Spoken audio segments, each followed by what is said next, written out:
And my brother's holding up another fitted tuxedo shirt for me to try on. I've been here for an hour being fitted for my goddamn wedding tuxedo. The things I do for this woman. I shrug off the previous shirt I'd tried, but couldn't button.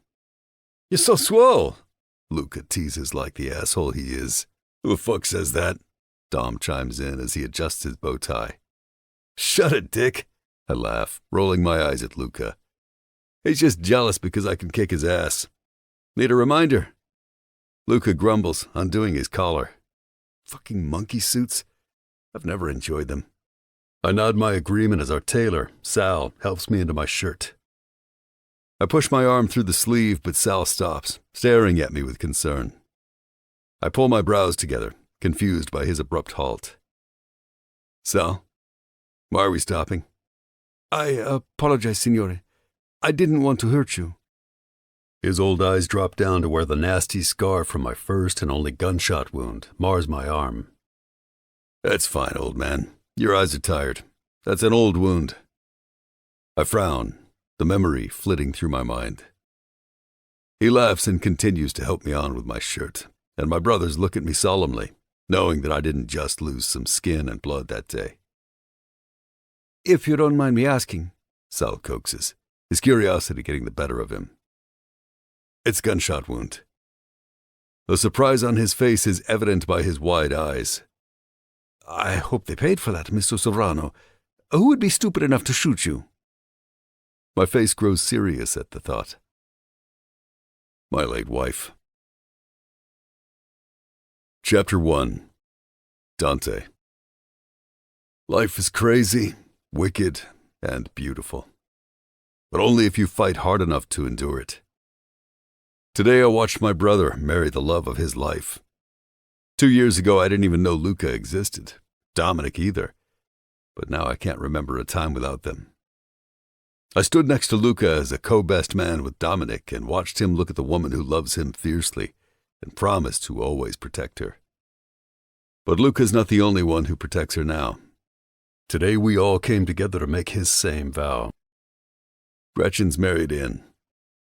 The Mafia is our family, our lifeline, our legacy. Me, Dominic, Luca, we're brothers by blood, created by our father. But Antonio, Nico, Vincenzo, and Matteo, they're brothers because of the blood we've spilled together.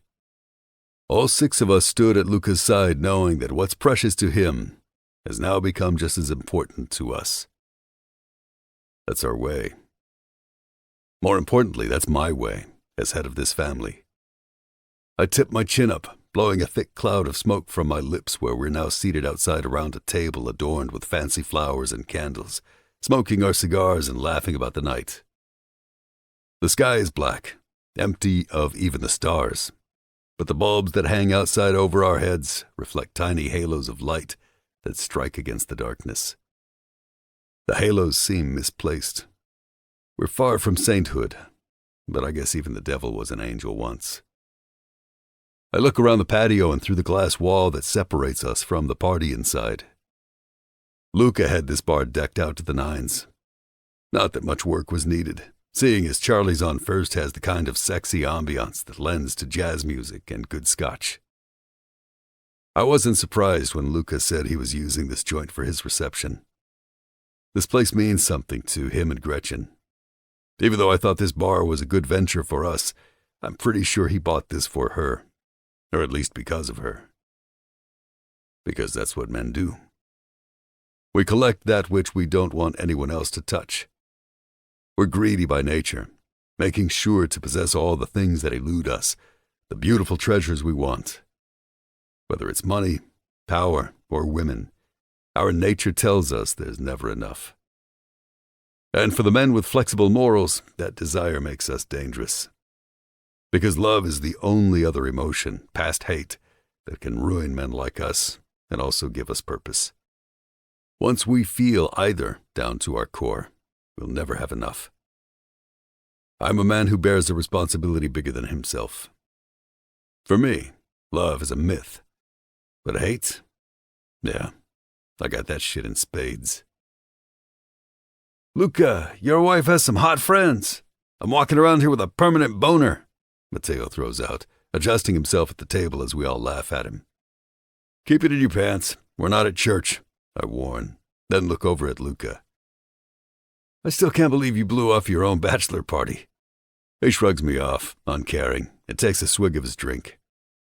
My gaze drifts inside, back to where it's been fixed for most of the night.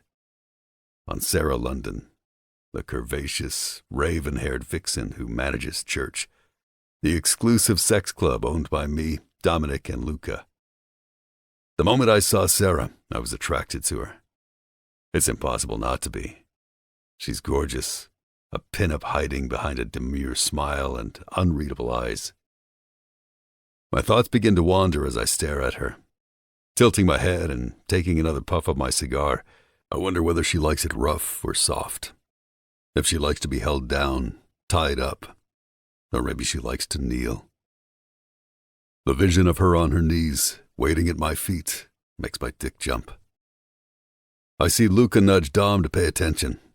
Dom's face swings my way, and he smacks the back of my head. She's like our sister, he growls. I bring my hand to my head and laugh. Then I want to fuck our sister.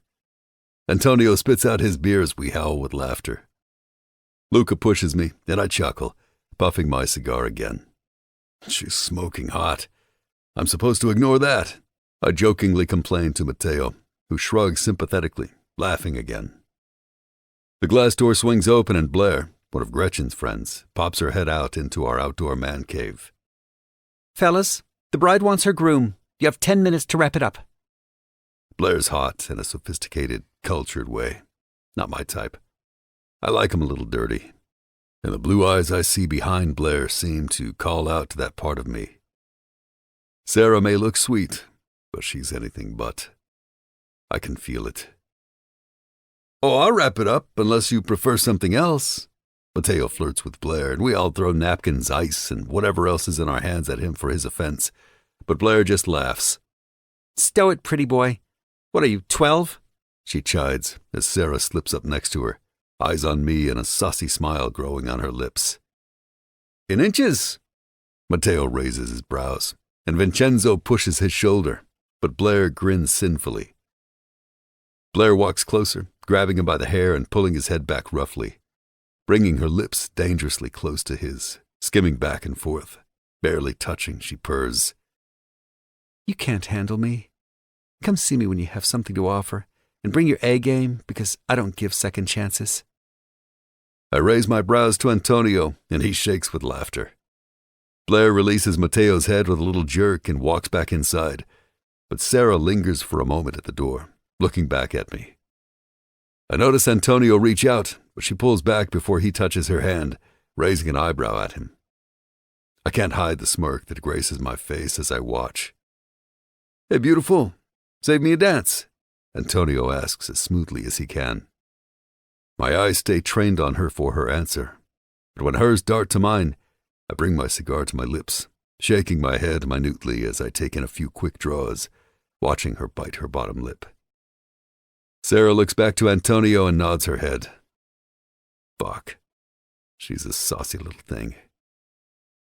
If that's how you want to play this, get ready, gorgeous. Mateo turns to the group, interrupting my focus, and bites his fist. I think I just met the future Mrs. Brozzi. The howls and laughter start again, but this time I don't join. I'm too busy watching Sarah saunter across the room to the bar. That ass is trouble. Fuck me. I want to be in trouble. So fucking bad. Let's go before Gretchen kills us, Nico laughs out. We all stand, buttoning our jackets to walk back inside. But before we get inside, I reach out for Antonio. Not her, I say, pointing a finger at Sarah. She's nobody to you. We clear? Antonio laughs. Crystal, he says, chuckling, and walks ahead into the bar. If anyone leaves with that woman tonight, it'll be me, or they'll be leaving in a fucking hearse because she's something I want. And I'll be collecting all her pleasure tonight. Sarah's been nursing that third glass of wine for the last half an hour. I've watched her politely speak to everyone who approaches her and turn down every man who's asked her to dance. But my favorite part is how she always finds my eyes in the room after she does, seeking my approval. And each time, I give it with a wink. I like this little game we're playing, this silent understanding we're establishing. Nothing unless I say so. Dominic walks up with his wife, Drew, and slaps me on the back. "We're taking off, brother. My girl's tired." Nodding, I leaned down and kissed Rue's cheek. "Sweet dreams, beautiful. Make your boy take care of the kiddos tonight." She smiles back at me, squeezing my arm, and looks over her shoulder to Sarah. Dee, stop staring at her and go talk to her already. I thought you had game. A laugh rumbles in my chest, and Dom grabs for her as she squeals, covering her giggling mouth. He circles her waist, lifting her off the ground. I shake my head, still smiling. "Get out. Go home. Trouble." He sets her down, giving me a jerk of his head as Drew wraps her arms around his waist while they walk out to their waiting car. Bringing the scotch to my mouth, I let the cool liquor slip past my lips, my eyes searching the room again. No Sarah. She's gone. My head swings around more obviously, searching as I see a glimpse of her silver dress walk around the corner toward the restrooms, her eyes finding mine as she pauses to make sure I see her. The idea of pulling her into a dark corner with everyone only a stone's throw away makes my feet carry me with purpose toward where I've been beckoned. I don't think twice as I round the corner into the dark, empty hallway, my hand gripping the corner of the wall, but my feet slow as I'm enveloped by the darkness. The only light illuminating the space is coming from a bathroom door because it's open, cracked just enough so that I can see her standing in the entry area of the women's bathroom. I move in farther, watching with interest, leaning my shoulder against the wall. She's in front of a velvet, round, pink ottoman that's in the middle of the room. Her high-heeled foot is on it, dress split, exposing her thigh, with hands on her leg as she adjusts the goddamn garter she has on. She's a goddamn vision. My cock starts to push against the fabric inside my slacks, so I reach down, adjusting myself, relishing the feel of pressure against my dick. Sarah brushes her shiny, straight hair over her shoulder, bringing her chin to it, and locks eyes with me. Her gaze drifts down to my hand that's still on my cock, and the sexiest smile graces her lips. Everything stops. All my thoughts, all the sounds, all my breaths. It all stops. The only thing I see, hear, and feel is Sarah. I see her hands reach for her ankle, hear the sound of her fingertips running up her leg against the sheer fabric covering her supple skin, and feel her need, her desire, her fucking challenge. Sarah's hands stop on her thigh, and my eyes drift back to her face, appreciative of the show. Bringing her leg down, she slowly turns to face me, then walks toward where I'm watching. The minute her hand lands on the door, she licks her bottom lip, dragging it between her teeth. Let me know when you get tired of just watching. My mouth opens, but before I can answer, the door closes right in my grinning face. Fuck. I'm going to break this girl in so damn hard tonight. I turn and groan, looking down at my half-hard cock, and shake my head as I walk back out to say my goodbyes. Time for me and Sarah to become more intimately acquainted. Chapter 2. Sarah. I pat some cold water on the back of my neck to try and cool myself down. Holy hell. That man is a gorgeous piece of meat, and I desperately want to take a bite. The water runs over my fingertips, falling in between them as I smile at myself in the mirror. I can't believe I just teased him like that. It's as if all good decision has flown out of the window. But fuck it. Weddings are for one-night stands. And it's been a while. A really long while. I deserve to let go. Finally. The first time I laid eyes on him, I couldn't help but add him to my fantasy reel. I've only met Dante in passing a few times and always when it's business-related. Thank God his business is church, or I would have never gotten a glimpse of him shirtless. Talk about perks of the job. He's insanely hot. Dante's a 6'2" god, with his delicious olive skin and shaved inky black hair on display in a muscular frame covered in tattoos. Tattoos that run from his neck, over his shoulder, and all the way down his arm to the hand that I hope wraps around my throat as he fucks me into sheer bliss. A half laugh escapes my lips over my dirty thoughts, and I step back from the mirror, giving myself one last look. Here we go. I grab the door handle, pausing for a moment and wondering if he'll be on the other side. But the moment I open it, I know he's gone, even before I look down the hallway. Dante has a presence. You can feel him in the room. Everyone can. He's a dangerous, powerful man, and that's catnip for this pussy. I walk back into the party, heading straight for the bar. I'm going to need some more liquid courage. But a waiter approaches with a glass of red wine, extending it out to me. "This is from Mr. Sovrano. He said to tell you to say your goodbyes. The two of you will be leaving soon." A half laugh escapes my mouth, and I'm certain I look stupefied as I accept the wine. I did tell Dante to let me know when he was tired of just watching. What did I expect? "Thank you," I answer, searching over and around people for my dirty benefactor, but I don't see him. Warm breath sends goosebumps up my neck, and I grin. Sneaky. "You look stunning tonight." I stop mid-sip, realizing it's not Dante behind me. Pivoting and taking a step back, I'm met with a familiar face. A client of church. A very prominent CEO of a telecommunications company and the pig that's been sniffing around me for months. No matter how many times I say I'm not interested, this guy's stayed persistent. I could tell Dom and Luca. They would kick him out. Or maybe worse. But I won't, because I can handle him myself. I'm not the kind of girl who needs rescuing. Never have been. "It's nice to see you, Bill, but I don't remember you being on the guest list," I reply snidely, rolling my eyes and turning to the side, effectively dismissing him. "I wasn't." He answers with an amused laugh at my dig. "I was passing by, coincidentally, and thought I'd pop in and say congratulations." "Well then, I'll let you get to it," I answer, turning my head toward him. But when I turn away, I'm met with a scowling Dante glaring at me. Uh-oh, Bill. I can see exactly what Dante's thinking, and a small, mean part of me thinks I should just wait.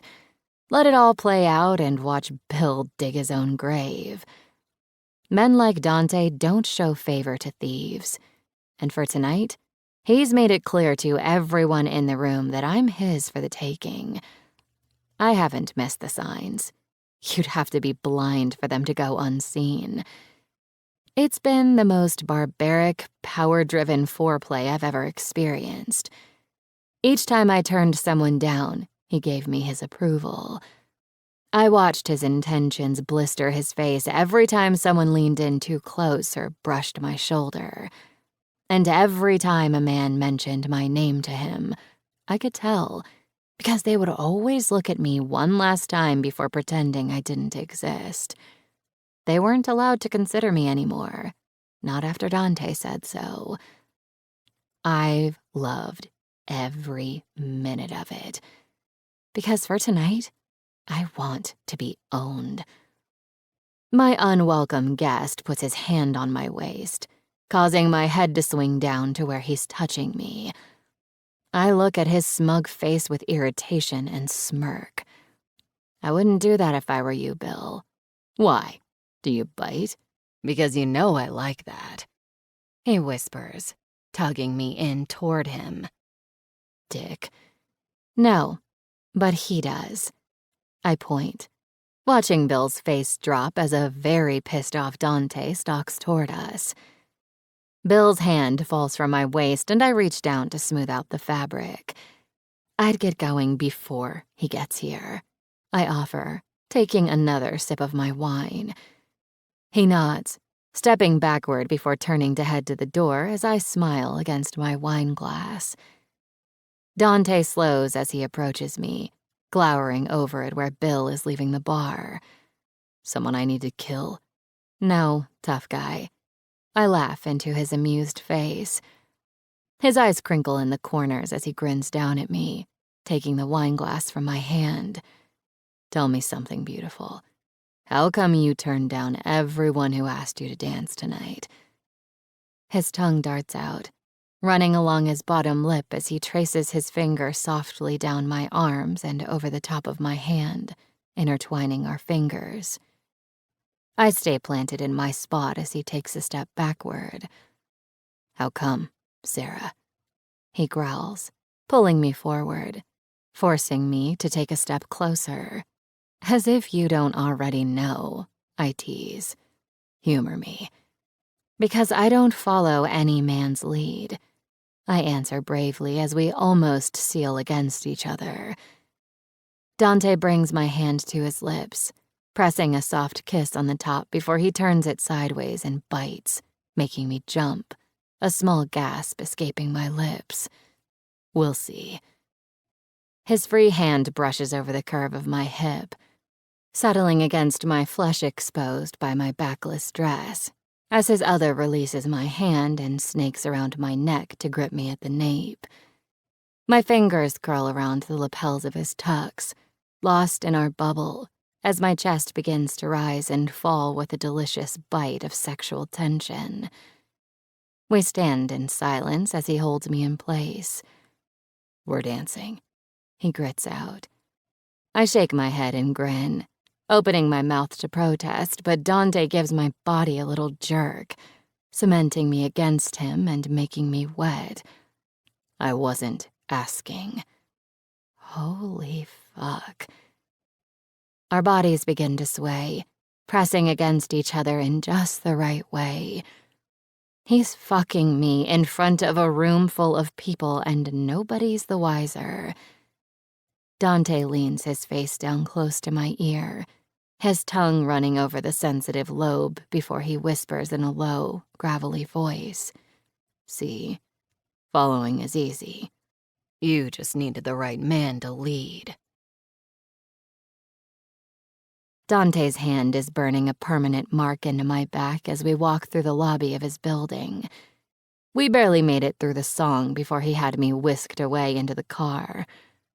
The entire ride back, we drove in silence, his hand on my thigh, indecently high where he kneaded and stroked his fingertips deliciously close to my center.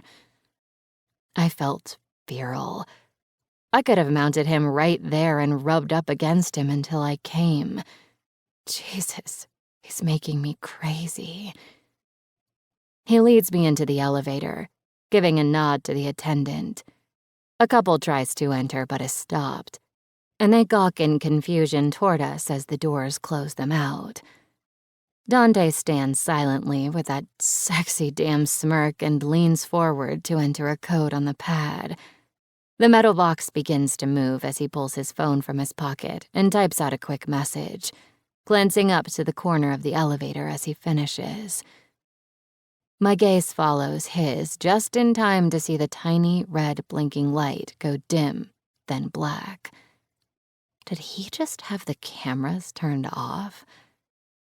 His hand leaves my back as he shoves both hands in his pockets, reclining back against the wall and turning his head to look at me. Take off the dress. My eyebrows shoot up as I look back at him. I'm sorry, what? Dante's jaw tenses. Don't make me repeat myself. Take off your goddamn dress. Leave on the garters. I want you naked in my home. He jerks his chin for me to start. And as much as I want to say fuck off, I want to say fuck me more. Dante's filth is right up my alley. My hand reaches for the strap of my dress, pushing it off my shoulder as I grin. The cameras? I question, just to be sure. Off, he answers, running a finger delicately over my collarbone. I'm gonna fucking destroy you tonight, Sarah. Promise? I breathe out haughtily, letting the other strap fall, taking the dress down my frame. He rises to his full height, pushing off the elevator wall, and lets his eyes roam my body, now only covered in lace panties and garters. Perfection. My nipples pebble against the cold that sweeps over my bare chest as Dante lifts a hand, his finger finding my mouth and pushing inside. I suck, pulling in my cheeks as the elevator dings. The doors slide open to reveal the entrance to his penthouse. He takes the step out, blocking the door with his foot and pulls his finger from my mouth. He traces the wetness down over my neck and chest as my head falls back, all the way to my nipple, circling the hard bud. I hear him laugh appreciatively when I shiver. Walk inside to the living room and sit, ass on your feet. Tonight, you're mine to do with as I please, without question. This is the only time I'll give you a choice. The minute you set foot in this house, that's my permission until you say your word. You understand? My eyes connect with his, and I take a confident step forward, gripping his chin and pulling it down to look at me. I understand completely, until I say stop. You'll dominate, and I'll submit. But you understand that you get tonight, and only tonight. I purr as I release him, and he nods slowly. Make it count. I dare as I saunter the fuck out of the elevator and straight into hell. Chapter 3. 1 week later. Sarah. My phone buzzes for the 500th time, causing my shoulders to tense as I hit ignore. I need to change my number, but I know that's just another band-aid until I'm found again and old wounds are torn open. It's been 3 years this time. 3 years of bliss. And now it's over. It's crazy how my life changed for the better and the worse in one night. The vibration starts again just as fast as it ended. Go the fuck away. I breathe harshly, turning off my cell and throwing it into the bottom of my desk drawer. Closing it with more force than necessary, I take a deep breath and try to calm my nerves before reaching for one of the many portfolios I have strewn across my desk. Work. I need to focus on work.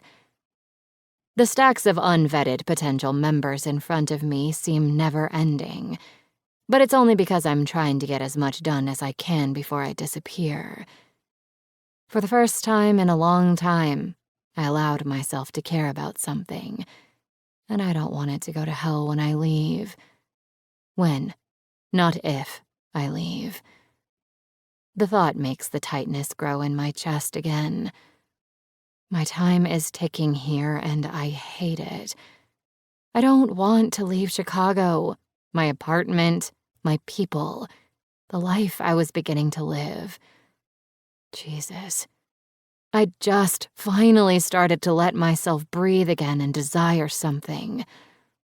God damn it. The calls started the night I left Dante's apartment. I was on a high, put there by a man I was determined to keep as a one-night stand. But even as I left him sleeping in his bed, I knew that would be a fight I might not win. And I was okay with that. But then all possibilities leapt off the side of his building, crashing to a bloody death as soon as my phone rang. When I answered, the familiar voice on the other end said, "One step closer," before the line disconnected. All good things come to an end, that's the saying. And when my family finds me here, they'll make sure to bring all the bad with them and end my peace. Family is the wrong word to describe them.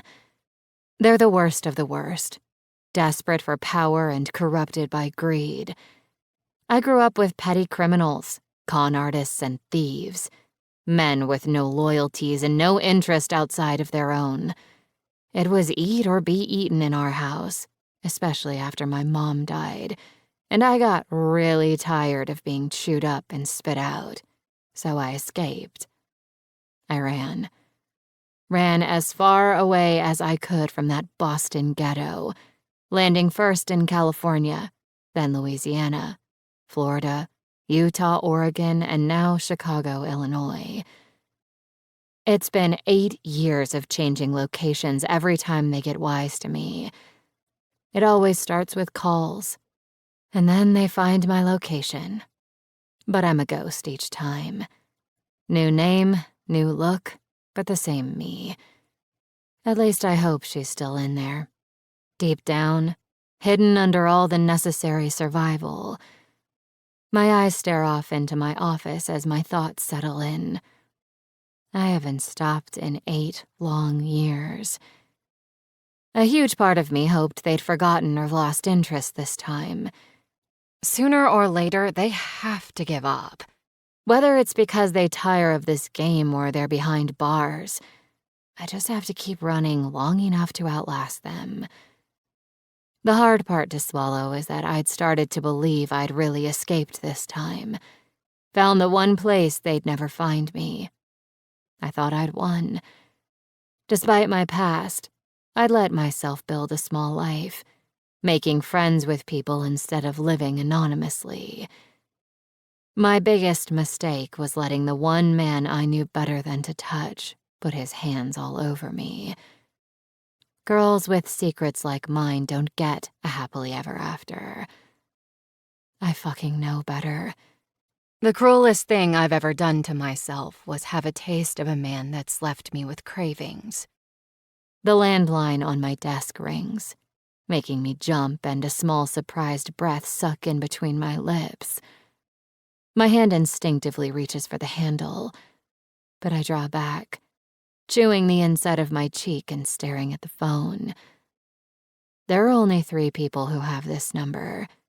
The 3 people who own this business. One of which I've been thinking about all week. I wait, staring at the phone as it rings and rings, then finally stops. Tapping my nails against the desk, I narrow my eyes, hating that I'm actually entertaining thoughts about Dante. I feel like such a chick, and I hate it. I don't like feeling regret or hope or any of the bullshit that people who grow up in fancy houses with loving families feel. Each time I do, it just morphs into anger, which fuels my hate for everything I don't have. And right now, what I don't have is time, but I'm greedy. The moment he finished with me, I wanted him to start again and never stop. Thinking about it makes heat crawl up my skin, my arms erupting into goosebumps. I reach up to rub the back of my neck, tilting my head to the side. Fuck. I breathe out, rolling my shoulders. I'm a girl with secrets that need to stay buried and skeletons that have to stay hidden. And Dante, he's the guy I can't seem to keep a straight head around. Not that he's tried to pursue me. I was just pussy to him. I made sure of that. I can't be mad, but I am, at myself. And maybe him. But I won't admit that because that makes me way too weak. I'll never be that for any man. Then again, the last time I said that, I ended up trussed up and spanked. My tongue darts out over my lip, remembering how he held me still and kissed my lips softly, whispering, "Good girl," into my mouth. "Look at you," he croons. "You were made for this." Dante runs his tongue over my neck, sinking his teeth into the curve of my neck where my shoulder meets, marking me again. My ass stings from where Dante's palm left me red and begging for him to fuck me. The pain is sensuous and erotic, and my eyes droop heavily from the sensations that have made my clit swollen and desperate. Dante reaches down between my legs, rubbing his large hand on the inside of my thigh, close to where all my need has pooled. A moan rips from my throat, my hands pulling against where I'm strung up. Thick black leather cuffs have my wrists bound together and locked in above my head. I'm helpless and at his mercy. Who am I kidding? I was at his mercy the moment he laid eyes on me. I promised you a reward, he murmurs as his mouth travels down my body. But I'm selfish, so this is as much for you as it is for me. Dante reaches above my head and unlatches my wrists, my arms falling heavily to my sides as my chest still heaves from the teasing he's been inflicting over the last hour. His strong hands grip my waist, hurling me into the air and over his shoulder like a rag doll. I squeal and laugh loudly as he walks his naked frame over to the bed in his room. My tongue traces the symbols inked on his back before being jerked back over his shoulder into his strong arms. He's holding me like a man holds his bride, except this man is looking at me like I'm his dinner. Don't fucking move, he growls, curling me like a barbell with his muscled arms, bringing my pussy directly to his face and diving in. A breath leaves my body as the memory dissipates from my mind like a slow, delicious burn. Damn. The memory of him leaves me almost as flustered as the man himself. Jesus, I say to myself. Get it together, Sarah. I squeeze my thighs together. I pick up the phone receiver and punch in the voicemail number to check to see if a message was left. Nothing. It was probably just a wrong number. I look at the clock. Seeing it's 1 a.m., I give my head a little shake, trying to refocus on the file in front of me, but it feels impossible. Between not sleeping and overworking, I'm exhausted. Closing the portfolio I was trying to read, I sink back into my chair and close my eyes for a moment to let them rest. I can feel myself drifting, my eyelids impossibly heavy. There's no way I could open them now if I tried. My breathing begins to slow, so I take a deep breath in and let out the tiredness that's settled into my bones. A small hum that comes from the mini fridge next to my desk acts like a sound machine, coaxing me into sleep. I'm not sure how long I've been dozing, so when my eyes shoot open, my mind takes a minute to catch up. Somebody slammed a door. I sit in the silence, second-guessing myself, stock still and waiting for another sound. Another loud bang echoes through the room, and my spine straightens, the tiny hairs on my neck standing on end as I hold my breath. What the fuck? Someone's here. My mouth opens to call out, but I close it just as quickly, hearing shuffling and a deep thud vibrate through the walls. Get up, Sarah, my mind urges. Thoughts begin filling the gaps left by fear, willing my feet to move as I scramble from my chair and make my way to the slightly ajar office door. Who the hell could be here? Nobody that's supposed to be. My eyes shoot to the clock, seeing it says 2 a.m. Shit. I need to stay calm. Stay fucking calm. But I have every right to be afraid. Nothing good happens in the middle of the night. Nothing. I slowly push the door closed, twisting the handle so that the lock doesn't make a clicking sound, and flick the already dim light off in my office. With my back pressed against the wall, I think of all the scenarios that could happen. None of them end with me making a new friend. Whoever just busted in the door isn't here with any kind of good intention. I start to slowly walk in the darkness of my office, familiar with the layout, as my eyes adjust to the blackness. The clanging of metal on metal has me holding my breath again, freezing in place. There in the prep kitchen. It's an empty space about 20 feet from my office used as a setup for caterers when we have parties. And where we have knives. I need a weapon. Damn. My gun's in the bottom drawer with my phone. Fuck. My mind starts to reason with me, rationalizing the threat. Maybe it's a homeless guy looking for food? Chicago winters tend to make people on the streets pretty damn desperate. And now that we're at the beginning of December, it seems reasonable. Maybe. I can handle this. I can scare him off. That's all this is.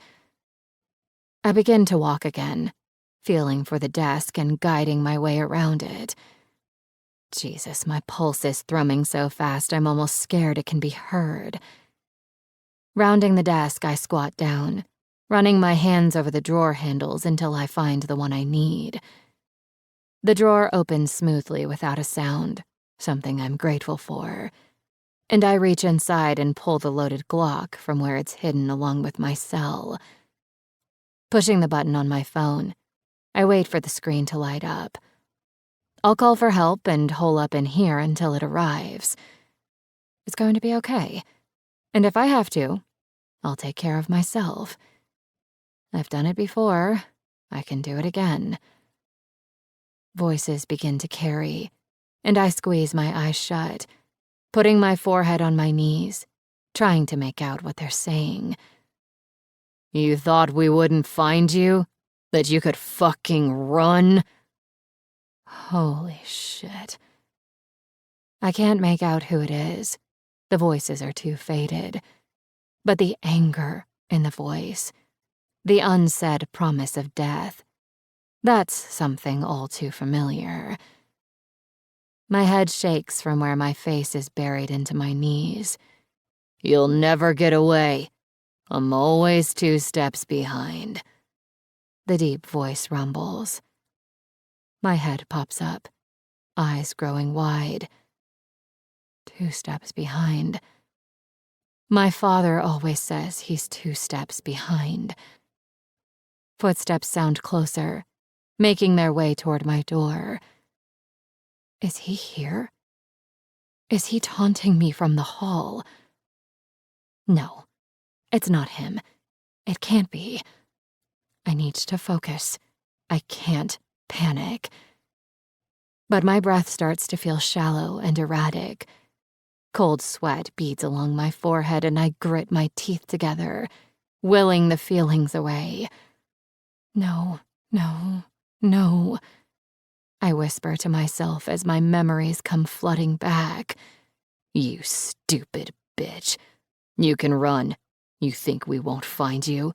A fine piece like you? We own you until I say otherwise. Or until you're dead. Get used to it. My eyes spring open, ready for the fight. It may not be them, but I'm not taking any chances. They'll kill me this time or ruin me until I wish I were dead. I won't go back. Not again. Not ever.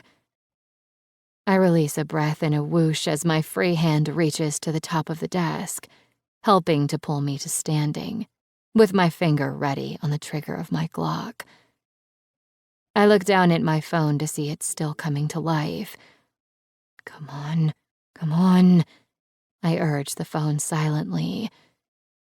The screen finally comes to life, but before I can punch in 911, the door swings open and bounces off the wall. The phone falls from my hand as I jump in surprise and swing the gun out in front of me into the darkness. I don't hesitate. I know better. I won't go back. So I fire, Chapter 4. Dante. Motherfucker. I've been shot. A scorching pain sears my shoulder, and my hand hits the wall, unintentionally turning on the light as I duck down. Everything happens in slow motion. Vincenzo yells from down the hall, and I feel myself answer, but I can't hear it. I don't even know what the fuck I'm saying because my arm feels like it's on fire. I shake my head as my mind tries to speed back up, but it's like I have a lag. My left hand reaches across my chest to my shoulder, but all I feel is wetness. Fuck, I grit out, seeing the streaks of crimson seeping through the arm of my white tuxedo shirt. A noise in front of me calls my attention. You're a fucking dead man, I shout as my head jerks, my vision blurred by the quick movement. I feel someone pulling at my body, tugging me to stand up. I'm gonna kill whoever the fuck did this.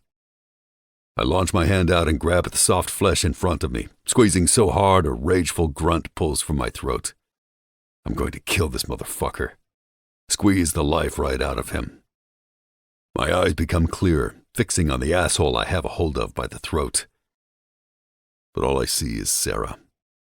Her crystal blue eyes are wide, filled with shock and shiny from her tears. Her pupils dilate as she's denied breath as my wrathful grip increases. What the fuck? Someone shot me. Why is Sarah here? Rage courses through my body as she slaps at my grip, sputtering coming from her lips, when suddenly understanding smacks me in the face. Sarah shot me. My eyes narrow on her angrily, my words becoming a growl. Put the fucking gun down. I loosen my hold enough for her to wheeze in a grateful breath. Dante! Fuck! She coughs, still holding the gun in her hand, waving it at her side. I tighten my grip again, glaring at her, and she nods against my hand, dropping the gun to the floor. I release her instantly, and as she takes a heavy step backward, I kick the gun toward the door. Jesus! She breathes heavily, taking in more of the air I was denying her. What the hell are you doing here? Why the fuck wouldn't you announce yourself? I could have fucking killed you.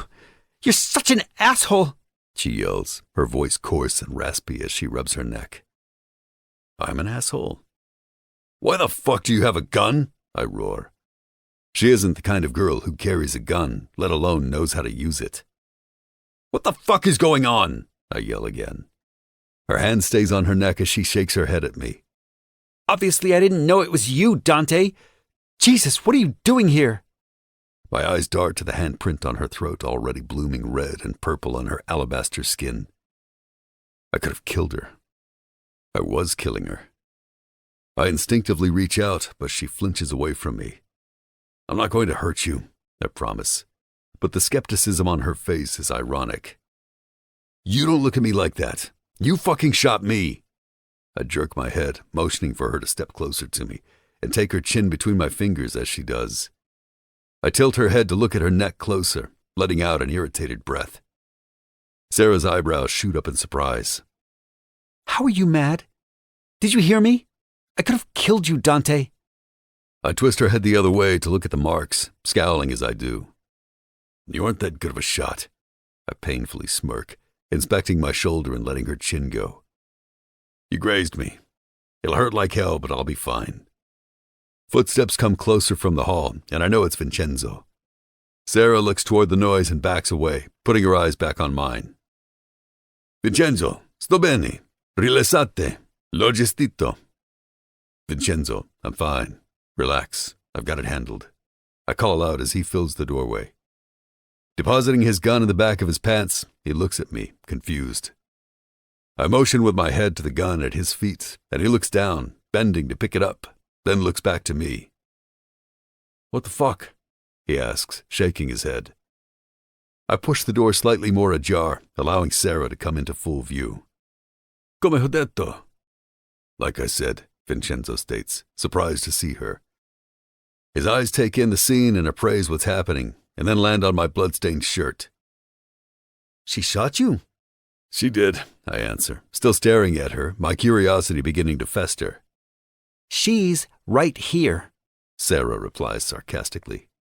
Her arms cross over her chest as we stand in the silence, and I let my eyes search hers. The longer I stare at her, the more her face gives nothing away. Sarah's defensive. Interesting. My question niggles at me in the back of my mind.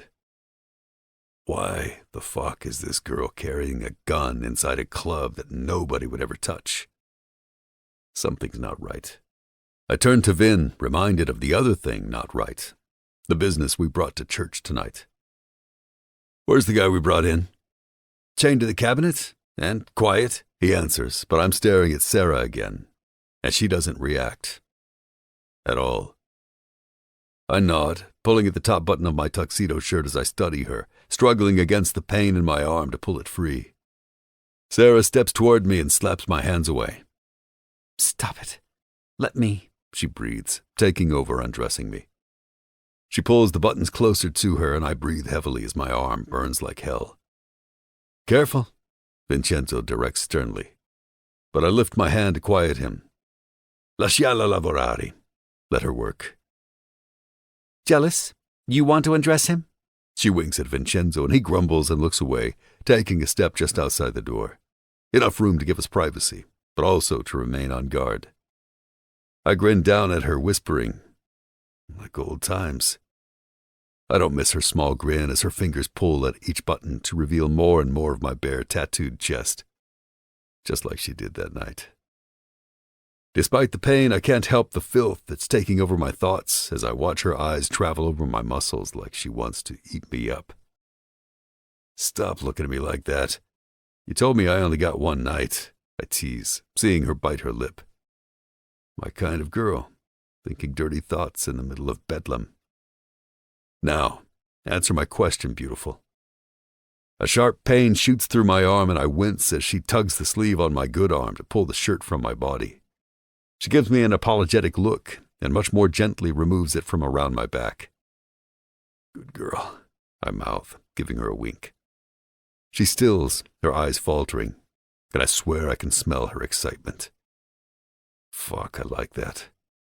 Her response to my approval. Sarah gives her head a little shake. Hold this.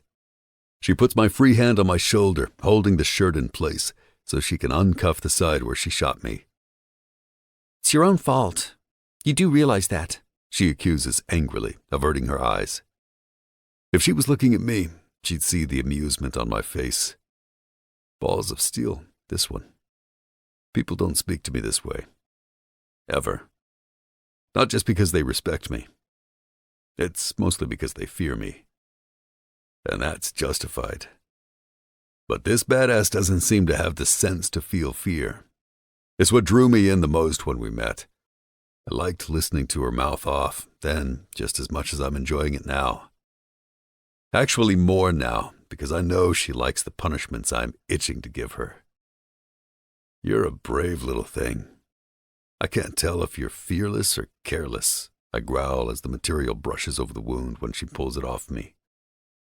Neither, she smirks, and we lock eyes for a moment. Folding my shirt long ways, she drags it under my arm, her hands brushing my skin, and wraps it around the wound, tying it hard to stop any bleeding. Easy, I complain as she tightens it more. Sarah's eyes dart to mine. Don't be a baby. Fuck. There's something about her eyes. I noticed it the night I danced with her at Luca's wedding. There's a whole lifetime that's been lived behind those damn blues. The corners of my mouth lift minutely against the dark expression that's taken up residence on my face, and I lean my face closer to hers, watching her features freeze. The circumstances are shit, but it's nice to see you again. Sarah peeks through a forest of lashes and licks her lips. Damn, I want more of her. You didn't have to get yourself shot to see me. It's a little extreme, Dante, she teases, fucking flirtatiously. That mouth is going to get her in trouble. My hand runs slowly up the middle of her chest, stopping only to feel her heart beating, and slides upward again until I find my favorite place, wrapped gently around her neck. Tilting her head back, I bring my lips closer to hers. She lets out a small, warm, raspy breath, peering up at me with hooded eyes. My lips skim hers as I speak. Baby, I would fuck you, here and now, bleeding all over you, letting it mix with our sweat and cum. Damn, the way she's staring at me, like she wants it too, as my chest rising and falling faster. And I'd love every minute of it, she whispers, so quietly I almost miss it. Fuck, I roar, tipping my head back. I need to control myself, but this girl brings out the absolute worst in me. No, fuck that. She requires it. Sarah wants me to do my worst to her, but now isn't the time. I drop my face back to hers. You gonna answer my fucking question now? Her eyes dart to mine and she pulls from my grasp as I smirk. You didn't think I forgot, did you? It'll take more than a little flirting to distract me, Billy. Billy? She questions, her eyes filled with confusion. Yeah, like Billy the Kid? She rolls her eyes, letting out a growl. Oh, this little kitten's mean. No, I'm not going to answer, she states bravely. I gotta hear this. Why? I ask, amused with her indignation. Sarah cranes her neck to look at Vincenzo, then back to me. Because one question leads to more, and if I wanted you to know, I'd tell you. I laugh out and she scowls. Fuck, she makes my dick hard. Vincenzo takes a step in, ready to make her answer. Because, like me, he knows something's off here, but a small shake of my head is all that's needed to cause him to retreat. The fact that you won't answer means I need to know the story. I'm going to find out, so cut the shit. That's the reality. She can protest, but I'll get my way. She knows that. And I can tell she knows by the way she starts fidgeting and chewing on the inside of her cheek. She looks at Vin again, like she's contemplating her next move, before turning back to me. Are you going to make your goon do the dirty work? Or is this friendly? She questions warily. Something about the way she says friendly pisses me off, as if I would hurt her. But if she wants a monster, that's what she'll get. My voice drops low with my anger. We aren't friends. We fucked and you snuck out. Friends don't do that. And they're honest when asked a question. But if you keep pushing back, I'll let him watch as I get my answers. Sarah's finger pushes into the center of my chest.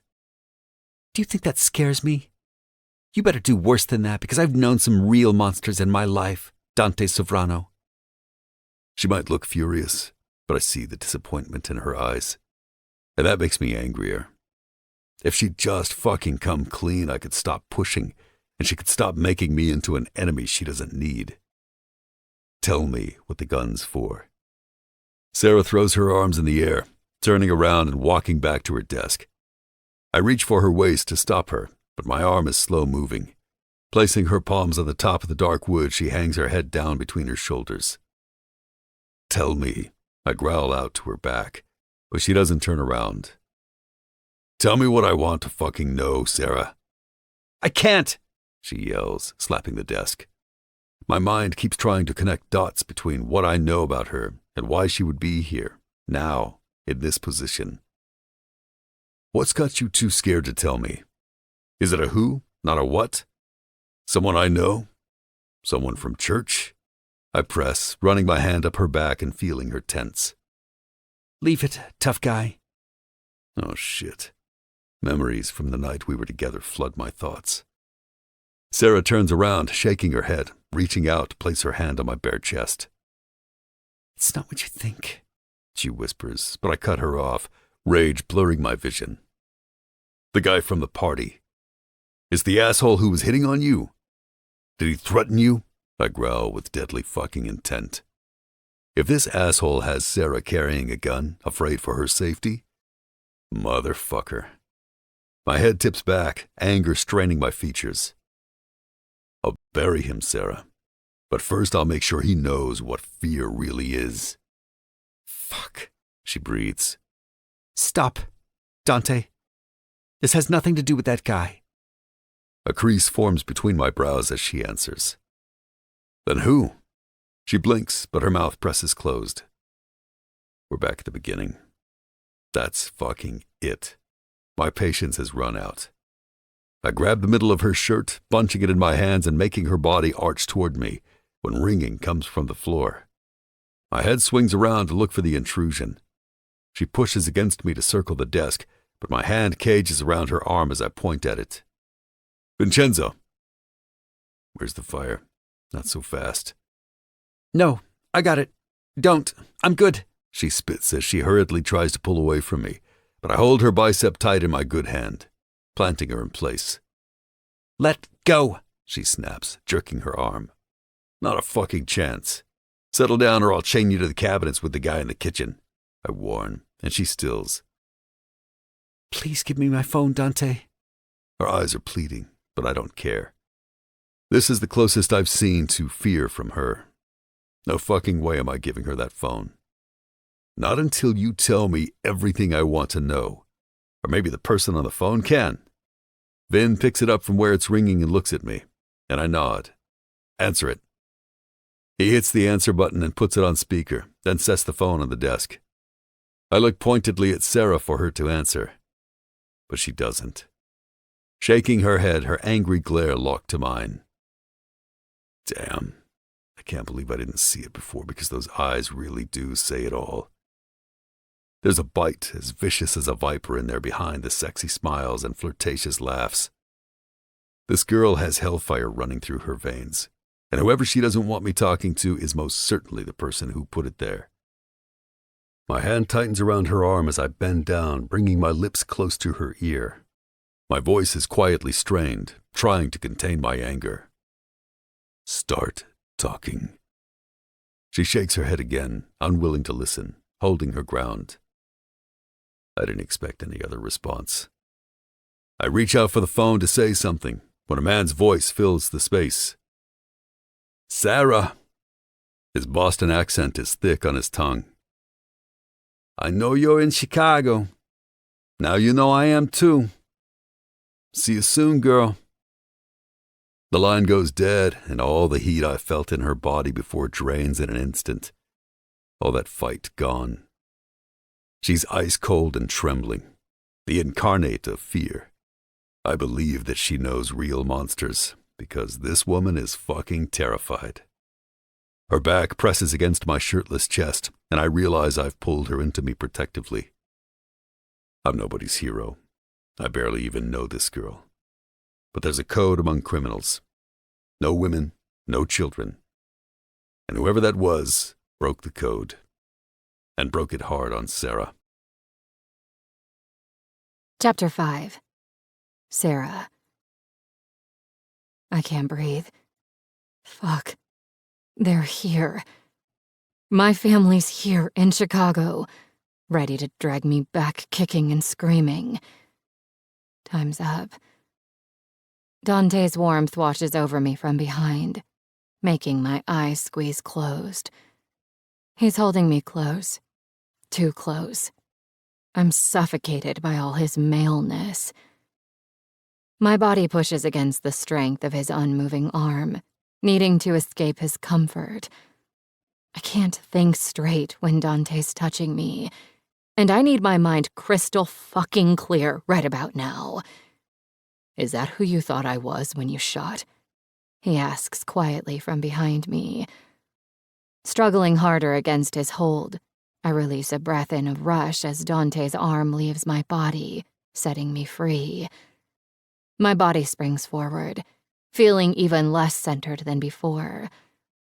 I wrap my arms around myself, not answering and staring at the bar in the far corner. Dante spins me around and locks eyes with me, anchoring me by my waist as his eyes searched mine.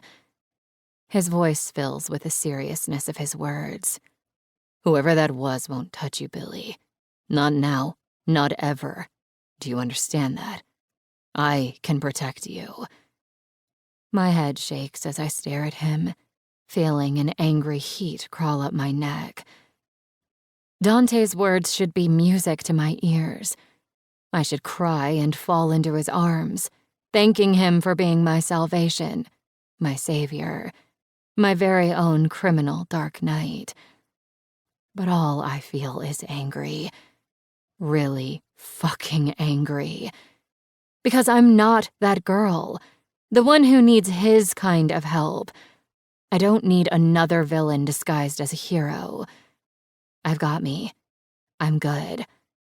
I told you to leave it. To fucking leave it. I spit, swallowing down the tremble in my voice. Now you want to protect me? I huff, pushing his hands off me. At what price? What the fuck does that mean? He barks as I turn and walk toward the desk, swiping my phone off the surface and making my way to the drawers. Exactly what I said, I answer over my shoulder. Reaching down, I open the drawer harshly. Vincenzo takes a step back, and I narrow my eyes at him as I pull my bag into my arms. You're an asshole too. He opens his mouth to speak, but Dante beats him to it. Concedice un momento. Chiama l'uomo e portalo qui per suturrarmi. Di a Matteo di scoprire chi sta cercando di trovare la nostra ragazza. Lei non ci dirà niente, ma voglio delle risposte, come ieri. Give us a moment. Go call the guy. Get him here to stitch me up. Tell Matteo to find out who's looking for our girl. She won't tell us anything, but I want answers like yesterday. My head swings between them, and I suddenly wish I spoke Italian because I know that was about me. Vincenzo nods and walks past me, bringing a hand to my shoulder and rubbing it gently, before lifting his phone to his ear and rattling off more Italian. What the hell? Dante's head follows Vincenzo out and only turns back toward me when the door closes, leaving us alone. Now, explain yourself. Dante's voice is eerily calm and steady as he leans his hip against the desk and crosses his arms over his chest. He's not asking anymore. Not in any form of the word. Whether I like it or not, I have to come clean. If he was anyone else, I'd lie, weasel my way out of this with a bullshit explanation and disappear. But too much was said in the call. Dante understands the implications. He can read between the lines because he speaks the same language. I take a deep breath to steady myself, preparing to say the words aloud that have been a secret for 8 years. My father and brother are coming to collect me, take me back home. But I don't plan to be here by the time they arrive, I confess. The words feel like acid on my tongue, making me wish I could stop speaking and run. I pull my purse farther onto my shoulder, shifting my weight, feeling uncomfortable in my own skin. His eyes narrow as he studies my face. Why'd you leave them? Because I hate them. Because they sold me as a low-level buy-in to sell heroin. Because they tried to ruin every bit of goodness inside of me. Nope, I answer flatly, watching his expression darken. Dante motions his head for me to come to him, but I don't move. I refuse because the way he's considering me looks a lot like pity. Don't do that, I bite out. Do what? He answers, standing and making his way around the desk to where I am. Treat me like something fragile. I'm not that woman, at all. The strength in my voice isn't surprising as I face him. It's expected. I'm a survivor, and I won't have anyone take that from me or sweep that under the rug with their fucking pity. Got it, but that's not how I'm treating you, he counters, taking my purse from my shoulder and dropping it to the floor next to him. I'm treating you like someone about to run, like an animal that's been cornered. I'm being cautious, Billy, because I don't want you to bite. I can help if you'll let me. I don't answer. I won't. So I just shake my head. He has no idea the levels my family would sink to get what they want, or the despicable intentions of the people they're involved with. I'm sure Dante could handle them, but it wouldn't be without some kind of damage to the things and the people he loves. The people I love. Dominic, Luca, Gretchen, Drew, their children. Everything is fair play in this kind of war, and I can't live with that. They don't deserve this destruction. But he's right. I'm going to run. I haven't pretended anything differently, and if he tries to stop me, I really will sink my teeth into anything that gets in the way. Dante brushes a lock of hair from my face, tucking it behind my ear. Why do they want you back, Billy? The action is tender and soft, and my eyes close, to rob me of one sense so I can relish another. His tatted hand cradles my jaw as he waits for my answer, and it reminds me of our first night, our first words spoken once I crossed the threshold. You're so beautiful sitting at my feet, Sarah. Thank you, he whispers, running his hand over my head and letting his fingers weave through my hair. I lean into his touch appreciatively as he speaks. Tell me how you knew I was what you needed. I felt it. Your power. Your possession. And I wanted to be collected. His finger dips down under my chin, raising my eyes to his as I continue. We're depraved, Dante. I recognized your darkness because it's mine as well. Dante's voice pulls me from my bubble. Answer me, he whispers. Why are they coming for you? I lock eyes with his as I give the answer. Because I fucked up a deal for them, and they want me to make amends. The muscles in Dante's jaw work overtime as he lowers his face closer to mine. How do you make amends? With money? His voice is a low whisper. It's deadly and restrained. With my body. With my life. Whatever works, I answer honestly. His thumb runs under my eye, but I know it's dry. I don't cry anymore. I wouldn't even know how. His eyes bore into mine, like he wants to say more, but he doesn't. Shaking his head, Dante drops his hand and takes a step back. Motherfucker.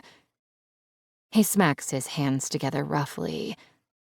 I can feel his anger. It's vibrating off him.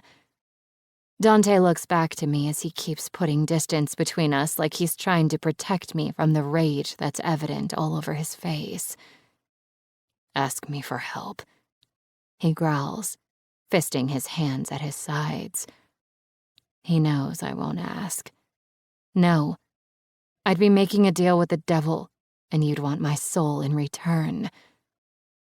I was sold once. That shit won't ever happen again.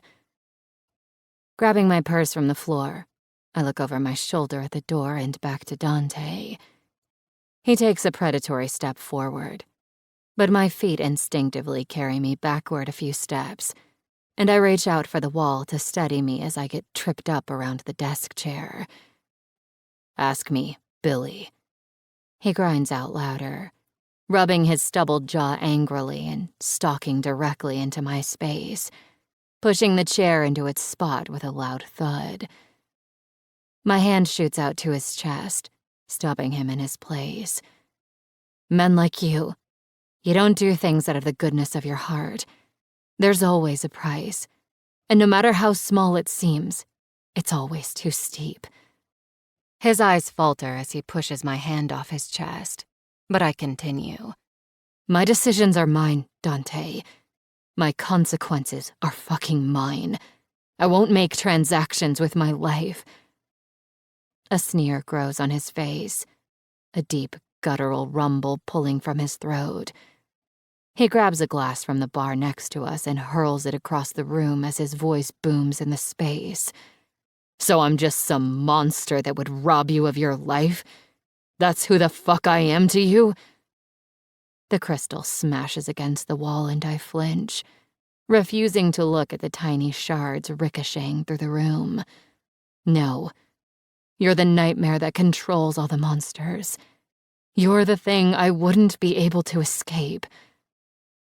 Dante runs a hand over his shaved head and takes 2 steps backward, letting out a laugh. Who said you're able to escape now? Donna testarda. Stubborn woman.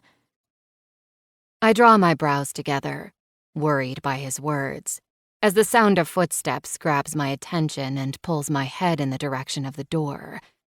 2 fast knocks sound against the outside, and Dante walks past where I'm frozen, saying, "Entra," and pulling his cell phone from his pants pocket. The door opens wide and Vincenzo steps aside just as Dante reaches the doorway. "Where are you going?" I shoot out, confused by what's happening. Dante turns and looks at me, a smirk growing on his face. "I gave you a choice. You could have just asked, but you had to do this the hard way.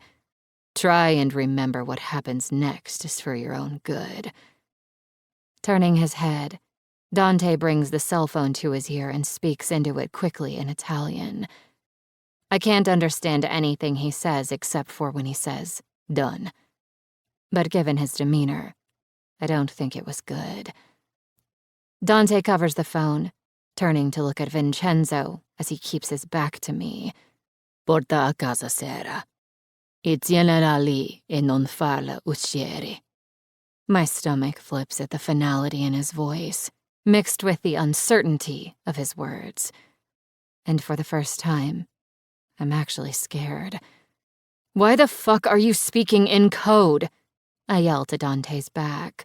"What's going on?" It's as if I haven't spoken. I'm invisible. Neither man turns to look at me. My eyes blink rapidly as I look around, needing an escape. I need to get the fuck out of here. The door closes with a loud bang, and I jump, my head swinging around to see Vincenzo standing alone. "All right, sweetheart. We can do this the easy way or the hard way. Sarah, don't choose the hard way because I like you and I don't want to have to." Cutting him off, I toss my bag on the ground, letting it land with a thud and walk to my desk, eyeing exactly what I need. I grip the silver metal scissors in my hand and turn, narrowing my eyes. Vincenzo takes off his jacket and folds it, banking it over the armchair. He tilts his head and gives me a hard look before rolling up his shirt sleeve. Fuck, that's what I thought. Chapter 6. Dante. I'm the monster she can't escape. Her pride is her monster. Whatever happened to Sarah is far worse than she's letting on. That's for damn sure. Fuck. The disgusting possibilities of what she didn't tell me run through my head, making me see red. I have to get out of this fucking room. We're getting nowhere, and I'm only going to do something I'll regret. My gaze drifts down, seeing the light reflected off a tiny piece of glass from the tumbler I tossed against the wall, and I close my eyes. What am I doing? I open them and look to Vincenzo, standing next to me in the doorway, waiting for direction. But I have none. I'm undecided, conflicted. On one hand, her shit isn't my problem, and if this girl wanted my help, she'd ask. She's been given 100 opportunities tonight. I need to walk away and let her handle her own fucking life because helping her is inviting trouble. And I choose for more than just myself. I have to look at the bigger picture. But men are animals, our triggers are hairpin, and Sarah is a big fucking trigger for me. I can't help but feel protective. She's unknowingly hit a nerve, one I never expose because it's so raw that it clouds my judgment. I hit the number staring back up at me, hoping for a push in the right direction, whichever that may be. The line rings twice before Dominic answers abruptly. What's up? Abbiamo un problema. We have a problem. It's 4 a.m., Dante. The sun's up. We can't hide the body just yet. I just got to the office. He laughs, and I hear papers shuffle in the background. La tua falsa sorella è nei guai. Sono al club. Your fake sister's in trouble. I'm at the club, I say, clipped. What the fuck? Hold on, I'll patch in Luca. I'm met with silence, then more silence, before the line echoes and I know I've been put on a conference call. Luca's voice takes over. Explain. Nonora, ascoltami. So che lei è importante per te, ma non so quanto cupo e che attacco possa essere il suo problema. Quindi, prima di decidere, ho una domanda da farti. Cosa vorresti che facessi? Not now. Listen to me. I know she means something to you, but I don't know how dark or deep she's in with her mess. So I'm asking before I decide. What do you wish me to do? Protect her, Dominic barks without hesitation, with Luca doing the same on the heels of his words. How the fuck is that even a question, Dick? I let out a frustrated breath. La donna testarda hai rifiutato l'aiuto che ho offerto. Non sono un cazzo di ero, fratello. Ricorda con chi stai parlando. The stubborn woman refused the help I offered. I'm not a goddamned hero, brother. Remember who you're speaking to. You aren't a monster either. Remember who the fuck we are, Luca pushes angrily. Since when has pushback stopped you from doing anything needed? Dom questions. I let out a long breath before answering them. Queste merde è molto più complicate per me. Voi due le sapete. Di tutte le persone, voi dovreste saperlo. This shit is so much more complicated for me. You two know that. Of all people, you know. Dominic interjects, a seriousness woven into his words. We do. But Luca's right, Dante. We choose not to be like our father or our uncle. You don't have to make their decisions all over again. I hear him, but I won't risk my family for Sarah. She's nothing to me. Ultimately, she's just a girl I fucked. But even as I think it, I don't like the way it sounds. I may not love her, but that night, what we did, I feel connected to her in a way I can't shake. Ho bisogno di un motivo migliore. Io prendo decisioni che riguardano tutti noi. Dimmi perché lo hai dato valore se le ha rifiutato il mio aiuto. Dimmi perché continuo ad insistere. I need a better reason. I make decisions that affect all of us. Tell me why I put value on her when she's turned down my help. Tell me why I force my hand. We choose to protect our family, not let greed and self-interest rule our lives. She's family, Dante. She's important to us. To me and Dom, Luca adds. There's only one answer I can give. Luca knows that. He's given me my reason, my excuse. Quindi lei è importante per me. Then she's important to me, I answer, nodding my head, making peace with what I'm about to do. Hey, do we need to be concerned about what's coming? He asks solemnly. I look back over my shoulder at the woman standing wide-eyed and wild in the center of the room, and wonder if I could have actually let her go it alone. Hating that I might have. Relieved I won't have to know. Non lo so, ma le sarà protetta. Consideralo done. I don't know, but she'll be protected. Consider it done. Pulling the salve from my ear, I cover it and tell Vincenzo to take her to my house and lock her down. She starts yelling at me for an explanation, but right now I need to get stitched up, grab a drink, and get my goddamn head straight. Like I said, she's bringing trouble, and I just open my doors wide to greet it. I bring the phone back to my ear as I walk down the hall. Since it's technically Saturday morning, let's plan Sunday dinner. Come to me because I'm going to have a pissed-off little house guest. You're sending her to your place? Dom laughs loudly. Are you sure you needed us to push you in the right direction? Sounds like you've already turned down the bed. I walk through the entry of the kitchen, stepping over the fucker we have chained to the cabinets, giving him a kick as I do. Scumbag. I'm not going to fuck her. At least that's not why I'm taking her to my house. I laugh. Again, Luca counters with too much amusement in his voice. I'm going to make you swallow your tongue for that. And who says I fucked her? You just saw us leave together. The doc motions for me to stand next to a silver metal prep table, and I do. Mind your business, assholes, and name a safer spot for her to be, I challenge, wincing as the man pulls the shirt from the nasty wound. No, you're right. There's no place safer than your dick. Nobody ever goes there, Luca chuckles, Dom following. Fuck you, I laugh, half groaning as I hang up, the needle inserted into the tender flesh wound, numbing my arm instantly. Antonio walks in from the back of the room, catching my attention. We good? I question, looking down at the body and back to him. Yeah, I don't think he'll steal from us again, but try and rat on us, that's a different story. My eyes drift to my arm as I'm sewn back together with the black wire. We need to send a message, I say absent-mindedly, watching the needle slide into my skin and curl out again, bringing the skin taut. Hey, Doc, you got more of that stuff? I question, motioning with my chin to my arm. He nods as he works, not taking his eyes off what he's doing. Antonio clears his throat, and I look up to a jerk of his head. My face turns sideways, meeting the fiery blue eyes that are glaring at me. Sarah's standing in the doorway with fury etched on her face, Vincenzo behind her. Her eyes drift to my arm being stitched up, and her face drops, but only for a fraction of a second. It's enough that I saw it. I see you managed to get her to cooperate. I'm impressed, Vin. I smirk. Vincenzo shrugs.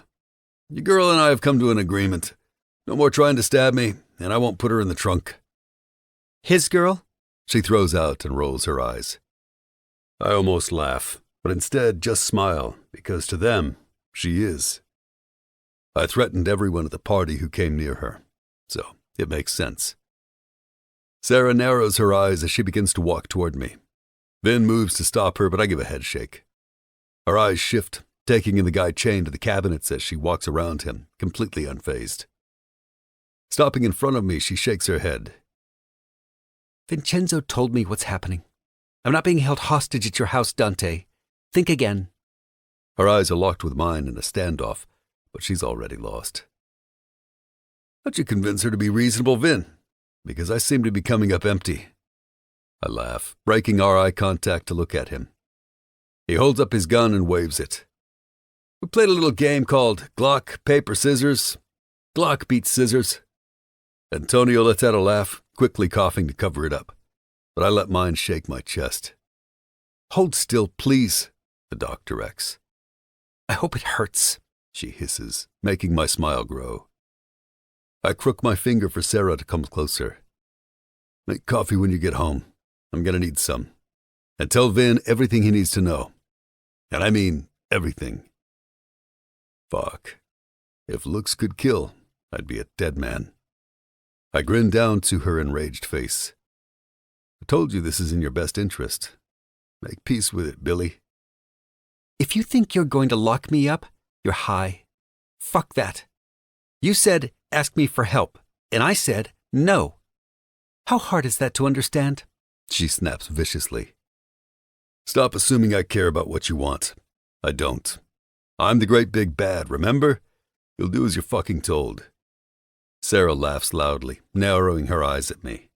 Ha! I don't follow any man's lead, including yours, Dante Sovrano. I'm amused at her choice of words. I remember the first time you said that to me. And do you remember what happened? Her eyes falter, then double down with anger. That's right, beautiful. I wasn't asking then, and I'm not asking now. Go home. I turn my head, effectively dismissing her. But when she doesn't move, Vincenzo comes and grips her arm to pull her out, causing me to watch. Something about seeing his hand on her arm makes the words jump from my lips. Attento. Si lasci un segno, ti rompo il collo. Careful. If you leave a mark, I'll break your neck. He must loosen his grip because Sarah looks at him and then back to me, confusion all over her face as he escorts her out. You're finished, the old doc says, giving me a sly grin while he stitches my arm. I give a half laugh, knowing he isn't talking about my arm. I look back to the hall where they've disappeared, a frown taking over my face. Yeah, she's growing on me. A grunt comes from the ground, and I look to see our rat friend waking up. Finish up, Doc, and leave me some of that wire, will you? Antonio walks to the counter and snags a small carving knife, looking it over before turning to me. The doc places a bandage over my arm, then digs inside his bag, gathering the things I requested before he faces Antonio. "My car? Waiting outside for you," Antonio answers, slapping a wad of cash on the counter. The doctor swipes the money as he walks out and doesn't look back. Muffled cries rise from behind the duct tape on our shackled friend as he takes in his surroundings. Squatting down, I look him in the eyes. "Hey, Frank." I grip the tape at the side of his mouth and rip it off, slapping my hand over his mouth roughly as he screams. "Shh." Antonio walks over and hands me the carving knife. I flip it back and forth between my fingers before I look at Frank again. "I've had a hell of a day, so I need you to try and be still when I cut out your tongue." He starts to kick his legs, flailing his body as he screams into my palm, but I stare into his eyes as Antonio holds down his ankles. "Go ahead. That's it. Get it all out," I whisper, leaning in closer. "Your squeals sound a lot like the way fucking rats sound before they die." His head begins to shake as tears fall from his eyes, but I press my hand harder into his face, crushing the back of his head into the cabinet. He's sobbing with deep, guttural regret. I don't blame him. He knows he's going to die. "Frank, shh, stop. It's okay. Because after I do it, I'm going to stitch you up real nice, so everyone knows they have to keep their mouths shut, or I'll do it for them." I roll the sleeve on the new dress shirt Antonio brought for me as I sit in the back of my black SUV, noticing a speck of blood crusted over the bone on my wrist. I wipe it on my pants a few times to get rid of it and sit back, letting out an exhausted breath. The windows in the car are heavily tinted, keeping the sun out, something I'm grateful for, seeing as I've been up for 24 hours now. What a fucking night. Or day, actually. I pull my phone from my pocket when I feel it vibrate. "Speak." "Cleaning crews at church. We should be good to open on schedule. I'll keep an eye on things here tonight. Then it's closed for 2 days, so we should be all good." Antonio clips out quickly. "Perfect. Let me know if anything goes down. And let me know when you get rid of the rat we found in the kitchen." "Nasty fucking animals," I answer, knowing he knows what I mean. I want to know when he dumps the body where it needs to go to ensure my message is received loud and clear. "Will do." The line disconnects, and I sit staring at my phone. I want to call her. No, it's worse. I want to check on her. A smile tugged at the corner of my lips as the picture plays out in my head when I remember how mad she was in that kitchen. She didn't even give a second thought to the asshole chained up. I laugh, relaxing back into my chair. I don't know whether to call her a psychiatrist or propose because this girl is definitely one of a kind. What amount of crazy am I walking into, Billy? I say to myself before shooting off a text to Vincenzo. Me. How is she? Vincenzo. Asleep an hour after we arrived, but not before she took a swing at me. But you should be all clear. Good luck. I can't help but laugh because this girl is no joke. I'm gonna need all the luck I can get. Chapter 7. Sarah. My eyes flutter open, the sun beaming in on me from the floor-to-ceiling windows in the bedroom I'm sleeping in. I roll over, turning my back to the light, feeling heavy from my exhaustion and hot from the clothes I slept in. I hadn't planned on falling asleep so quickly, but everything hit me all at once. So now I'm in full winter attire and feeling like I'm on fire. I tried to convince Antonio to stop by my house or a store, just so I could grab some clothes, but he deemed me untrustworthy. One little left hook and I'm a monster. Fucking baby. Sitting up, I unzip my black leather boots and pull them off, dropping them to the carpet next to where I'm lying in my cream-colored decorated jail. I can't believe I slept like this all night. What time is it? I look around the large space for a clock, but I don't see one. The whole room is fairly bare, clearly a guest room, housing just a bedroom set and a light wood entry table. I would check my phone, but seeing how the assholes confiscated it last night, I can't. Vincenzo! Are you standing outside my door? I yell as I roll my neck and cross my arms to pull off my sweater, pausing only to wait for the answer. No, it's Matteo, the familiar voice answers. I grin because, despite my circumstances, I like Matteo. He works with me at church sometimes and always manages to make me laugh. We're around the same age, so we've always gotten along well. I'm changing, so no opening the door. I call out with less snark than I would have given Vincenzo, but still full of the fire I feel. I look at the door again, waiting for a response. It's strange to have to just trust him, but I don't have a choice. There aren't any locks on the doors. At least not on this room or the ensuite bathroom. Got it, he answers. My skin tingles with instant relief as I remove my sweater and let out a breath. The cooler air envelops my body, making me shiver from being so overheated.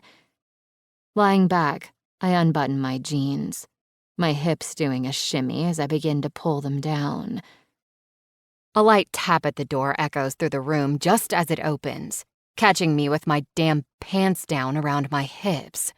Damn it, Matteo, I said no coming in, I snap, pulling them back on.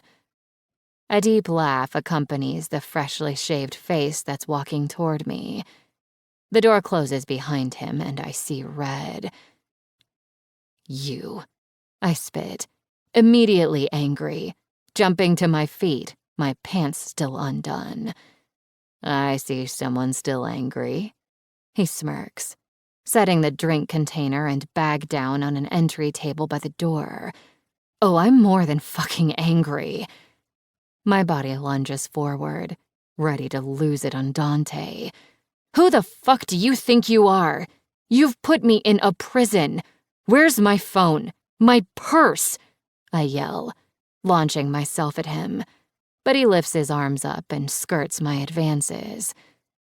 My body bounces off the table, causing it to shake and misses him. Watch the coffee, Wildcat. He laughs, sending me into more of a fury. I let out a small guttural scream and swing at him, for any part of him. But I'm caged in by his much stronger arms. My head swings around for something to use, something that will hurt him, and I kick my legs out trying to twist out of his hold. Relax, he growls, pinning me in place. Are you fucking kidding? You brought me here against my will, and you want me to relax? I pant, already exhausted from the fight. He's just too strong. Yes, I want you to fucking relax and hear me out. I'm not trying to ruin your life. I'd like to help you save it. And frankly, Billy, what's the alternative? How the fuck are you getting out? Because you aren't going through me, sweetheart. My eyes scan the empty space in front of me as I let his words sink in. He's right. I'm not. I'm wasting my time and my energy fighting when I should be more strategic. Nodding, I stand still as Dante slowly lets me go. I pull away quickly and turn to face him. I'll get your phone and belongings for you, so long as you promise not to use them as a weapon. He lectures as he steps over to the table where he placed the items he had. Fine, I answer, narrowing my eyes. Dante's amused expression still evident. He motions his head for me to follow him as he picks up the bag and drinks. Now, where were we? You were taking off your pants, right? He has to be joking. In your dreams, buddy, I snap. Almost nightly. He winks, making my nipples push against the lace fabric of my bra. I roll my eyes and cross my arms over my almost naked chest. That's all you're ever getting. We'll see. He sets what I assume is breakfast on the nightstand and sits back casually on the bed, patting it for me to join him and grinning at me like the devil. I hate how sexy he looks, and how much it makes me want to. Damn traitorous body. Am I getting a choice? No. He answers as I walk to the bed and take the spot next to him, leaving space between us. All right, I'm listening. I huff, patting my forehead. I'm on fire and not in a good way. You've got to be hot. He grins with a devilish gleam. I am, but you aren't talking me out of these pants, you asshole. You sure you don't want me to? Because if memory serves... He croons, leaning down on his elbow closer to me. I hate him. That's all we are, a damn memory, I snap, pushing him back as his arm wraps around my waist and he rolls me over so he's on top of me. My breath stops short as he stares at me because, God help me if all this anger doesn't make me want to fuck him more. Dante's leg presses in between mine, and my traitorous body wants to rub up and down until I scream. Let's do this, then talk. I haven't stopped thinking about you, he says low with that heavenly gravel. Dante's hands run up my body, and my eyes close, sucked into the sensation as he whispers in my ear. Those slinky little black stockings weren't nearly as tight as these jeans, and I managed those just fine. The trick is to start at the ankle. His lips brush my neck and a quiet mule pulls from me. Dante sits up quickly, grabbing my jeans around my ankles. A gasp escapes my mouth as he tugs hard on the jeans, pulling them down over my hips. My head immediately shakes as I lift my bottom, trying to pull my skin-tight jeans back up as I realize what the hell I'm falling for. Hell no. Get your hands off me. No help required. I can take off my own damn pants. I snap, pulling my ankle from his hand, but he grabs it again harder. So you agree. You should take them off. Fuck. His hand travels quickly down my legs to my thighs, and with a swift pull, he jerks my body closer to him as I let out a surprised squeal. My ass is flush to his thighs, my ankles at his chest, and my eyes are set on his. Dante parts my legs slowly, letting them fall to either side of him, and hovers over the top of me. His hands find a place on either side of my head, making the bed dip. Billy, I want to take them off. I hate how sexy his voice is, and I hate that my body is already begging. But I'm not giving in. I press my heels into the mattress and lift my pelvis so we're pressed together. I can feel his length hardening against my throbbing clit and the roughness of his jeans hard against the top of my silk panties. Dante raises his brows as I begin to teasingly wiggle against his cock. I bite my lip, feeling the stab of need that fills my core as I rub myself against him. A small moan vibrates up my throat, overtaken by the sensation. His eyes close, a groan coming from him. Fuck, Billy. My breath comes out in pants as I press against him harder, and he shoves a hand under my shoulder to grind against me harder. Hold on, I'm almost there, I say in a raspy breath, and his eyes shoot open to watch me. They're filled with a primal intensity of want, need, and dominance. But mine are narrowed as a mischievous smile spreads over my face. All done, I announce, dropping my ass back to the bed, pulling the zipper up quickly and fastening the button. Dante starts to laugh, shaking his head. Sneaky. I should have known. Walking his hands back as he rolls off me and sits up. I can't say I've ever gotten hard over someone putting on their pants before. Sitting up and scooting against the headboard, I shrug. I told you I wasn't here to play some concubine role. Keep your dick to yourself. I reach for my sweater, but Dante shakes his head. That's gonna be too hot. Take this. He tosses the paper bag to me. It lands in my lap and brings with it the smell of blueberry muffin, which makes my stomach grumble.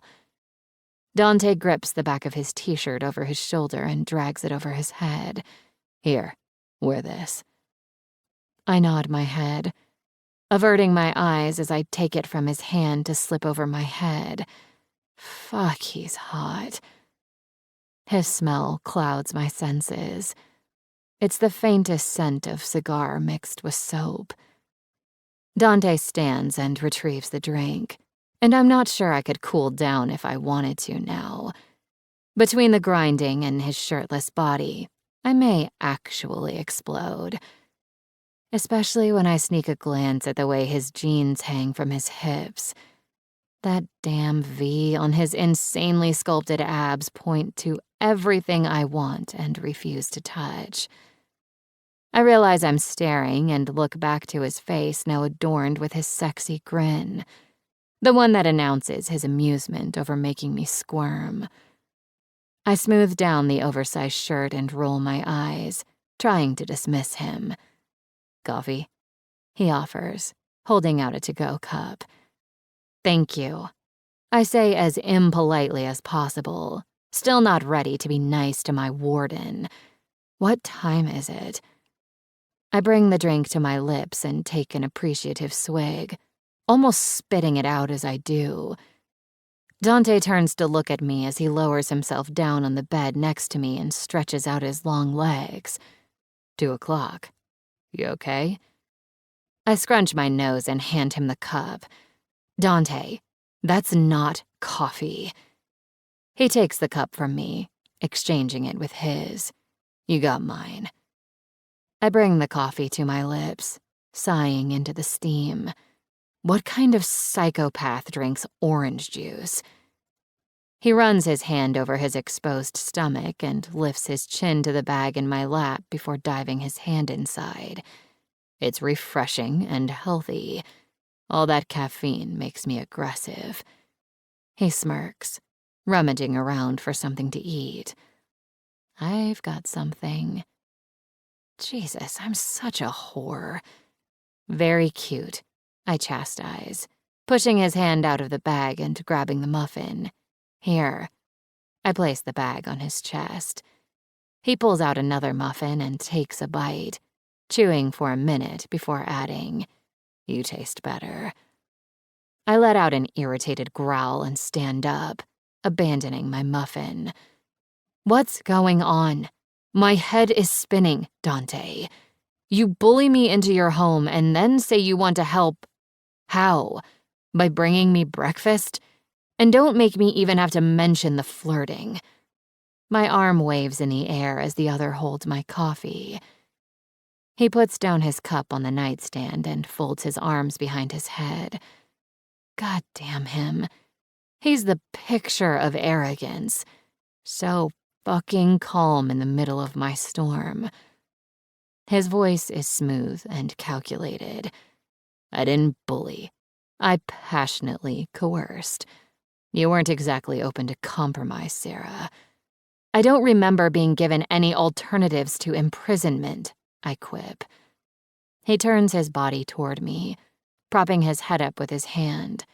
Then let's make a deal. I'm shocked at his nerve, and my mouth drops open, my arms crossing over my chest. A deal? You don't know the meaning. Dante rolls onto his back, heaving his solid frame up and plants his feet on the floor. His head hangs for a moment as he sits with his back to me, his muscles deliciously on display. He cracks his neck before standing and turning to face me. You need to hear me out, Billy. he says more seriously, and I'm not really open to hearing no. This dick. I take a step backward, narrowing my eyes. This is bullshit. I turn and walk for the door, hearing Dante's footsteps sweep over the plush carpeting. I swing the door open, barreling through toward where I remember the living room was. It takes a minute, but I realize that we're alone, causing me to stop abruptly. I'm instantly engulfed by Dante's body. His arms wrap around me, stopping me from falling forward and pull me into his body. Where is everyone? I ask quietly as he rights me, my back against his chest. There's something about this. The way he's holding me, the place we're standing. It's reminiscent of that night. I can tell he's remembering too by his silence. His voice drifts over my ear, goosebumps spreading over my neck. They're only here when I can't be. His hands slide over my stomach and turn me around to face him. We're so close. If he moved just an inch, his lips would be on mine. And I'm not sure I'd push him away. I lift my chin, and his eyes fix on my lips. He feels it too. The familiar pull between us. Screw it. Kiss me. Fuck me. Let me take a hit. Dante's lips skim mine as my eyes flutter shut. Careful what you wish for, Billy. You can only tempt me so much before I'll want it. And trust me, I'll get my way. Shit. What am I doing? I blink a few times and shake my head, the moment between us broken. Oh, this is gonna be fun. He revels in gauging my reaction. You ready to listen to me now, Billy? Chapter 8. Dante. Sarah starts walking again, letting out a frustrated breath. She doesn't even have a destination, but she's clearly so pissed that she just needs to move. I wonder if she's more pissed that she almost kissed me, or that I didn't let her. Sarah, I call out from where I stand. No, I'm not ready, she says over her shoulder. because you're going to try and decide for me, and I only like that in the bedroom, Dante. Fuck, I like that too. I take quick steps to where she's traveled to and grab her by the waist, hauling her backward mid-stride. She lets out a surprised yelp, and I twist her around, bending as I throw her over my wide shoulder. I remember. Quit fucking walking around already, I growl as I stalk over the couch. She smacks at my back, yelling, Put me down. I deposit her on my oversized gray sofa, watching as she melts into the down cushions. She's a wild mess, her hair swinging around her flushed face. My eyebrows raise as a warning because I won't chase her again. You keep fucking acting up, and I'll tie you to the goddamn bed. We clear? Now, are you ready to listen? Fine. Speak. It's not like I have a choice but to listen. She barks, pushing her hair from her cheeks. I can see from the look in her eyes that she expects me to be a smartass, to yell or growl at her. But that's not getting me anywhere with Sarah. The harder I push, the harder she pushes back. It's why I can't stop thinking filthy damn thoughts. I lower down in front of her, bringing us face to face, caging her in with my arms planted on either side of her legs. Her breath catches as I bring my middle finger to her forehead, gently sweeping a strand of her hair out of her eyes. We're close, intimately close, and I can see the war in her expression. She hates that it calms her. My voice is tender as I speak, which takes concerted effort on my part. Let's try this another way. Stop fighting me. Let me try and help. Give me a week, maybe 2. You don't even know where they are, Billy. I can get eyes on them, and worst case, I buy you some time so that you can get lost, but with a nice head start. She starts chewing on the inside of her cheek, considering what I'm saying. Sarah takes a deep breath and nods. You're right. I don't know where they are, and they won't know I'm here. But I need terms of my own for this deal. Something that gives me control of this crazy fucking situation. Name them, Billy. I can't help but grin because every tiny step with this girl feels like a goddamn world victory. Her small hands push against my chest, trying to move me back. She needs the space, but she's not getting it. She tries again, but my eyes dart to her hands, then back to her face with a shake of my head. Sarah glares at me for a moment, then answers. First, tell me what you want in return, and don't bullshit me. Nothing, I answer honestly. I'm serious, Billy. Just let me help. Trust me, this is more about me than you. The curiosity in her eyes has me pulling back. Now I need the space. Why do you keep saying that? Why do you care so much, Dante? We had a fun night. It was great. But this seems like an insane gesture just to secure a second date. She jokes, but the tension doesn't ease in my shoulders. I push up to half stand, angling my body to join her on the couch. Taking a deep breath in, I squint my eyes at her before my face relaxes. The answer she wants to hear isn't the one I have to give. She wants to hear that I'm a good person, altruistic, but I'm not. I'm just a guy who can't forget his past and likes to see people get what's coming to them. So, I tell her a half-truth. Because you mean a lot to my brothers. What's important to them becomes important to me. Simple as that. Her eyes crease in the corner from her fond look at the mention of Dominic and Luca. She looks beautiful when she does that. Or maybe I'm doing this for good karma, I add, smirking. She grins wider. Your smile gives away your lie. You don't believe in karma? No, and neither do you, or you'd never take matters into your own hands. And I don't believe that you actually think any decision you make is wrong. She accuses humorously, pushing at my shoulder.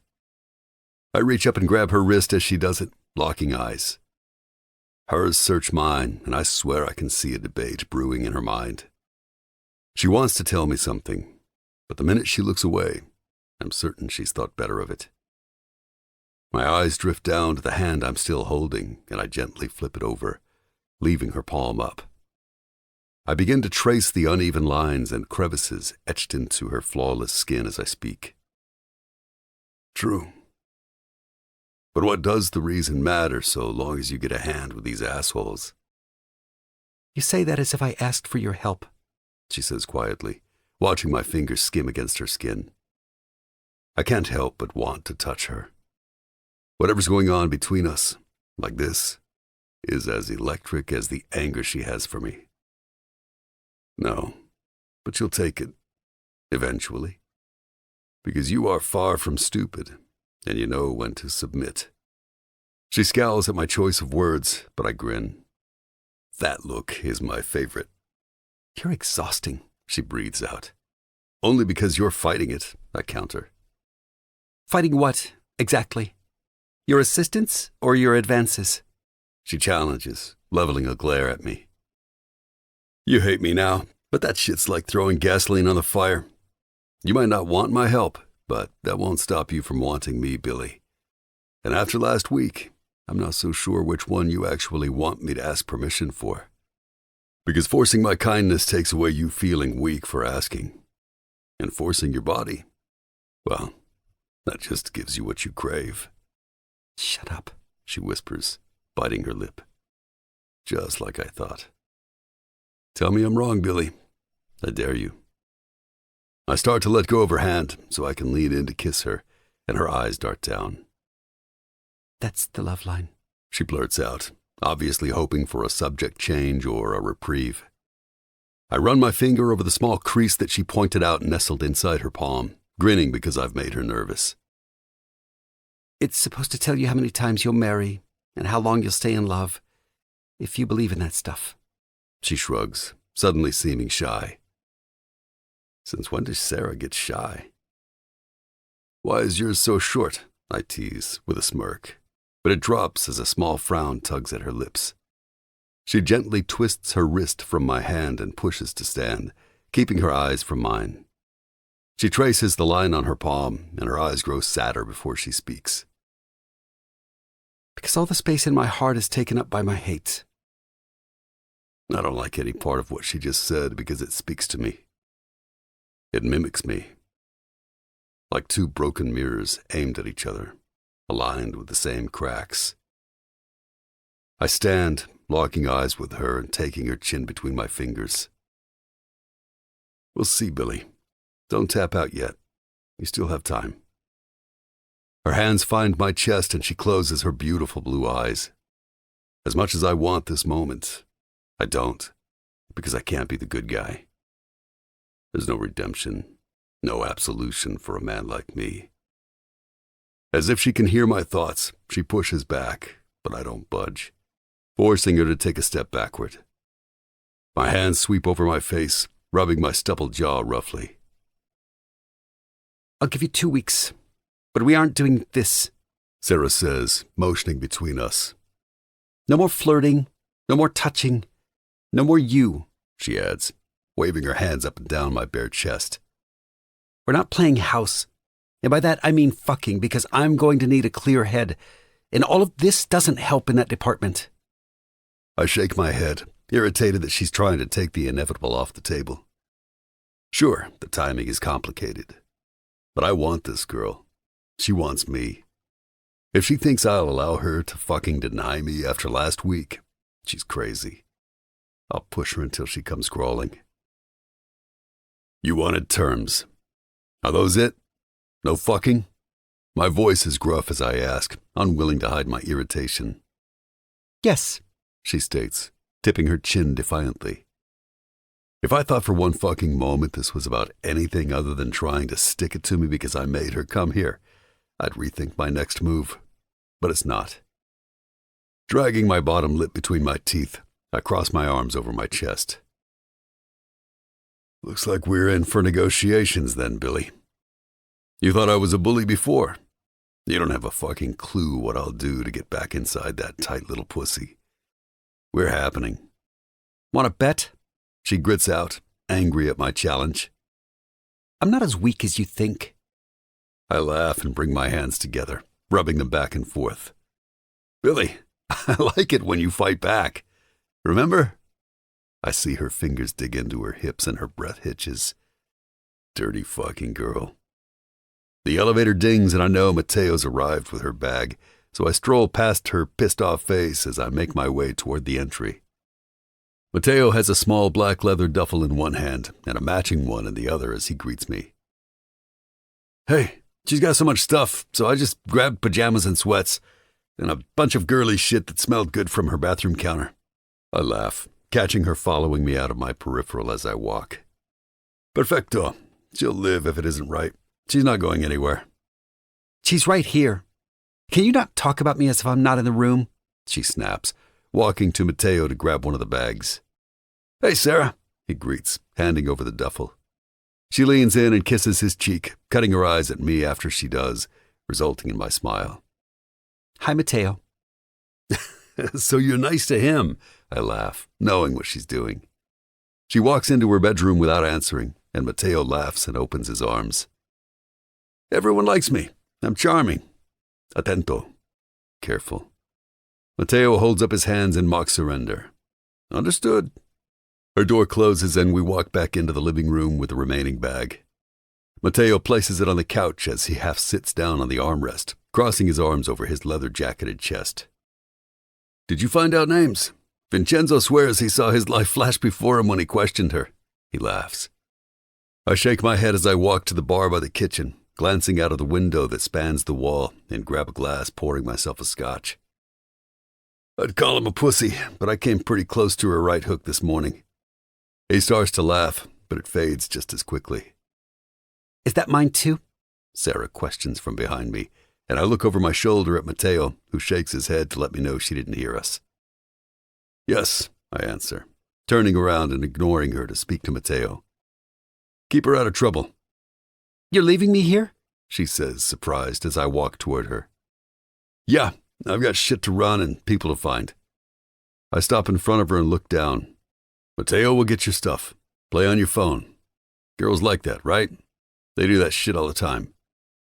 The look on her face could actually end my life. Before she can spit fire, I walk off toward my bedroom door, calling over my shoulder. I gotta change. No coming in. Don't worry. I won't. I have a bet to win. Chapter 9. Sarah. Sarah. Mateo pushes against the door frame. Dante's going to be so pissed when he finds out you tied me up and searched the house. I laugh loudly and look at him. You're such a pussy. One, if he cared about security, the asshole would have locks on his doors or, at the very least, on his desk. And two, he already knows. And three, if that's your story, that I tied you up, you're as good as dead. Very nice. Good to know you'll mourn me. Great friend you are. He laughs as I open up another drawer from the desk in Dante's office. The size of his office is enviable. It's probably the size of my bedroom in my apartment. A muted black bookshelf filled with books runs from floor to ceiling on one side, and on the other is his large stone gray desk. The room is masculine and strong with a faint smell of cigars. It's definitely Dante, but I don't believe that he uses it often because other than an errant pen, everything is neat and organized, each item having its place. It's unnatural. Yep, he's a psycho or this is a front. My head pops up when Mateo lets out a breath, reminding me to answer. I'm a hostage and you're an accomplice in that. Our friendship is void. And believe me, Dante is well aware that I'm searching his house, which is why I'm coming up empty. He isn't stupid, and he also knows you're a little afraid of me. You're lucky you're a girl, he shoots back, laughing. No, you are. I exact, closing the last drawer when I come up empty. Mateo walks inside the office, past me and turns to come up from behind. He presses his hands on my back, pushing me out with enough force that my feet are made to take the steps. I start to laugh and try to dig my feet into the ground, but he pushes harder. Of all the guys, Mateo is the least intimidating. He's so easygoing and charming, living like he doesn't have a care in the world. The downside is he comes with annoyingly crude humor, and I'm fairly certain he fucks anything that walks. Come on, there's nothing here that's interesting, he complains, other than his overly sorted pen container. But you didn't think you'd be smarter than the FBI and find the smoking gun, did you? I reach my hands out to grab the door jamb, stopping us just inside the room. No, I'm not an idiot. But I'm trying to figure him out, and you should help me. Mateo lets out a groan. Later. I'm starving, Sarah. Snoop later. Cook for us now. I can't cook, you sexist dick. I snap loudly. Mateo spins me around to look at him, confusion on his face. Seriously? No, I can, I smirk. Come on. But you're so entitled. I laugh, letting the door go and exiting the room. We walk down the hallway from Dante's office to the stairs. How many women do you have cooking for you on a weekly basis? As many as I can eat, he answers, bouncing down the stairs in front of me. Jesus, you're disgusting, I laugh. When we hit the bottom of the stairs, we head toward the kitchen and I smile at him. Would you give it all up for you-know-who? I question, wagging my brows. Sarah, he answers, my name a warning. But I know his dirty little secret. I've seen him sneak into the downstairs rooms at church to have his way with the one woman who has him hooked. I don't want to talk about it. It's complicated. Too complicated. I shrug and start opening cabinets. Unfamiliar with the kitchen, searching around for something to cook. Mateo takes a seat at the island by the sound of the stool dragging against the floor. But I'll tell you my complicated story if you tell me yours. I grab a box of pasta and turn around. No way, there's nothing to tell. I lob the box at him and he catches it midair. Bullshit. What's the deal with you two? And what's this for? My hand smacks against the counter and I look at him humorously. You're going to learn to cook for yourself.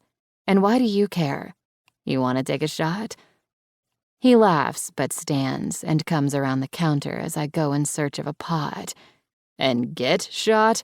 No fucking way. You belong to Dante. His answer makes me swirl around. Mateo is standing there grinning at me while holding a shiny silver pot. I belong to me, I state firmly, jumping up to sit on the counter. I wave a finger at him and wonder how he seems to know his way around a kitchen. I never said I couldn't cook, just that I don't have to. Now come on and spill it. All that charm and wit wasted on a man-whore. Is this what it's like to have girlfriends? I'm glad I passed. I laughed, watching him turn on the faucet over the stove to fill the pot. He laughs loudly as he sprinkles salt and olive oil into the water. Let's make a deal. I'll tell you one thing and you tell me one thing. Against my better judgment, I nod because Mateo is hard to resist.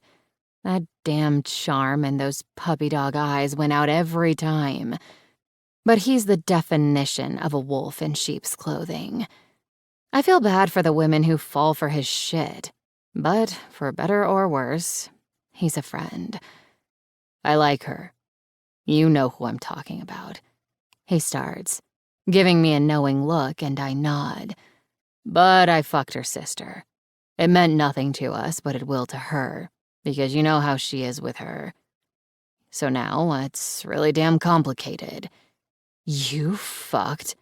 I gasp before he cuts me off. I will not confirm or deny a name, he answers, tutting at me.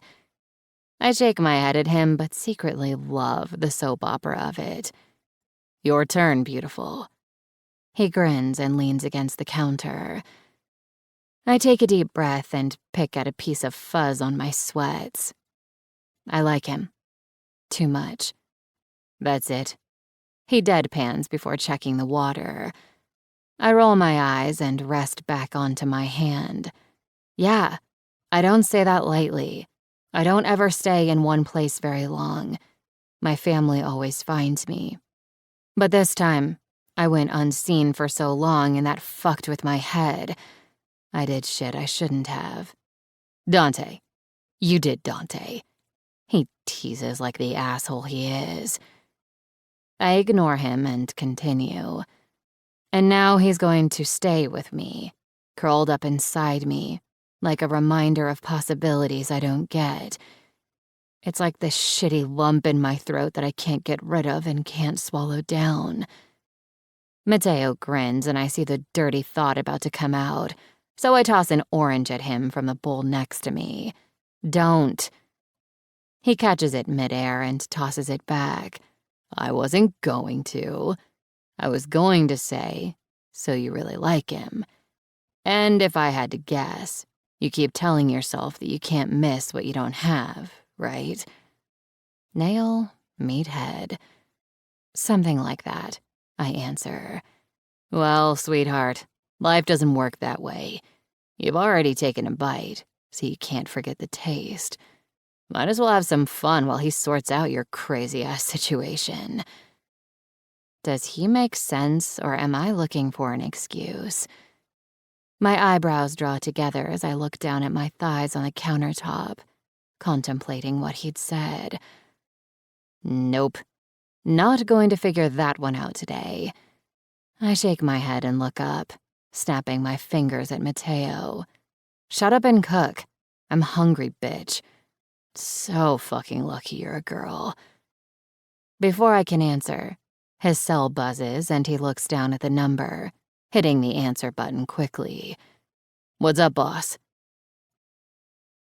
You beckoned? I drawl sweetly, standing in front of Dante in the middle of the dimly lit little Italian restaurant called Mama's in my sweats, flip-flops, and an old t-shirt that says Al's Auto Body. I've never been here, but I've heard the guys talk about it plenty. And considering when we got here all that's been spoken around me is Italian, I figure this place is pretty authentic. Sit. He jets his chin to the space across from him and takes a bite of his entree. Do you want some wine? I can't help the irritated look that plays across my face before I blurt out, "Why am I here, Dante? This is embarrassing." He looks up, maybe surprised by my candor, and picks up his napkin to wipe his mouth. "Oh, don't be a gentleman on my account. I know the real you. Might as well treat the plate like a trough." I grin, sitting down and scooting into place. He laughs and lifts the red wine toward me. I grab the stem of my wine glass and hold it up for him to pour. "I thought we'd have dinner together. Is that so terrible? And you look beautiful, Billy." I lick my lips, almost feeling bad as he straightens the wine bottle and places it back on the table. I had a lovely dinner being prepared for me back at Lockdown. I bring the delicious and much-needed glass of wine to my lips and take a sip. Dante drops his utensils down by his plate. Leaning back into the soft, cushioned red banquette. "How is it you hate me for helping you? Explain that. You'd think you'd be nicer." I hate the way he looks at me, because I know the only reason I'm pushing back so hard is that I can't risk him finding out everything I'm tangled up in. He's too stubborn and pushy, and my little fight would go from street match to a world war. But that look, like I'm ungrateful. No, like I'm disappointing him. It's gutting me. Don't look at me that way. My voice is quiet as I take another sip of wine. What way?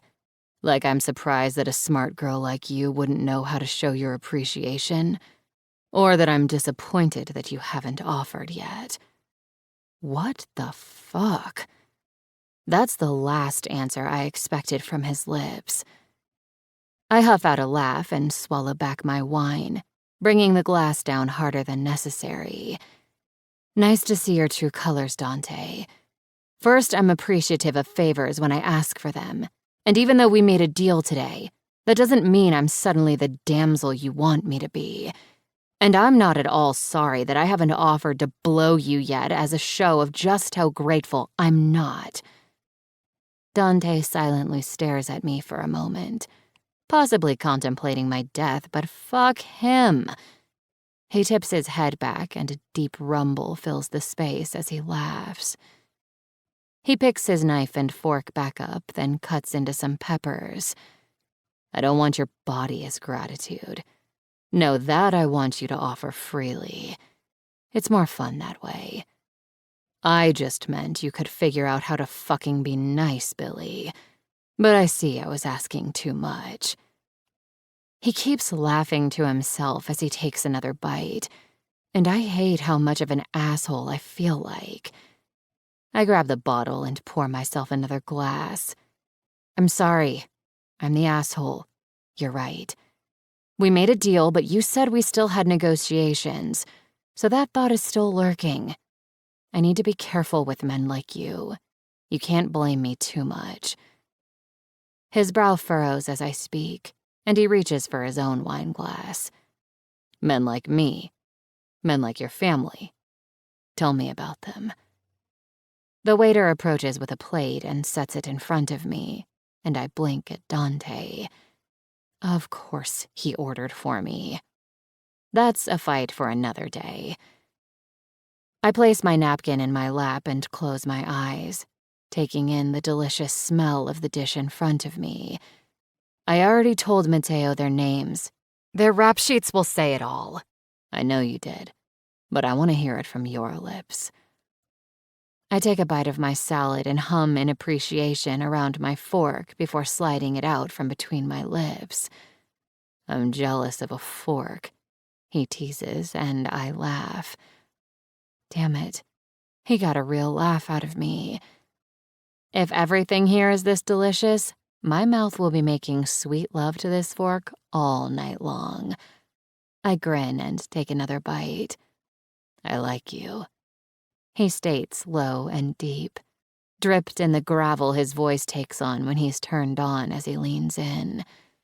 I'm likable, I agree, enjoying the way he's surveying me way too much.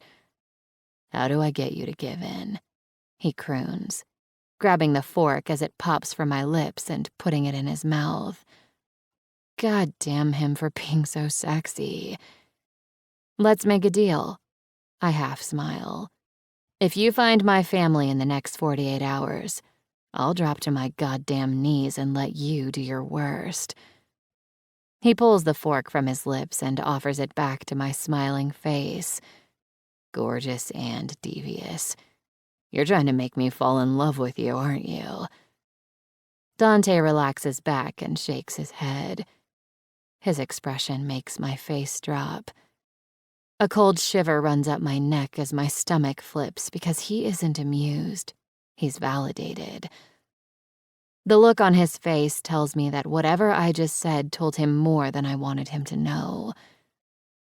His voice drops low as his smile fades more, giving way to the face of a man who knows he's been misled. So sneaky. See, you're cheating because I need their real names to find them, don't I, Sarah? I start to counter, to tell him I gave their real names, but he holds up a hand to stop me.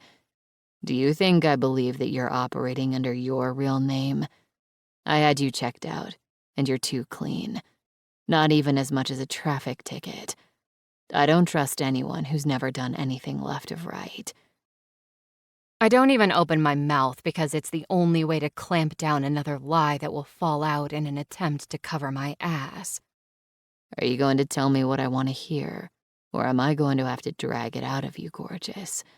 And before you say no, just know that your silence makes me want to dig even more, because you're hiding for a reason. My eyes drop to the table, needing a minute before I look up and say what I should have said from the beginning. It's hard when you come from my life to ever really trust, but it's easy to know when to fold and not dig yourself in deeper. I lift my head and ready myself for his reaction to what I'm about to say. You're right. I've been playing you, withholding their names. But Dante, you having me here, in your house, acting like some kind of dark knight, that's for you, not for me. I'm just biding my time. In 2 weeks, once you've played this out, I'll slip away, nobody the wiser. I admit without a hint of apology, even though I feel guilty. His hazel eyes take in my features, and I watch him as he does. Fuck, he's so unreadable. I can't tell if he's pissed or impressed. Do you play chess? He questions nonchalantly as the waiter clears our plates and sets down bowls of pasta in front of us. No, I answer, peering down at my food and wondering where he's going with this. The job of every piece on the board is to protect the queen because she's so powerful. His first 2 fingers run along the top of the wine glass.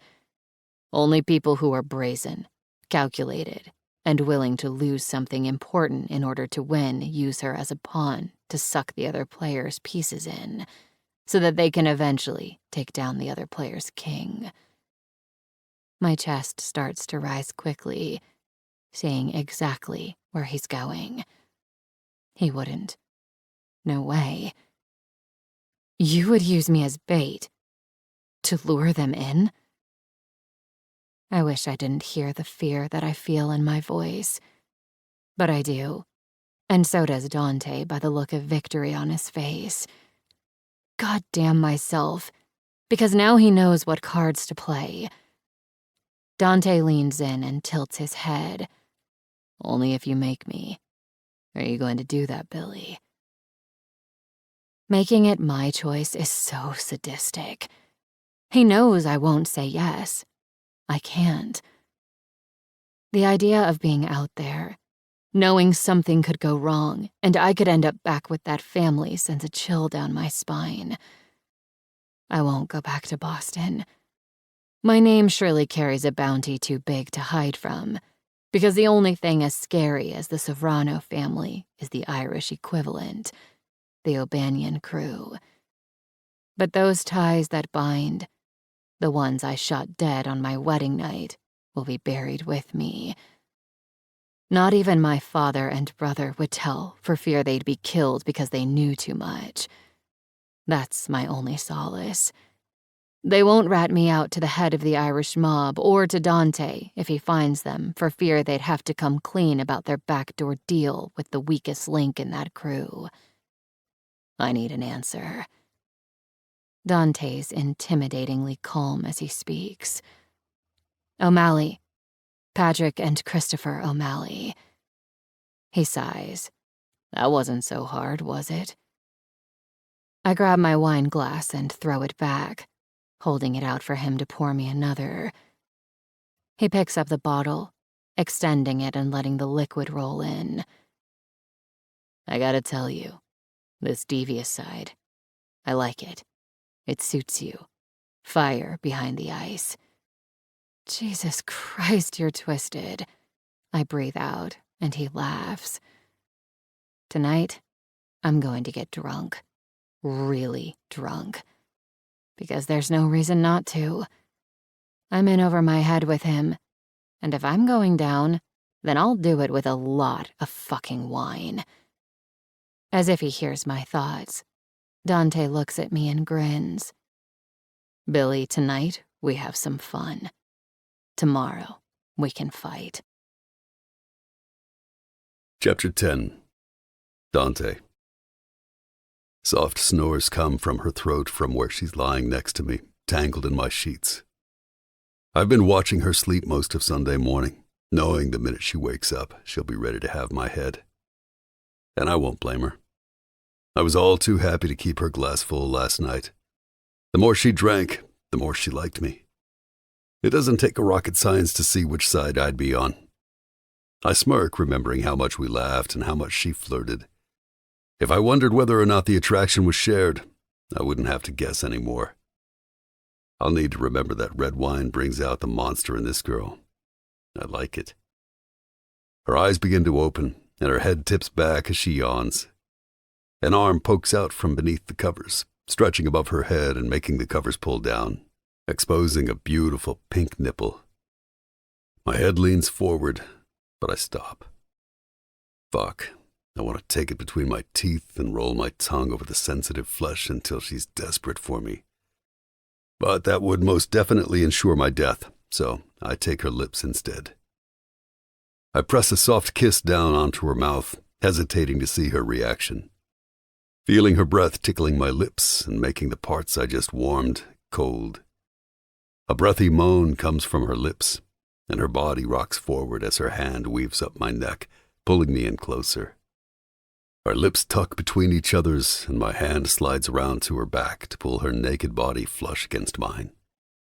Our tongues caress and glide over each other like it's a dance we've been doing our whole lives. Sarah reaches down between us and wraps her hand around my engorged cock, pulling a groan from my throat, vibrating our mouths. I softly knead her breast, pinching her nipple, rolling the hardened bud between my fingers. Her hand stills, and my eyes pop open. Her own icy blues are wide as she pulls back slowly and swallows, evident that she's pondering something violent. Good morning, Billy, I say calmly. You might want to let go of my cock before you make any rash decisions.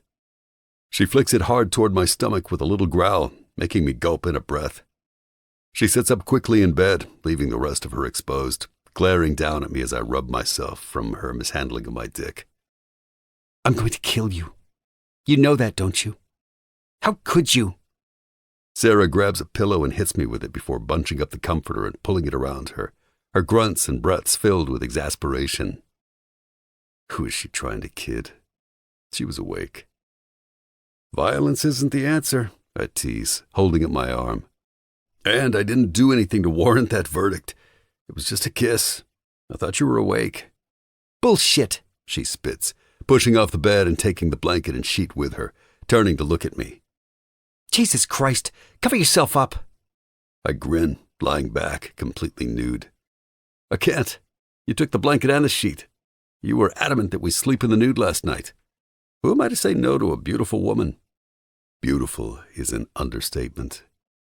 She's fucking gorgeous like this. Hair wild, flushed and ready to do some damage. She's fucking perfect. Sarah marches to the middle of the room where she threw off most of her clothes last night and bends down to pick them up. Real classy. I was smashed, and I remember almost everything. The only thing I'm foggy on is why I'm naked in your room. You could have put me in my room. You just kept saying, I'm not allowed to wear clothes in the house, and my place is next to you. It was actually pretty entertaining and accurate. I prefer you in the nude and in my bed. Where the fuck are my sweatpants? She yells, sorting through her clothes as I shrug. My name is called out from inside the house, and I know the guys are here, so I push out of bed. No clue, but I have business, so you keep your pretty little ass in here until I'm done. Throwing on some gray sweatpants hanging over a chair, I grab a t-shirt and head to the door. Dante, I'm not staying in here and waiting until you get done with your lackeys. I'm going out in a damn blanket if need be and going to my room. The thought of her walking out, even in a blanket, pisses me off. There's no fucking way anyone sees how fucking sexy she looks right now. No, that's for me alone. Turning, I look at her, no humor on my face. You'll sit your ass down and wait. I want you like this when I get back. Today we negotiate, Billy. I walk through the door as Sarah glares at me from where she's standing next to the bed and let the door close behind me with a loud bang. It's been 20 minutes and we've managed to go through most of what we needed to talk about. But I'm antsy. Not because of this meeting, but for the one waiting for me behind the door I can't stop staring at. Turning my back to my bedroom door, I try and listen to what Antonio is saying, but all I hear in my mind are the breathy little moans that accompanied our kiss this morning. Fuck, that girl is hot. I try to refocus, silently cursing my dick, but when I look up, all I see are frowns and oh shit looks before I hear, Good morning, fellas. My head swings around and silence fills every soul in the room, except for mine. All I feel is rage crashing inside my veins, making a ringing sound in my ear. I'll fucking kill her. Sarah's standing in the entry, wearing a smile and next to nothing, just a lace bra and a hot pink G-string. Every part of her showing to the 4 assholes sitting on stools at my kitchen island. What the fuck do you think you're doing? I bark, smacking the counter and watching her saunter to the fridge as everyone looks in different directions. They better fucking look away. I'm getting some juice. What are you doing? She answers, her head swinging to me lazily as she reaches inside for a carton of orange juice. Mateo lets out a very nervous laugh, and my hand reaches to the small of my back instinctively for my gun, but it's not there. Fuck. I'm ready to shoot people. This girl has me all fucked up. Antonio smacks Mateo's shoulder, giving him a head shake, having seen my reaction, as Sarah bends to look inside the refrigerator. Her bare ass comes into view, sending me straight over the edge. Unless you want me to keep you there and make that ass bright red, I'd stand the fuck up. She looks over her shoulder and winks. Motherfucker. I grab her shoulder and stand her up, turning her ass around and out of sight. Sarah looks up at me and grins. What's wrong, Dante? You seem angry. Should I have put a blanket around me? Before I know what I'm doing, my hand slams the fridge door shut as I loom over her, but Sarah just blows a kiss, uncapping the lid and drinking right from the carton. Oh, you're having fun, huh? All right. I see what you're doing, I growl, trying to restrain my temper. Dropping the container down, she looks at it, musing. You know, orange juice is starting to grow on me. Her eyes drift to her chest as she grins. Whoops, I spilled some. Her finger darts across her chest, wiping up a bead of orange juice and bringing it to her mouth. My fist instantly connects rapidly with the steel refrigerator. 1 time, 2 times, 3 times, but she doesn't even flinch. That goddamn smile grows, though, and I snap. I grab her waist and start pushing her backward toward my bedroom. Put your fucking clothes on, or so help me God, Sarah, I'll... What? She cuts in, trying to throw my hands off her, but not succeeding as I keep pushing her backward. You'll do what? She challenges as I turn her back to me and shove her through the door. You're about to find out, I growl. The sound of chairs scraping the floor echo through the room as the guys all begin to file out, leaving us to battle this shit alone. Sit! I'll be out in 10 minutes, I bark, and the noises immediately stop. Sarah starts off toward the bathroom with a string of curses, but my hand shoots out and grips her shoulder, keeping her in place. Let go, she snaps, full of anger. I come right beside her and bend to her ear, my intention laced in my words. Are you trying to get those men killed? Is that what you want? Because all of this, I grit out, covering her breast with my hand roughly and hearing her gasp, is for me. She's already breathing heavy, and everywhere I touch feels like an electric current buzzing between us. You don't get to order me around, Dante. Her voice is filled with defiance, but she doesn't make a move to push me away. She fucking wants this, even more so now. Everything we've been feeling, all the push and pull, it's become a ticking time bomb, and we're about to blow. My hand massages her, and her eyes flutter closed. Anger is the most powerful aphrodisiac there is. And right now, Billy, I'm going to take out all my fury on your body.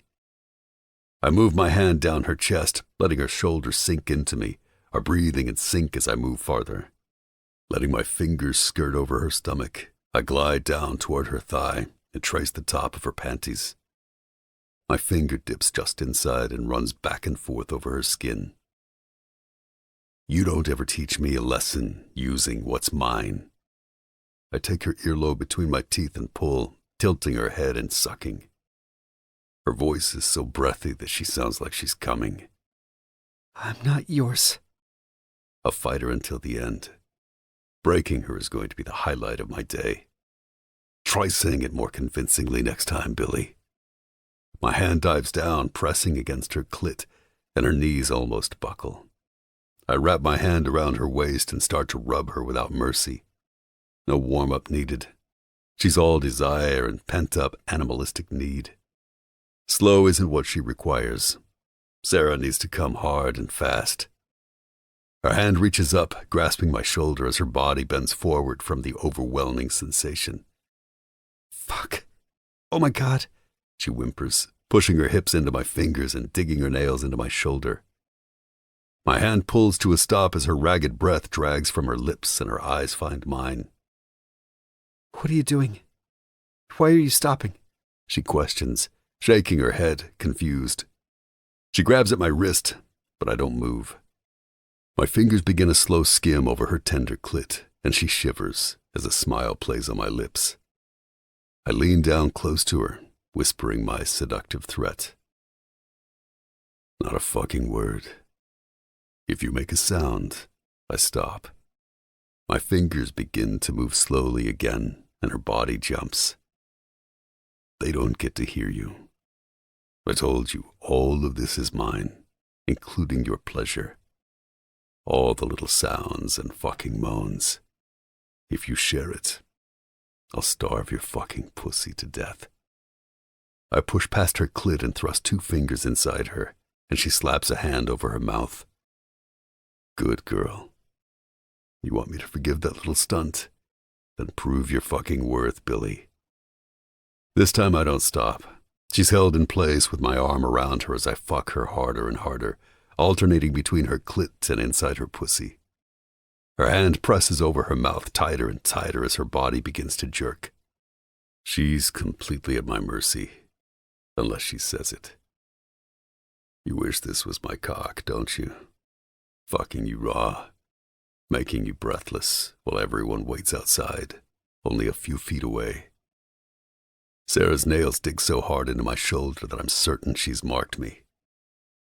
You like that, don't you? The idea of being caught, seen. Or maybe it's the idea of being mine, to do with as I please.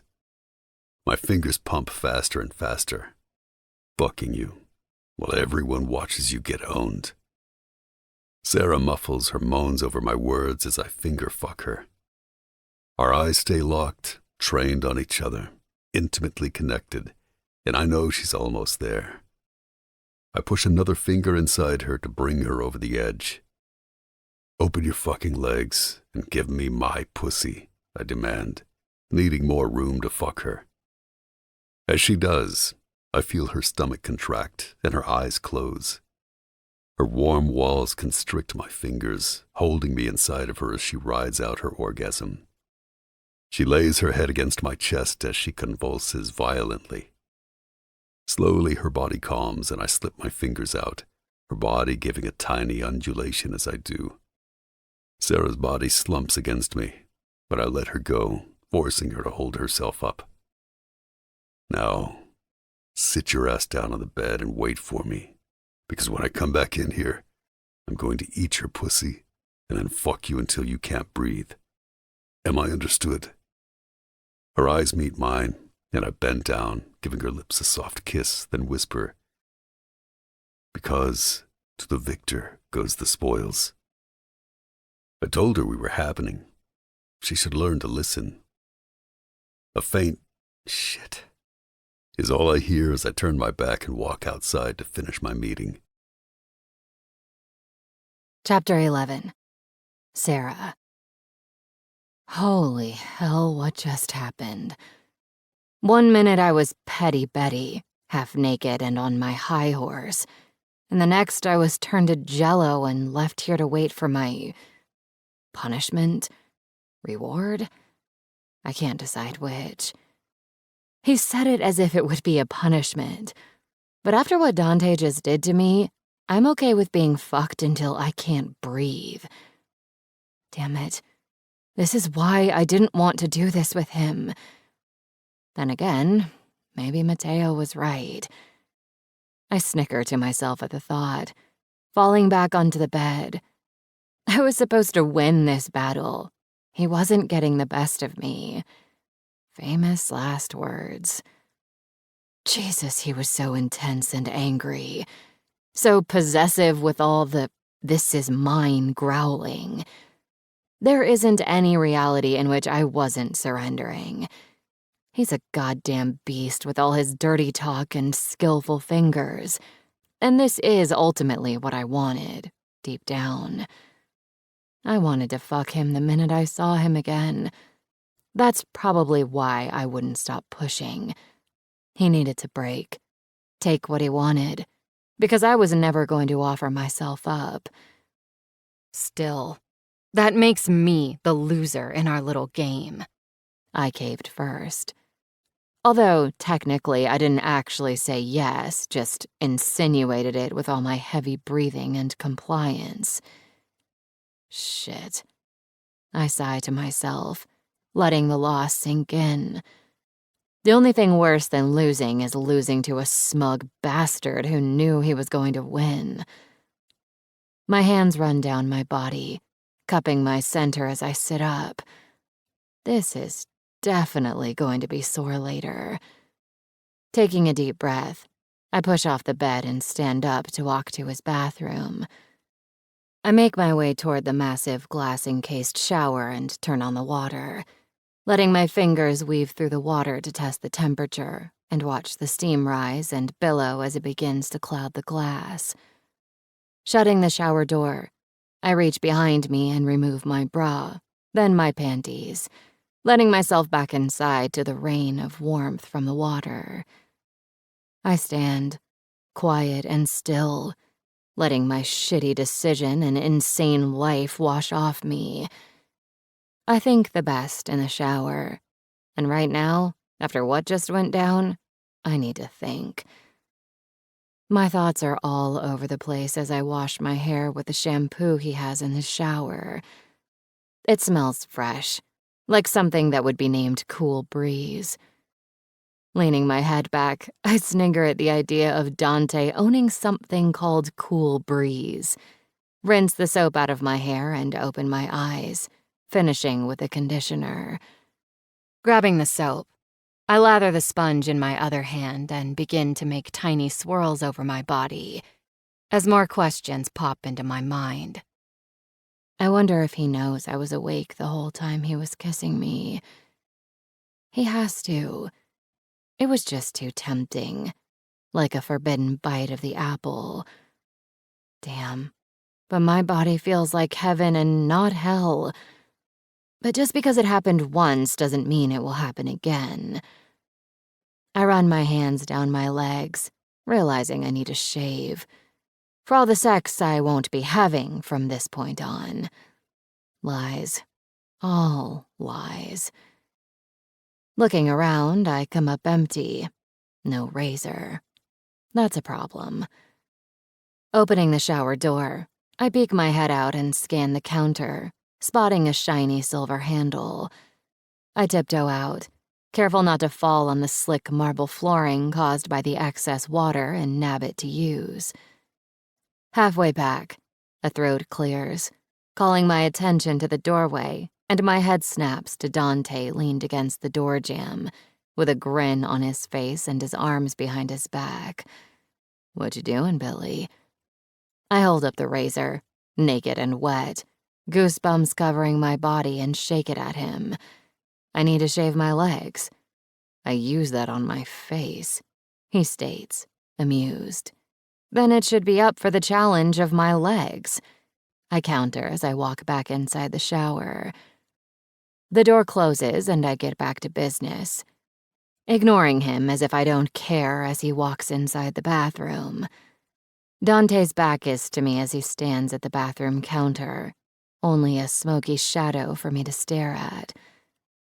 He stands for only a moment, before turning to leave without a word. The moment he shuts the bathroom door, I rub a clear spot in the glass to see what he was doing, curiosity getting the better of me. No way. A grin graces my face as I look at a small stack of clothes, neatly folded and placed on the counter. He brought me clothes. So what? It's not a big deal. But if that's true, why am I smiling like a loon? Oh man, I'm in so much trouble. Hating him is going to be harder than I thought. Showered and changed into new clean sweats. Fucking guys. This is what happens when they pick out clothes. I pad out of the bedroom barefoot and head back into the great room. But the house is empty. No guys, no noise. There's no way he trusts me alone. Although I already know the elevator only works with a key card. Tried and failed that on the first night. I look around and notice my purse sitting on the coffee table in the living room. So I head over and open it, grabbing my cell out, but it's dead. Mateo was supposed to give this to me yesterday, but we got sidetracked by my impromptu dinner date. I rustle around, searching to see if my keys are inside, but come up empty. Of course he took them. Noise comes from upstairs, and I hear Dante's voice reverberate against the space. "Make sure. We need to be positive before we make a move." Against who? My head lifts toward the top of the stairs as I watch him walk down. He always walks ahead, like he's leading the charge. I'm pretty sure Dante sees himself as the person who protects the men behind him and not the other way around. That's probably why they're so loyal to him. It's obvious by their demeanor. Anytime I've ever seen them all together, it's clear that Dante is where he is because of respect, not because of fear. His brothers treat him the same way, especially Luca. It's what makes him so powerful. They would all die to protect him, and he would never even need to ask. You don't listen very well," he calls out, taking the last step, dragging me from my thoughts. Vincenzo laughs but gives me an apologetic nod when I narrow my eyes at him. I'm still mad at him. I shrug and lean back onto the couch. We already know this about me. "Hungry?" he says teasingly, letting his gaze drift over my body as he stands in the entry, never taking his eyes off me as the guys walk out. "No, but I need to make a run to my apartment," I say, brushing my damp hair over my shoulder. "I need something other than sweats to wear."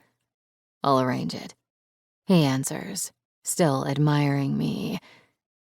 Picking up my phone from next to me, I stand and head toward the stairs. "Bye, guys," I call out, seeing them enter the elevator with a string of goodbyes yelled back. "I like you in sweats," Dante remarks nonchalantly as I walk past him and the house gets quieter. I stop at the staircase and look over my shoulder. "I like me out of them. We all need to make sacrifices, Dante." I crane my neck to make sure we're alone, and he nods. So I push the bulky pants down and kick them off, leaving me in my boy shorts. He bites his bottom lip as I hang them over the railing and grin. If I'm trying to get him to attack me, it's working because Dante looks as if he's planning to pounce. So I make my move and jog up the stairs quickly, holding back a laugh. "Where are you going?" He grins as he watches me go up the stairs. "To put my phone on the charger in your office," I answer honestly, stopping at the top and glancing down at him. He crosses his arms over his chest and stares at me. "How do you know there's one in my office, Billy?" I can't help but just smile and shrug before taking a step backward and turning around to walk down the hall to hook up my phone, hearing him yell, "Sneak." The familiar scent of him sucks me in the minute I walk inside his office.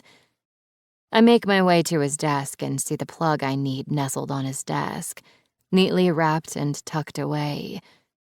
Hooking up my phone, I sit in the large, tall-backed leather black chair and throw my smooth legs up on his desk, letting out a breath as I wait.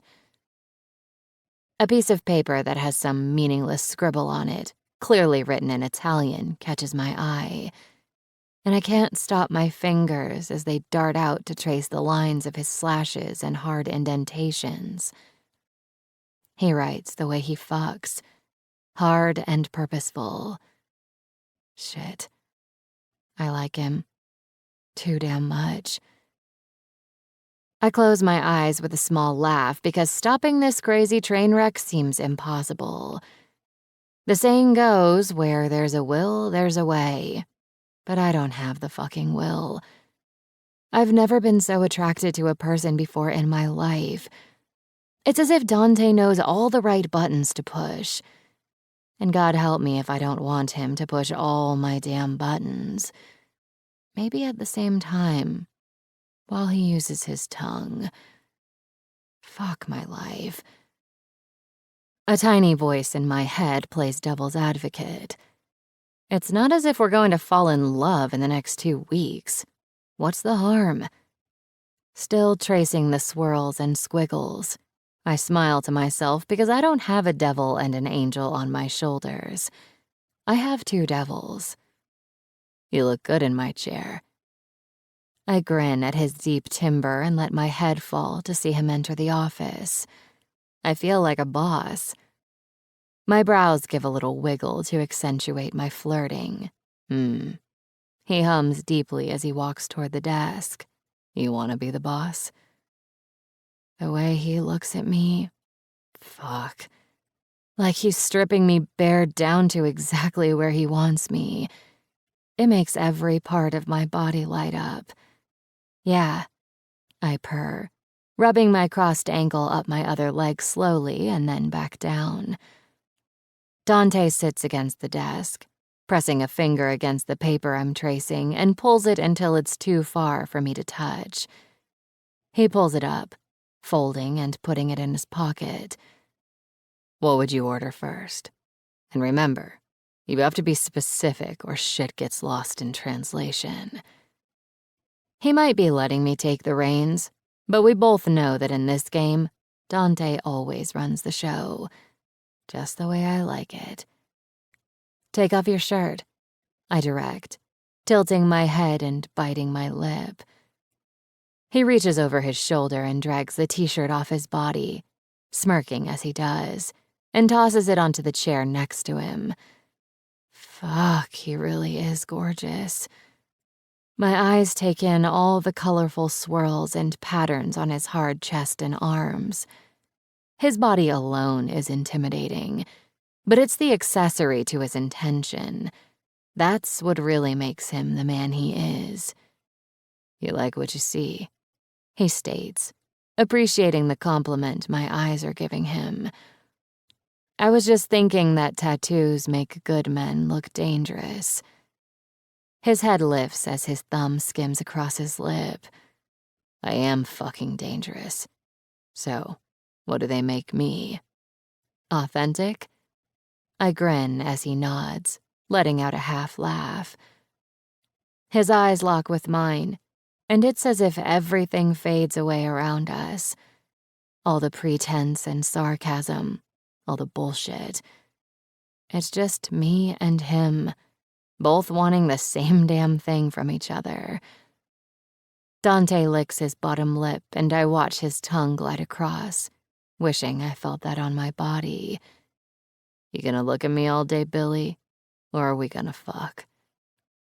The roughness in his voice hits just the right button. I uncross my legs, letting one slide away from the desk and leave my legs spread apart. Why don't you make good on your threat from earlier and stop wasting my time with all this foreplay? I swear it's admiration I see in his eyes before he does exactly what he promised. Chapter 12. Dante. I swear I can still taste her on my lips, like fucking honey. My tongue darts out past the seam of my lips when the thought passes through my mind as I relax into my seat in the back of the SUV. The car switches lanes through traffic as I pull my phone out and dial Sarah. She's displeased that I left her behind today. At least that's what I gathered when she told me to go take a stroll in heavy traffic. But bringing her with me wasn't an option. The call goes to voicemail after a few rings, making me crack my neck, trying to relieve my irritation at being ignored. I hit Mateo's information since he's her designated babysitter, or at least the only one she doesn't try to stab or punch. Hey, boss, he answers on the first ring. Give her the phone. The line is silent as I assume he's handing it over to her. Dante? She answers in her sexy little rasp as if she expected my call. I laugh silently, picturing her expression. Why aren't you answering your phone? Because it's off, she half laughs. I can't help but join in. You're fucking terrible, you know that? But she's crawled under my skin. She's stubborn and unreasonable. She's fucking infuriating and seems to find joy in making my blood boil. And I like it. Go get it, Billy. She cuts me off quickly before I finish. Jesus Christ, Dante. Fine. Is that all? What do you want? Are you calling to tell me all about the outside world? Just to rub it in? You're safer in the house. The end, I grit out, unwilling to fucking talk about this. Bullshit, she spits. You just don't want me to tell everyone what a tyrant you are. I laugh loudly at her accusation. She's never seen my worst. And I hope she never has to, because this girl is quickly becoming one of my favorite people. Sweetheart, they know. It's not a secret. But there's shit going down you can't be around for. I smooth my slacks, imagining her in a tiny lace string and how enjoyable it'll be to have a glass of whiskey while she rides my cock. So settle down and put something on I'll like for later. I hear Sarah take a deep breath before her voice fills the line, eerily calm. You have completely forgotten who you're speaking to. You will fuck only yourself from this point on. And whatever the fuck is going down at family dinner that I can't be around for, better never show her damn face while I'm here. The line dies, and I place the phone down on the seat next to me, picking it up to call back, but putting it back down just as fast. A small laugh escapes my throat. She thinks I'm seeing another woman. Sarah just got jealous. Really fucking jealous. I don't think my dick has ever been this hard. Fuck. My car slows, a horn honking in the background, pulling me from my thoughts. We've stopped in front of a small florist shop in downtown Chicago. The minute I'm back in the present, my shoulders tense and all the humor from my conversation dies. We're here, boss. I come every week to the bricked building on this busy street, usually on autopilot. It's a necessary chore, the duty of a doting son. But I hate this fucking place because it reminds me where I have to go next. I step out the moment my car door opens and scan the sidewalk before closing my suit jacket and buttoning it to guard me from the chill in the air. The clerk perks up as I step through the entrance and motions to the dark pink peonies on the counter. We've got them ready, Mr. Sovrano. I nod, walking over and accepting the butcher paper wrapped bundle, tossing a 20 on the counter. I won't be here next week, but the week after we'll resume. Absolutely, sir, he responds and jots down a note to himself on the pad in front of him. I turn to the door and my eyes are drawn to a case filled with roses, all varieties of colors, the petals slightly dewy from the water that's been sprayed on them. Would you like to add to your order, sir? The clerk questions. Would I? I could send Sarah the whole fucking case and watch her roll her eyes at my outrageous behavior. Pretend she hates them, then watch the smile brighten on her face as I tell her that I'd do it every damn day if it meant she'd be that happy again. I could, but since she's pretending to hate me. My eyes linger on them for another moment before I shake my head, breaking my focus. No, just what I have. My driver pulls the door open, and I walk out, the tiny bell dinging again as I do. I got it, I say, grabbing the door handle and opening it. Sliding in, I settle into the back of my SUV, placing the bouquet next to me in the empty seat. I look out of the window and catch my reflection, seeing the grin on my face. I've never wanted to buy a woman flowers. Ever. And this pistol makes me want to buy the store. My head shifts and I let out a half laugh as I lean in toward the driver. Take me to my mother. He nods as the car comes to life, and we slowly pull out into traffic. I undo the button of my suit jacket and reach into the inside pocket to retrieve my cell. I hit the number and place it against my ear. Boss, Antonio greets. Did we verify? We did. It's them. Her dad and brother. Dante, they're the lowest forms of fucking scumbags. The shit we've heard. E horribile. It's gonna make you lose it. But they're here, in Chicago, about a block from her place. My fist strains against itself, making my knuckles white. What kind of men hunt their own flesh and blood? Unless she betrayed them. Turned on them. The idea gives me pause. Sarah's definitely running because she's afraid, but until now I never considered it something she's due. No, I throw the idea away the minute it enters my mind, because I don't care if it is something she deserves. Nobody touches her. Send Nico and some of the other guys to have a friendly chat.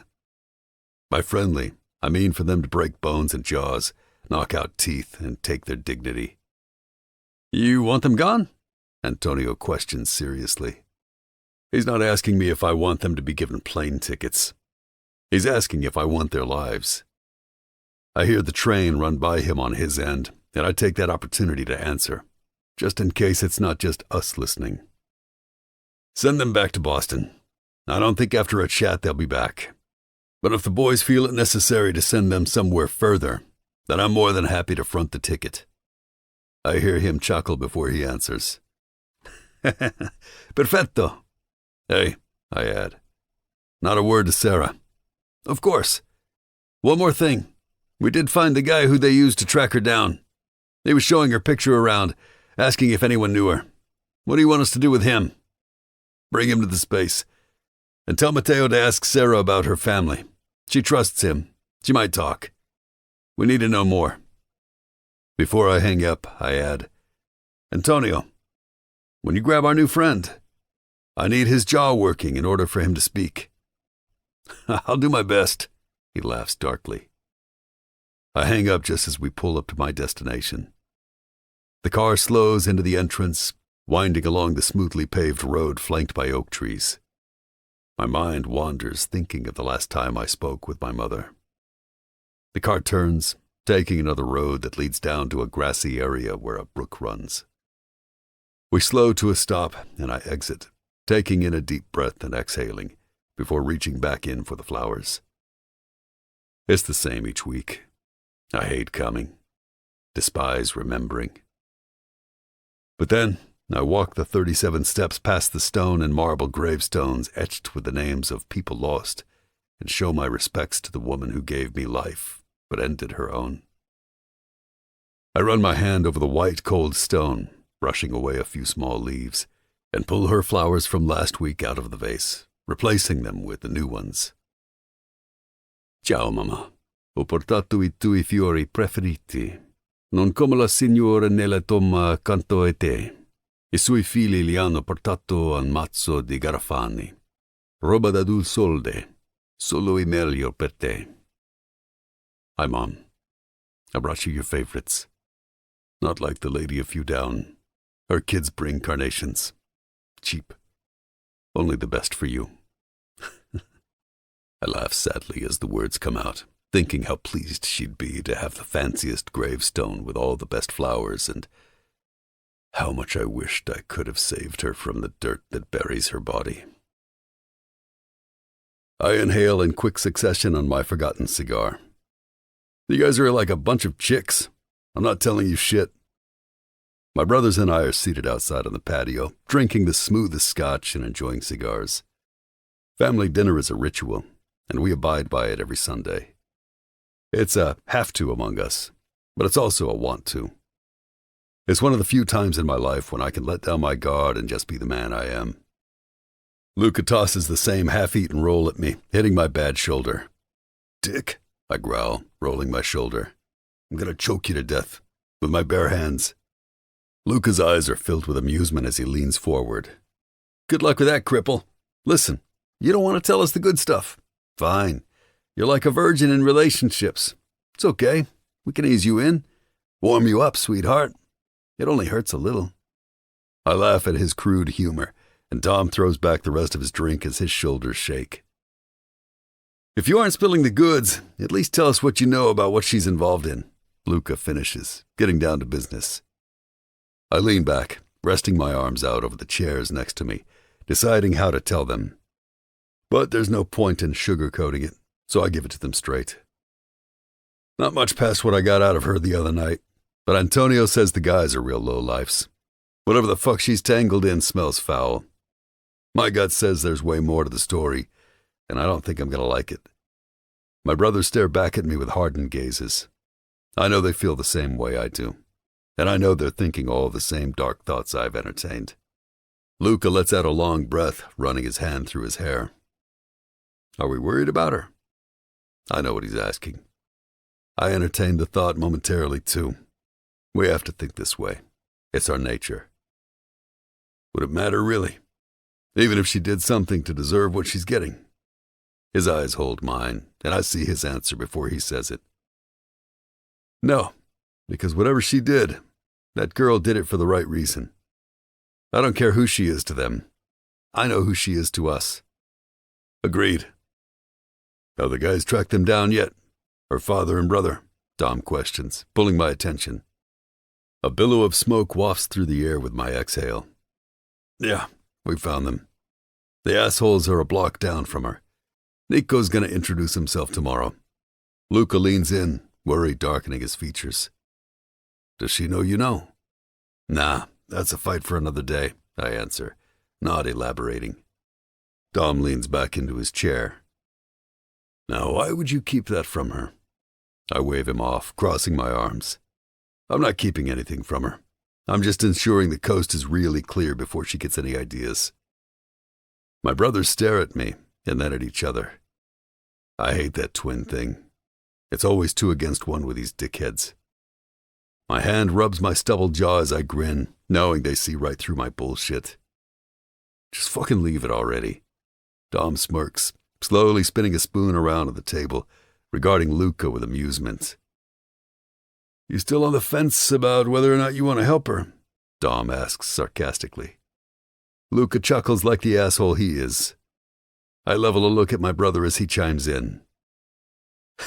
She's not going to miss this time when she shoots you for lying and keeping her here so you can fuck her longer. I smack the table and he laughs harder. Fuck you. That's not why I'm keeping her here. I mean, it's not the only reason. And I never said we were fucking. Stop trying to get information, you fucking perv. I take a swig from my drink as they both sit there shaking their heads at me, unconvinced by my reasoning. I wish I was an only child again. It wasn't lonely. I take it all back. I laugh, reaching for the butter knife. Careful, you'll hurt yourself, Luca jokes, grabbing it before I can. I growl, rubbing my face, irritated with my asshole brothers. Fine, I like her, I answer, bringing my eyes back to Luca's. She's growing on me, and I don't think she'll have to run once I'm done with these jerk-offs. But she isn't the kind of girl who does any fucking thing unless it's her idea. Now that, I believe, Dom states. Luca puffs his cigar. Aw, maybe you should make her matching bracelets so she knows you really love her. Dom laughs, throwing back his drink and past the table. Or, wait, I got it. You could get her those little heart candies that say, "Be mine." I fucking hate you two so much. My phone vibrates on the table and I pick it up, shaking my head and pointing at Luca. You're the biggest prick of the 2 of you. You know that? He nods, smiling big. Yeah, my cock is huge. You're right, biggest one. Dom howls as I stand and walk away to answer, my own laugh filling the line. Speak. We have a problem. She wants to go to her apartment to get more shit. But now that we know what we know, how do you want me to handle this? Mateo's voice is hushed as if he's trying to stay quiet, so she doesn't hear. My arms cross as I hold the phone to my ear and turn my back to my brothers. I can't risk spooking her, giving her false hope. Have you made headway about her family? I question, hoping that he has, so then she may be more open to reason. No, the girl is a steel trap. Fuck. If I demand, she'll react. If I request, she'll deny. I shake my head, the irony causing an upturn in my lips when I realize that the only way I'm made happy is if she's happy. Dante, Dom yells, and I turn, waving him off. Take her. Call some guys to go with you. I'll meet you there. They're not going to take her out. It seems as if she's more valuable alive. Done. I end the call and shove my phone into my pant pocket just as it vibrates. Jesus, I'm the most popular guy tonight. Luca laughs as I walk back to the table and take my seat. I open the message that's been sent from Antonio, and a frown forms on my face. Fuck. Antonio, we could use your expertise when you can. They aren't getting anywhere with the guy who's been tracking her. If Antonio needs my help, I can't imagine the sack of bones I'm going to walk in to see. Me. On my way. I type back quickly, putting my phone away and focusing back on my brothers. I have to go. Business. I shoot out, downing the rest of my drink and standing. I stub my cigar out but put it between my fingers. Never waste a good Cuban. Luca nods and lifts his drink. Words to live by. Leave quickly before the girls come back down. They'll have your ass for leaving before dessert. I laugh because it's true. Drew and Gretchen aren't going to let me hear the end of this. Slapping Dom's shoulder, I lean in. Do me a favor. Name it, he answers, standing to walk out with me. We stride through the door and back into the house. I grab my jacket from the couch and look at him. Call Mateo and meet them at her place. He understands I don't want her there so close to the men trying to hurt her. If I can't be there, then I need you to be with her. Have Mateo call me with any problems. She'll be safe. I got you. But you're going to owe Drew something big the next time you see her, because now both of us are leaving early. Chapter 13. Sarah. You don't think you're overdoing it? Maybe slightly? I ask Mateo from the back seat of the SUV where I'm flanked by two serious-looking guys. Dante said to bring some guys with us. I brought some guys. He laughs. Bitch to him when he meets us. I get it. It's fine. I'm just happy to get something other than sweats. You're the worst. I joke. You're welcome. He laughs again. We ease into a silence as we make the drive to my apartment. I don't live too far from Dante, but I do live a few incomes from him, so the closer we get, the less shiny the buildings are, and the more necessary it becomes to have security. It's funny. The first night I made it to Dante's, I thought of it as a prison, but all the windows here are the ones with bars. We're here. Mateo barks to the guys as the car slows and pulls to a stop in front of my building. They exit first as I grab my bag from the floor and sort through it for my keys. My door opens as I hear them jingle. I twist my head to open the door and see a large, familiar hand extended out to help me. I'd know that watch anywhere. Hey, you. I greet, peering up at Dominic. What are you doing here? Dom pulls me out of the car and into a squeeze, making me laugh. He couldn't make it, so we sent a better model. I push his shoulder as he lets me go, still laughing at his joke, but when I take in his face, I notice his smile doesn't meet his eyes. I smooth out my shirt and point to the door. He nods and we start to walk the concrete walkway to the steps of the brownstone that houses 8 apartments. It's nice to see a friendly face. I can't help but notice the way he looks around as we walk. Speaking of miserable people, where is he? Dom gives a small shoulder shrug and winks. Business gorgeous. You know, the kind you don't need to know about. Grinning, he stops in front of the entry door and angles his body so his back is to the wall. Something's up. I look over my shoulder, but all I see are Dante's burly soldiers staring back at me. My eyes travel to Dom as I twirl my keys around my finger. Something I need to know? Not a thing. He answers and looks down at the door, motioning for me to open it. I fiddle with the keys Mateo gave me back earlier and turn the lock, pushing the door open. How was dinner? I ask nonchalantly as we walk past a wall of gold-plated mail slots toward the stairs. Dominic laughs and shakes his head, holding me back as the other guys take the stairs first. You mean the dinner where we set Dante up with a busty blonde who couldn't keep her hands off of him? My eyes shoot to his, and I swear I could kill him. Easy, he laughs. I'd hate to be the one who got in your way. You can put your claws away. It was family only. But I couldn't help myself. You know, considering he told me and Luca all about your little false assumption. I smack his shoulder and laugh. Oh, that's nice. Like a group of golden girls. The 3 of you are terrible people. Dom nudges my shoulder with his much larger one. Aw, we love you too, Sarah. I roll my eyes as we walk up the stairs, feigning irritation, mostly to hide the fact that I'm really very happy that I was wrong. I shouldn't care, but I do. I don't want to share. It's as simple as that. When I get to my apartment, I unlock the door and head inside with my entourage.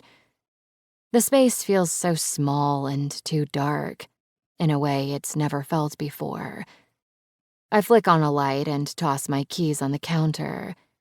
Everyone filters inside, the door shutting behind them, and I look at the guys who are taking up all the room in my place. I'm going to pack. There's only the one room, so you guys can hang here. Let them check it first, Dom directs. I nod as Mateo and the others walk past me, keeping my eyes on Dom. You sure there isn't something I should know? You sure there isn't anything I should know? He counters, and I scrunch my nose. I love Dominic and Luca like they're my real brothers. I wish they were, which is why I won't say a word. But I also hate lying to them, almost as much as I hate lying to Dante. Gorgeous. You know he'll find out the truth, whatever that is, right? Yep, I do. Let's hope it's after I'm gone. Then we can all be spared the grief. I shrug, not bothering with pretense. This is Dom. He and Luca have been my only sense of family since I started working at church. I can lie by withholding, not by being false.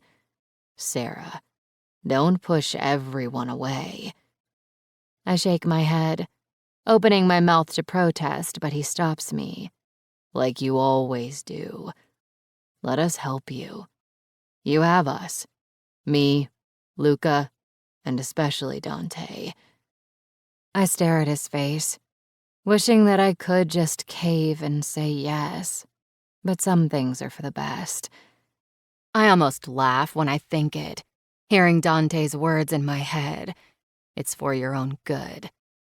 Mateo walks back out and nods. All good, Sarah.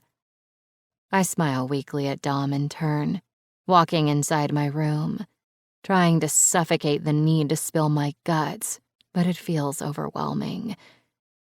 The longer I stay, the harder it will become. I know that. But there isn't anything I wouldn't do for these guys, especially now. I grab the last of the things on the list I have in my head and walk to my bed, sitting for a moment and taking a breath. My phone buzzes on my bed where I tossed it when I came in. I scoot myself back and lean over to reach it, lying down as I answer.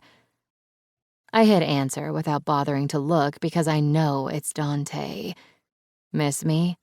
I tease, smiling wide as I hold the phone to my ear. Oh, we miss you, Sarah. Chills shoot down my spine and I sit up straight as a board. My breath is still in my throat, my teeth grating so hard they may break. Christopher? I greet with every bit of the malice I feel for my brother. Where are you? I don't think he'll actually tell me, but I always ask anyway. I hear him laugh darkly as the sound of a car passing by with loud music mutes his voice. But what gives me pause is the echo I hear from my side. Look outside, dear sister. My eyes blink rapidly as I stand, my head turning to the window as my feet refuse to move. Go, Sarah. I push forward, taking slow steps, then walk quickly toward my window. My eyes dart to my bedroom door, worried someone may hear me or walk in. I stand by the corner of the wall and bring my fingertips to the soft cream curtains I put up myself. Peeling it back, I peer out with half my face, scanning the sidewalk and across the street for my brother. I hear a match strike, and Christopher inhale deeply, just as I see the bright red burn from his cigarette illuminate the dark space across the street. Shit. Still smoking, I see. Here's hoping cancer strikes. I bite out, closing the curtain and leaning my back against the wall. Wouldn't that be your lucky day? He laughs with an exhale. My eyes search my room as I try to decide what to do. I could tell Dom and Mateo right now. They could grab him and beat the shit out of him. Maybe worse. But then... What do you want, Christopher? You know I'm never voluntarily coming back. So why call? Why torment me? His voice forces me to remember what he looks like when he sneers. You know exactly what we want. I suspect that's why you've made new friends, bitch. He was watching me when I got here. If he's too scared of them, that means he knows or at least suspects who they are. Fuck. But maybe I can use it to my advantage. I push off the wall and start back to my bed, running my hands through my hair. Yep. Good luck getting through them. You'll need an army. Might as well give up now. You forget we have an army. I laugh at his empty threat and grab the handle of my bag. Not unless you want to die too. Christopher's voice is quiet, threatening, with a promise he plans to keep. Times have changed, sister. And now that you have dangerous friends, we'll need a bigger gun. This isn't over. We'll see you around. The line dies, and I feel like I do too. He has the O'Banions on his side. He must have made a deal with them in exchange for me. Before I can think or process what he's just said, I grab my bag and rush out the door. All heads shoot to my face, concern etched on theirs. Not that I wait to dissect. My entire body is set to survival mode. I need to get out of here. I wish I could burn this whole building down. Just the fact that he knows where I am, where I sleep. It's all tainted by their disgusting intentions. I hate them. Sarah, what's going on? Mateo calls out as I reach for the keys but throw them to the ground. I won't ever need them again because I won't be back. We need to get out of here, now. I yell behind me as I throw open my front door and practically run. I hear footsteps behind me. They're all yelling for me to stop, but I don't. I just need to get out. I make it down a flight of stairs before strong arms wrap around me and pull me in. Sarah, stop. Dom whispers into my ear and I shake my head. I struggle against his arms, needing to keep moving. We have to go. Let go, Dom. I feel it. The panic. The fear. It's all there. Hiding away. Waiting to rear its ugly head. Whoa. Settle down. You're okay. Tom breathes into my hair, holding me as my body quiets. The lump in my throat feels like a boulder, and that feels like the worst part. I'm holding on by a thread, and if I let go, I need to know I can pull myself back in. But if I can't, Dante will. Call him. I need him. Call him, please. I plead in a hushed voice, turning into Dom's chest and letting him hug me. Okay. It's okay, Sarah. I got you. Chapter 14. Dante. I roll my head, trying to relax my shoulder muscles. We've been in the car too long for my liking, but I know it's necessary. The spot is a haul from the city, but worth it when privacy is needed. Helps to be in the middle of nowhere when people scream. The gravel kicks up against the car as we pull into the old parking lot. There are 3 industrial warehouses on this plot. 2 I lease out, and 1 stays empty for whatever we need it for. It's a perfect cover. I look out the window, but I can't see anything past the tint on the glass until we pull past a dimly lit area that highlights the door. The car pulls into an overhang for the cars and stops. My door is open, letting in the cold night air, and I pull my black cashmere trench coat closed as I exit. The moment my loafers hit the ground, I see Antonio waiting at the door for me. He looks worn out, tired in the same way someone looks when they've been hitting a punching bag for hours. Too bad for the guy inside, it's him being hit, and not an actual bag. I walk toward the metal door and nod to Antonio as I slip inside. The space is vast, empty and dark, but the faintest smell of sawdust from some building materials stored inside fills my nose as we walk. My feet stomp against the cement floor, and it seems to echo off the steel walls. However, not all the walls are steel. One is made with cement blocks, and that comes in handy. The guys have kept it discreet tonight, using only a few floor spotlights. They're aimed at the badly beaten guy strung up by chains and hooked to that handy-as-hell cement wall. His face is bruised and swollen, a gash under his right eye congealed with crimson. The chains rattle against one another, a brutal melody of torture as his fatigue shows, and his body sways when his knees buckle. Antonio falls in step as we walk toward where Vincenzo is leaned in and talking to the guy, no doubt telling him that he'll make it all stop if he just gives us what we want. "Did you make any progress?" I question, reaching into the inside pocket of my coat. Antonio looks down at his red, swollen knuckles, flexing and straightening his hand. "Not yet. He's sticking with the same story. He was hired over the phone, doesn't know who, just supposed to send the info to an email." "Bullshit," I counter, pulling out a silver cigar case. "Completely, but he's committed," he intones as we come to stand a few feet away. I run the fire over the tip of my cigar and put it in my mouth. Vincenzo comes to stand with us, his back to the guy, and I nod to him as I puff, relighting my Cuban. Blowing out a puff of smoke, I look over Vin's shoulder and back to the guys. "He works for someone big and bad. That's the only reason he doesn't buckle." They both nod at me in agreement, and I know what I need to do. "What's his name?" I ask, holding the cigar between my teeth, and shrug off my jacket.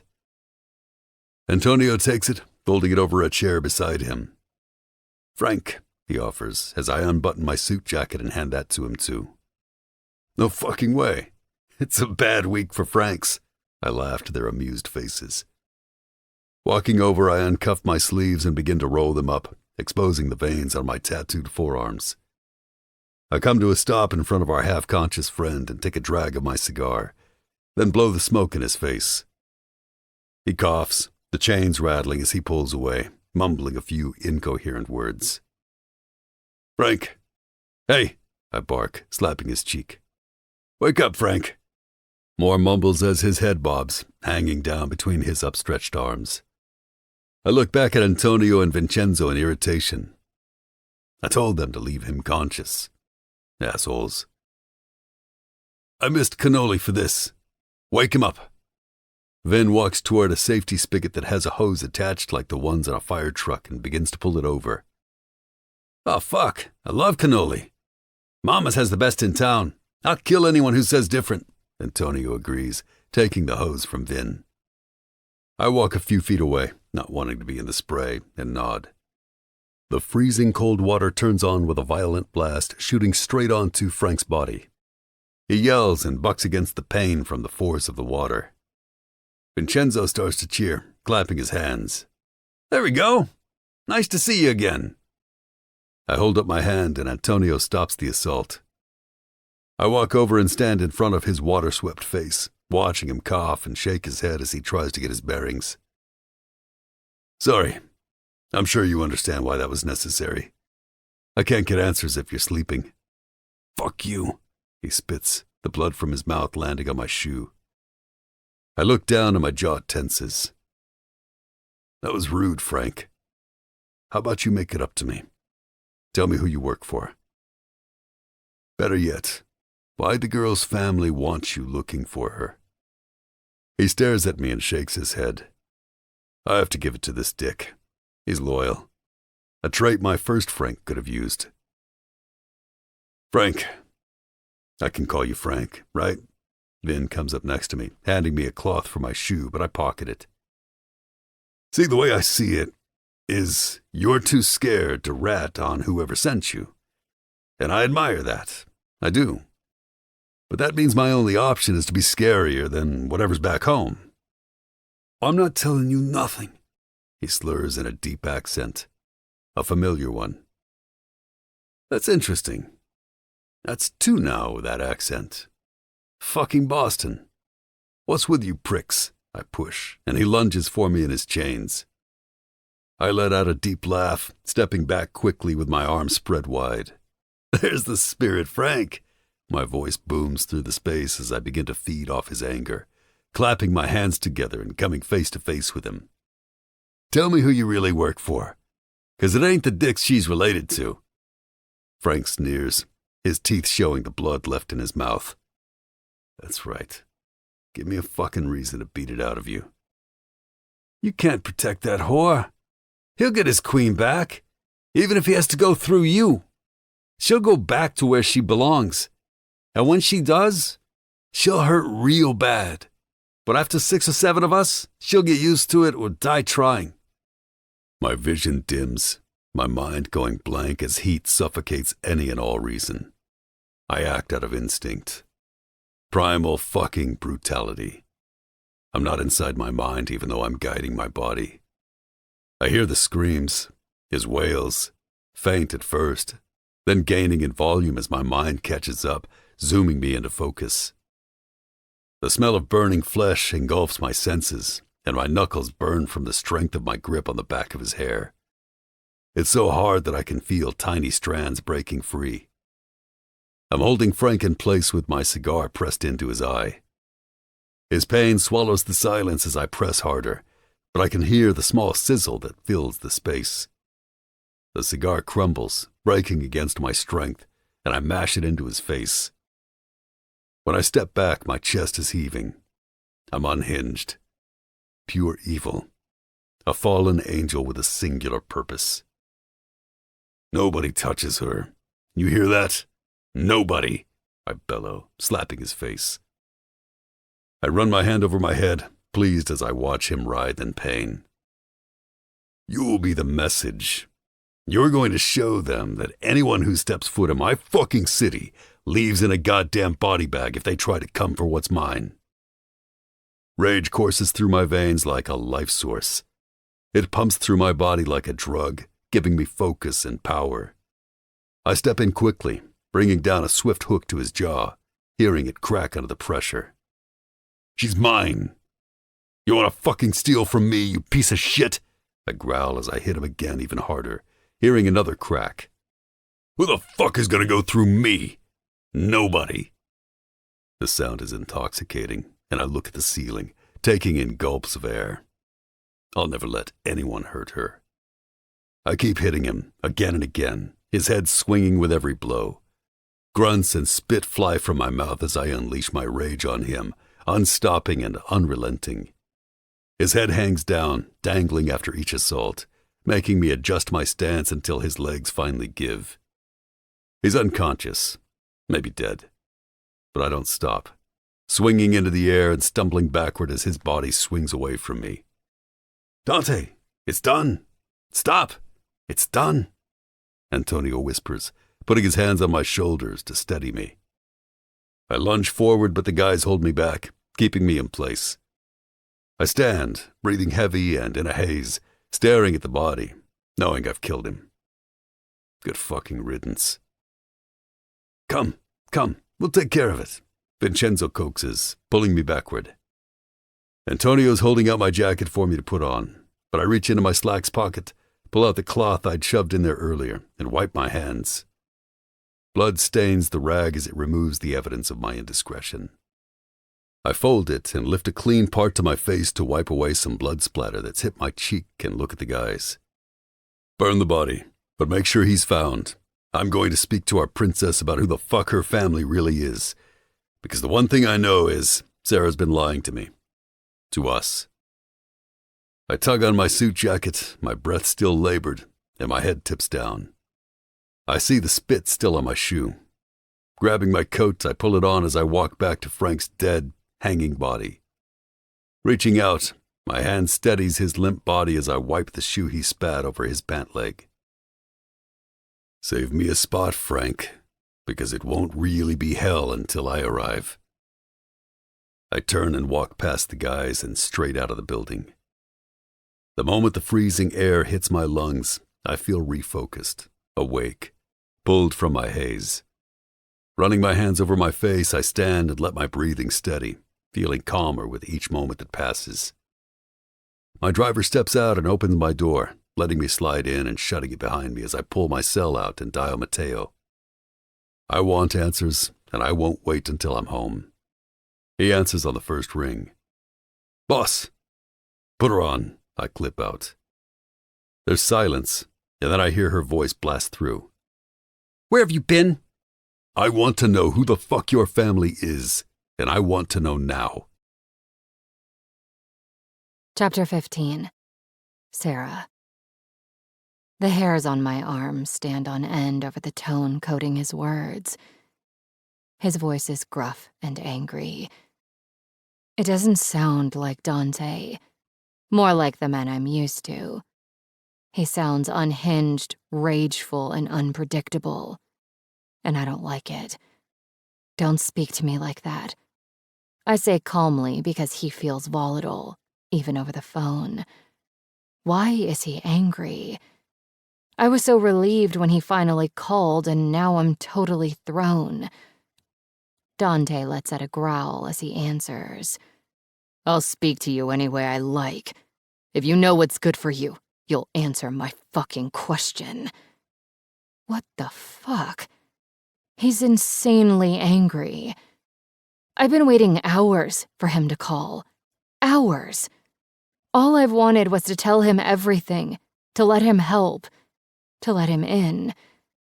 But right now, I don't trust that anything I would say to him could be seen with clear eyes. No, you aren't going to call me and start yelling for answers. Calm down, and then we'll talk. I snap, irritated at his insistence. I had a shit night. What the hell has gotten into you? Right fucking now, he roars, banging sounding off in the background. What is wrong with you? You're acting like a lunatic, I yell back, throwing an arm in the air and turning my back to a watchful Mateo. I can only imagine what the car will look like afterward. I'm a lunatic, huh? You're right, sweetheart. I'm the asshole protecting a girl who's fighting me every step of the way and keeping more secrets than the truths she tells.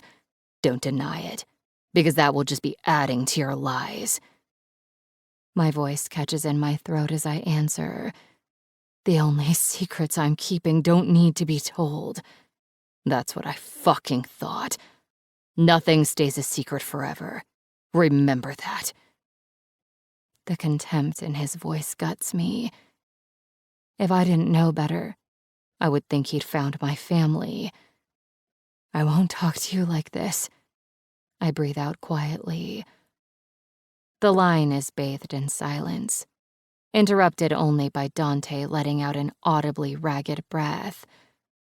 I found a guy, and that someone's left me with unanswered questions. Ones you will answer willingly, or this time I'll make you. The harsh control in his voice makes my eyes falter.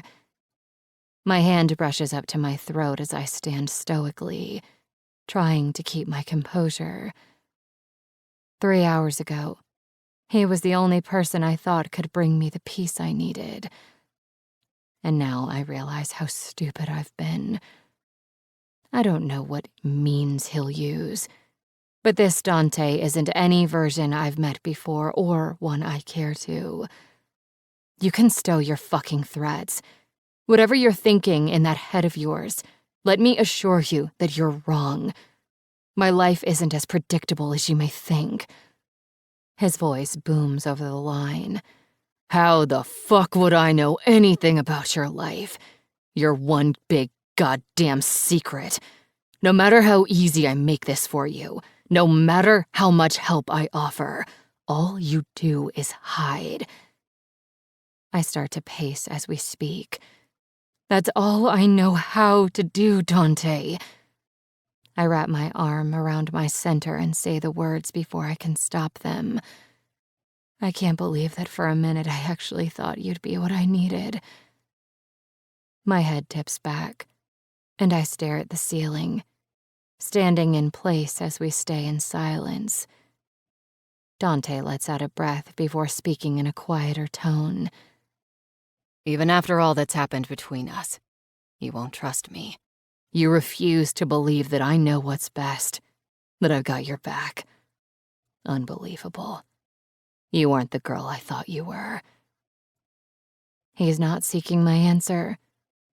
Dante's speaking aloud, like an affirmation, a validation for whatever he's planning to do next. I could correct him, tell him it's not true. But where he is, in this headspace, it's no good.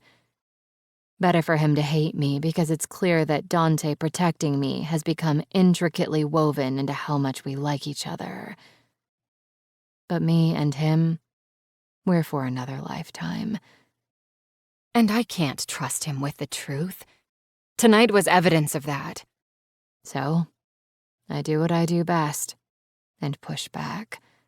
We don't have anything to do with all this shit, and we don't even exist. We fucked. That's it. I spit angrily.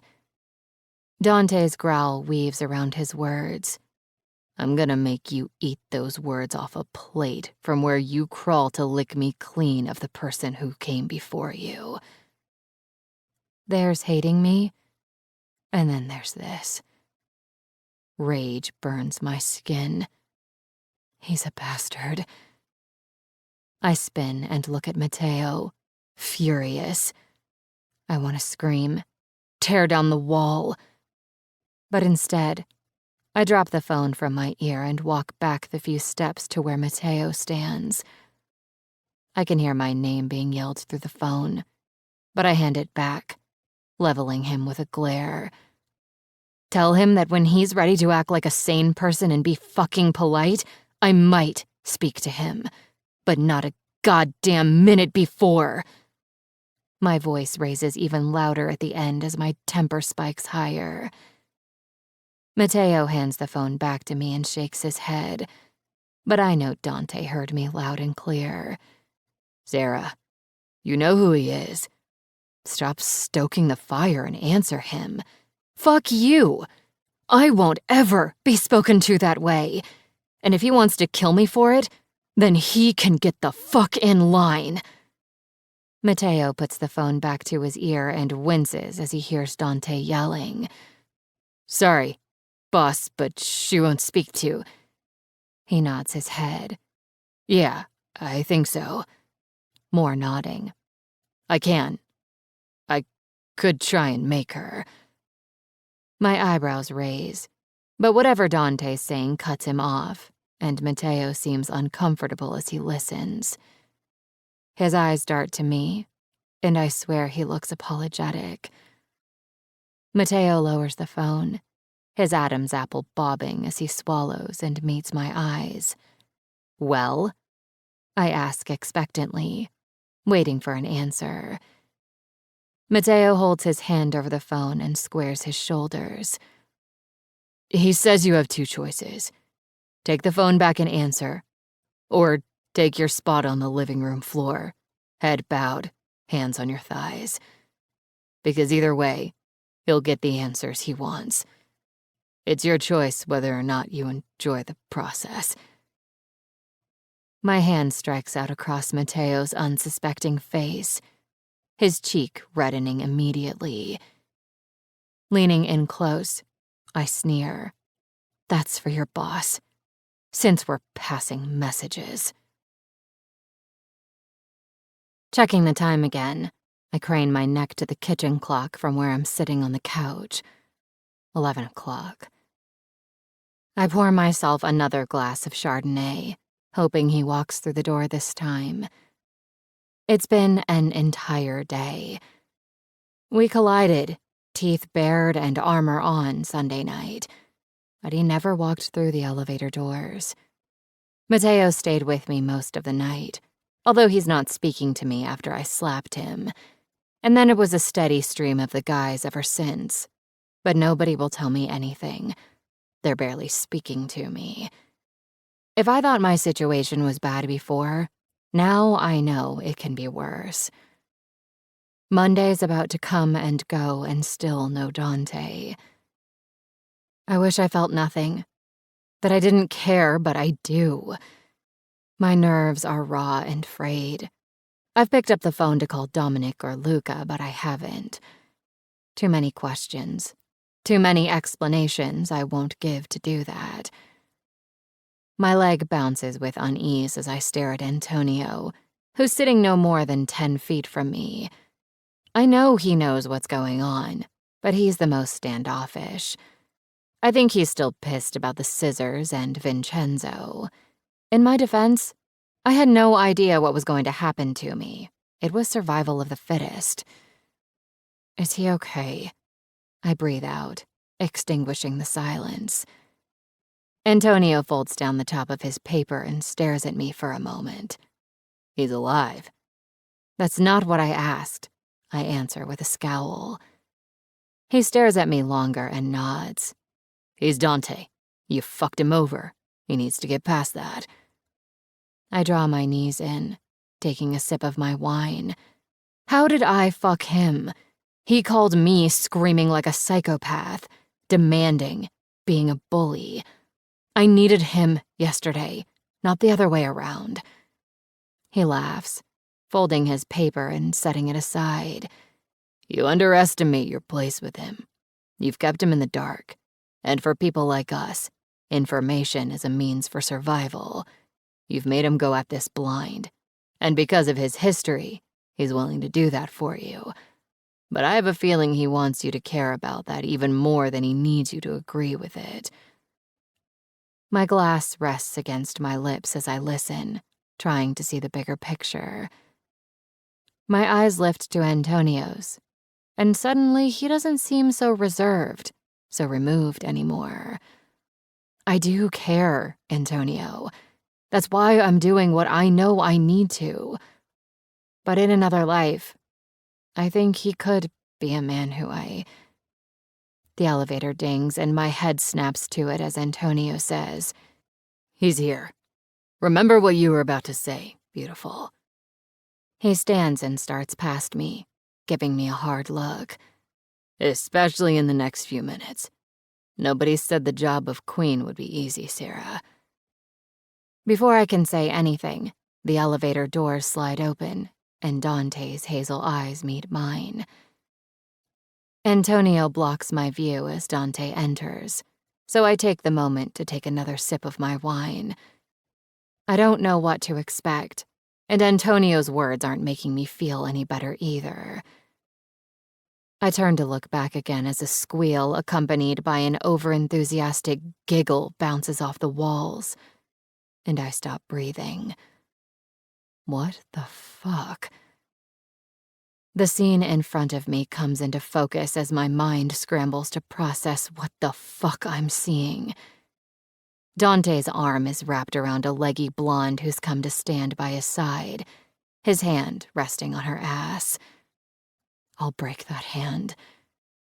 Her bony fingers run over Dante's lapel, and I have the extreme urge to yell at her to get the fuck off. Antonio walks inside the elevator, not bothering to look at me as Dante leads his Barbie doll inside. I wonder if she's just as easily breakable as the real doll. His face is buried in her neck as they walk, and I can feel my heart beating out of my chest. I need to think straight. I blink my eyes a few times and look down, sweeping my eyes for the water I thought I had, but instead, grab my wine and down the rest of the glass. Sarah, Dante greets, coming to a stop, trailing his hand up and down her hip. I can't look at him. My eyes are fixed on the movement of his fingers on her skeleton. That's what she is. Skin and bones. No meat. No curves. Nothing. She couldn't be more opposite than me. What are you doing?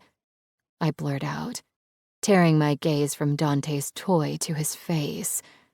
I'm going to bed. What are you doing? He answers coolly. Motherfucker. You're serious right now. I snap, tapping my nail against my wine glass. As a fucking heart attack. He sneers, tearing his arm in between them to point at me. I can't even fucking see straight. I tore the car apart. You should have just answered me. He barks, his gaze drifting to the open area in the living room. Or been on your goddamn knees. I huff, rolling my eyes. I can't say anything for fear that it'll give away how much he's hurting me, because that I won't give him. He grabs Barbie's face and tilts her head, sinking his mouth onto her neck and letting her go just as harshly. So she's here to do what you won't, to fucking listen. I could kill him. His choice of words stabs me directly in the gut. I can feel the heat under my skin burning with my temper. He brought this girl here to punish me. And it's fucking working. Damn him, because he's damned me. Okay, I say, taking a breath, hoping for some amount of calm. Well, you have fun, I bite out, shaking my head. But let me point out that you didn't know, for 2 days, that I wasn't on my knees, and you still brought this whore home? Dante narrows his eyes at me, disliking my point. You're the dick in this scenario, not me for avoiding speaking to a lunatic. Excuse me, Barbie pipes up with a whine. Don't let her call me a whore. Oh, come on, you know who you are, hooker. I snap as she scowls. I don't have the desire to examine your poor life choices right now. Do what you're good at and be quiet. Or better yet, say something else and not even Dante will be able to help you. I offer with a smile. The son of a bitch actually chuckles. If I'm reading this right, and I am, you care that I brought another woman back to my home? He smirks arrogantly. You're jealous. I wipe my cheek, afraid of a tear that may fall. You want me jealous? I'm not. I'm disappointed that you keep proving to me that you're like all the rest of the men in my life. I see his hands fist and the anger spike like electric shocks through his body. No, that's bullshit. You fucking care. Admit that shit. Now, he growls.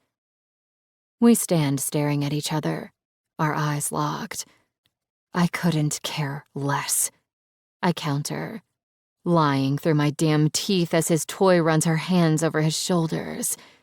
It's like she's in heat. Fucking bitch. Yeah? He challenges, shrugging off Barbie's hand on his shoulder. You don't care who I fuck, right? We don't exist, right? Abso-fucking-lutely, I bark, crossing my arms, still holding my wine glass. Dante narrows his eyes at me as we stand locked in a fierce stare down. I refuse to look away until he admits he's being an asshole. Simple as that. I win. No other option. Unbuckle my pants, he directs in a low growl. I open my mouth to say hell no when I hear his buckle rattle. That wasn't for me. My heart stops, right in my chest. He's not talking to me. My head shakes as I watch her jump to action. His hips jerk forward, and my eyes shoot to his waist as Barbie pulls the leather from the hook. I glance back to him, and he smirks as she unbuttons his slacks but leaves them zipped. My chest begins to rise and fall faster as fight or flight begins to take over, because that's a natural reaction when someone declares war. But my body is still trying to decide if I leave or kill everyone. Get down on your knees, he growls. Her hand slides across his chest as she looks over her cheap-ass shoulder and steps out of her heels, slowly dropping to her knees. My words get caught in my throat, eaten by the bile trying to come up. My arms drop to my side and I stare at him, not even trying to hide the hurt behind my eyes anymore. Dante's not my boyfriend, and I don't love him. But this still feels like a betrayal. You could stop this any time, Billy. Just say what I want to hear, he says tenderly, and I want to scream. His eyes don't leave mine, And I say exactly what he wants to hear. But it all stays in my head because he doesn't deserve to ever hear it. I want you. Just for me.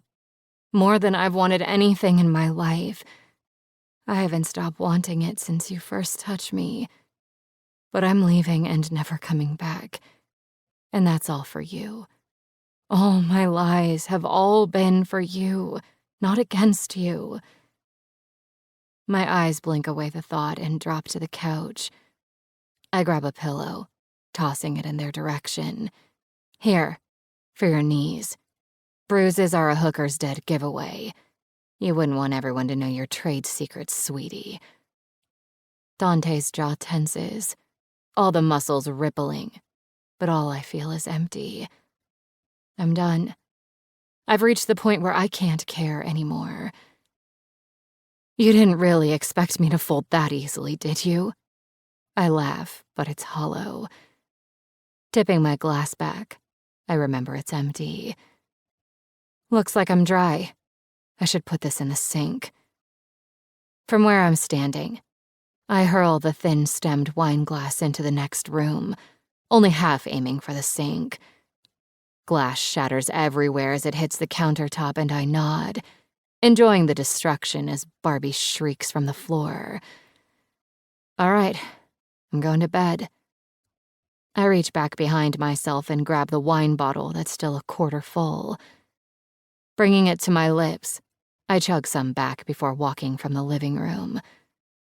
My eyes stay forward as I pass Dante and his new bitch. His hand wraps around my arm, stopping me in place, but I jerk away, spitting fire. Have fun with your girl. He turns his body toward me, his deep gravel saying more than his words can. She's not my girl. And now, neither am I. Chapter 16. Dante. What the fuck was I doing? That's the only question that's played on loop since I came home, hell-bent on making her regret what she said. It was the look in her eyes that made me want to erase what I did. But it was her disappointment that stripped me bare. I became another man who's hurt her, and that's the one thing I never wanted to be. Fuck, I growl, throwing the sheet back from where I lie. Alone. I rub my hand over my face, taking a deep breath and rolling my neck to ease the tension I feel. There's no going back from this. She'll never forgive that. Won't matter that I didn't touch that girl. I knew the fucking move was shit, but I was gonna shove those words down her damn throat. I was so focused on that she denied us.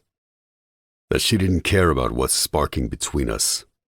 After all I did that day, the lengths I went for her, and the whys that I did it, to know she's lying to me was too much. I needed her to come clean, to want to have my fucking back. Fuck that, I needed her to want me, as much as I want her. But that bridge was burned, blown up, and fucking decimated last night. I groan as I roll out of bed and stand. Running my hand over my stomach, I head to the bathroom to shower and get ready for the guys this morning. 4 days, I whisper to myself, thinking, what does it matter? I don't love this girl. I just fucked her. Lies. She doesn't even matter. She means nothing to me. Lies. We're gasoline set to a fire. We're a beautiful fucking disaster. God damn it, I roar, pushing off the wall and running my hand over my head. I wipe my face with one hand as I yank the shower door open with the other and step out, not bothering to turn off the water. Fuck it. I grab the towel off the counter and wrap it around my waist as I stalk out of the bathroom, dripping wet and on a mission. Pulling my bedroom door open, I growl out her name. Sarah. My head swings around to take in the living room. When I don't see her, I yell again. Sarah! Her bedroom door opens and she stands inside the frame, staring at me with red-rimmed eyes and no fight left in her. I broke her. I did that. It brings me to a full stop. We just stand staring at each other until the elevator dings and voices carry through the space. "Billy," I mouth, but she steps back inside her room and closes the door. I can't move, but I have to. "Hey, boss," Vincenzo greets, but I wave him off as I turn and head back to get dressed and turn off the goddamn shower. We've been seated in my office for an hour and a half, and I haven't heard one word being said. "Dante." I turn my head to the guys all seated around my desk, not knowing who just called me. "Over here." Antonio calls from the arm of the sofa that's in the seating area in front of my desk. "Where are you today?" I lean my head back onto my chair and let out an exhale. Jesus, let's just say my mind is on a stubborn girl. My face dips back to the crowd and eyes drop, accompanied with sympathetic looks playing over their faces. Something about how everyone avoids looking at me tells me that's not for me. "Is there something someone wants to say?" I offer, opening my arms to the passive-aggressive assholes. Nico shakes his head, holding up a hand and going back to his phone. Vincenzo mouths, "No," but crosses his arms, choosing to look down at the couch. "Matteo?" I question. He waves me off, clearly angry as he mumbles to himself. But Antonio just stares at me, tapping the newspaper he always reads on his leg. "Is there something you want to say, Antonio?" I challenge, leaning in on my desk. He tosses the paper onto the table in front of him and crosses his arms, narrowing his eyes like he's considering his words carefully. Of all the men, he's been the least convinced about helping her. Antonio's more of a none of my concern kind of guy. But he would never go against me, so when he does, I listen. He takes a deep breath, a crease forming between his brows. "That girl needed you. She asked for you, Dante. And we both know she doesn't do that. So that stunt, with that chick, it wasn't cool. She deserves better than that because she cares for you." The muscles in my jaw work overtime as I try and restrain my temper over what he's just fucking said. He's acting as if everything I've done isn't in her best interest. "You don't have a fucking clue what you're talking about. She's done nothing but tell me to go to hell," I bark, my head pulling back. He stands and shakes his head, and I do the same. The tension in the room begins to brew as we look at each other. I know exactly what the fuck I'm talking about, but maybe you should listen instead of trying to bulldoze that girl. I rub my jaw, wishing I could break his, and laugh. No, fuck that. Apart from the chick being kind of a dick move, I've done nothing wrong here. My words are punctuated by my finger jabbing the desktop. Matteo shoots up from the chair next to Antonio and throws his arms up. "Come on, D. The other day was different. She wouldn't even talk to Dom. Whatever spooked her was something she would only tell you. I've never seen her that vulnerable. She's such a badass. And you let her drown in that shit." My face contorts into confusion. I look around at the other guys wondering what the fuck Matteo is talking about, but they're all nodding in agreement. "What the fuck are you talking about?" I bellow. "What the fuck am I missing?" The room sits in silence, staring at me like I'm crazy. I smack the desk hard with my palm. I said, "What the fuck am I missing?" "Dom's message, Dante," Matteo says as his face begins to drop. How the fuck does he know my brother left me a message? And why does it matter? "What about it?" I answer. Antonio looks at Matteo and then back to me. "You didn't check it?" It's like having to put a fucking puzzle together and my patience snaps. "No. Is there something you want to tell me? Spit it the fuck out. I'm not trying to solve a mystery, dick." Antonio begins to speak when Matteo stops him. "No. Listen to it. I would have shared the information that night, but I was too busy getting slapped for passing messages." The look he's giving me takes a lot of balls, but I knew what I was doing when I did it. I reach for my phone, feeling much too dangerous for Matteo to keep pushing me. "Matteo?" Vincenzo warns, shaking his head for him to stop pushing his luck. Matteo looks away and walks to the other end of the room. That's probably for the best. I pull up the message before pressing the phone to my ear and listen. Dante, I don't know what the fuck happened. Sarah, I've never seen her like this. She just keeps asking for you. Go home. That's where I'm taking her. She needs you and only you, brother. Whatever you two are starting to mean to each other is all that's holding her together right now. Take care of our girl, because she's definitely yours now. The message barely ends before I hurl my phone across the room. It shatters against the wall. I don't think, I act. I bust out of the room and down the hall toward the stairs. Everyone jumps to their feet, calling out my name and following behind me, but I'm not listening. She fucking needed me, and I answered her by bringing home pussy to make her jealous. If I would have known. Dante, relax. She's been through enough, Mateo reasons behind me. I spin around and walk back down the hall, grabbing him by his shirt and pulling him to me. Arms are thrown between us, trying to stop me from killing him, but I'm past the point of being stopped. I should break your fucking neck for not telling me. You were supposed to call me with any problems. Not my fucking brother, I growl. I should break your neck. Dante, Antonio says calmly, pushing me back. Let him go. He thought you knew. We all did. D, come on. We thought you knew. I let him go with a shove and look at them. And you all let me act like a monster. You thought I knew, and you let me treat her like that. Be reasonable, Vin shrugs. I take a few steps backward, holding up my hands. I get it. There's only so much they can say. In the end, I'm the boss. What they did today was all they could do. I'm sorry, I concede to the group, but glance at Mateo, who nods. Leave us. I need to speak to her alone. They each walk by me and give me a pat on the shoulder, but Mateo stops and looks at me. It's not too late to make it right, D. No hard feelings. I would have done the same for my girl. I nod as he walks down the stairs. The house grows quiet again before I make my way to her bedroom. I don't knock or ask permission to walk in because I won't hear her say no. Billy, I call as I open the door. Billy, don't, she says almost at the same time. She's sitting on her bed, dressed, with her duffel bags packed on the bed.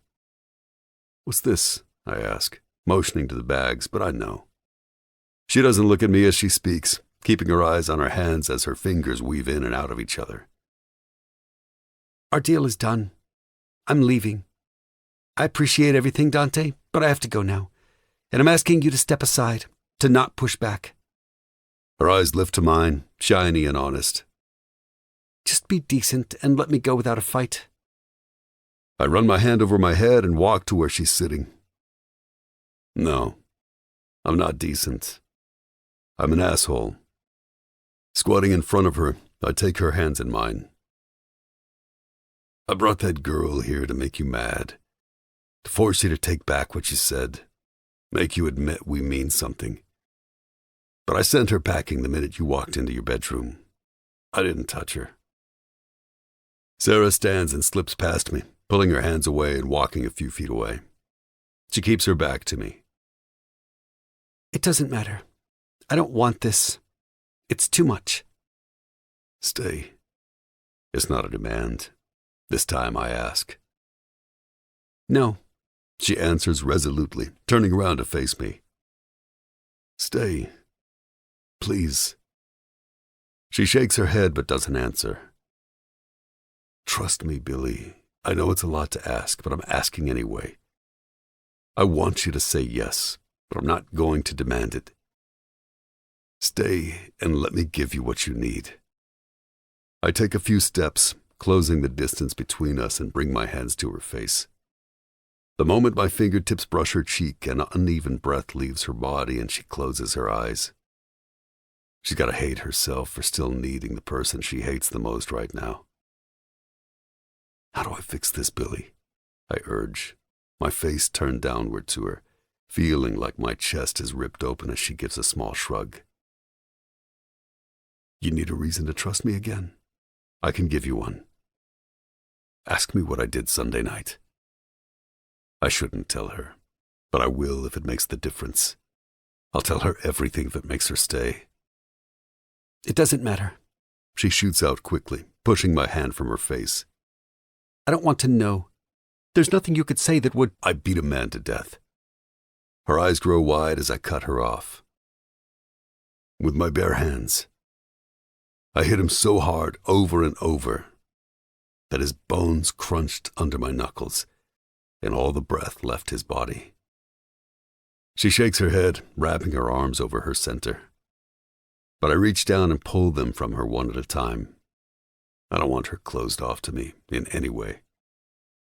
Now ask me why, I growl, fighting the strength in her arms as she tries to put them back. It's none of my business, she whispers, eyes becoming shiny as she pulls her wrists from my hold. For you, I say, hushed, cradling her face and locking our eyes. Because he told me that someone was coming to get you, and that he'd make you hurt. The thought of someone trying to hurt you, someone trying to steal something I possess, Billy, it made me crazy. You're mine. She tries to pull back, her hands gripping my wrist, but I bring my lips down to hers, pressing them gently down, and whisper again, You're mine. Her fight stills and she stares at me as I pull back. If you hurt, I hurt. And if I hurt, people die. So the same applies for you. I don't know why, I don't know how, but you've dug your claws in me and I don't want you to let go. Her hands travel up my forearms and back down again, gently skimming my muscle. I want you, and I'm sorry I wasn't here. I should have been here when you needed me. It'll never happen again. Her eyes search mine, and with everything in me, I silently implore her to forgive me. I need her to. All my cards are on the table. She doesn't answer. She may never, but that's the crack in the door I need. I pull her back to me. Let me say sorry, Billy, I whisper into her lips. Let me make it right. My hands drop from her face to her hips, and I push my fingertips underneath the sweater she's wearing. I'm here, Billy. Her eyes stay trained on mine, never giving anything away as a tear escapes and runs down her cheek. My lips kiss her cheek, soaking up the evidence as I slowly run my palms up the sides of her body and lift the cashmere off her skin. Let go. I'll be here to bring you back, Billy. Her jagged breath releases in a whoosh, and I pick her up, pulling a leg around my waist as her arms wrap around my neck. The other leg follows, and I stand, holding her as close as I can get her as her face buries in the crook of my neck. I feel her tears against my skin, and I tighten my arms around her. I'm sorry. Let it all go. Let me take it all from you. I've got it. Her body shudders as she does what she's told, and for the first time I've never been so grateful she's listening. I kiss her hair as we stand, clutched to each other, like two pieces of metal being welded together, intertwined and indestructible. Her face pulls from my neck and she looks at me. She's never been so beautiful. Our lips find each other, gentle at first, parting slowly until my tongue pushes into her mouth, deepening the kiss. I pull away and rub my nose over hers as I turn us around, not ready to put her down, and walk to the bed to sit, keeping her straddling me.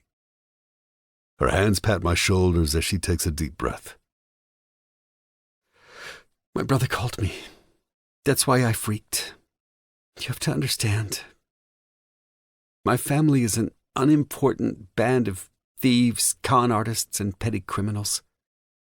They're the kind of people who are willing to make a secret deal to sell an 18-year-old girl to a low-level member of the Irish mob for the equivalent of $1,000 worth of heroin to sell on the streets. She can't even look at me, opting to look at her thumb that's brushing back and forth on my shoulder. It's as if she feels ashamed. That one motion, the way she looks down. That's why they'll die. Nobody makes her feel small. I reach my finger under her chin and tip it up to look at me and give a small shake of my head. You don't ever look down unless it's at them. You don't have anything to be ashamed of, Sarah.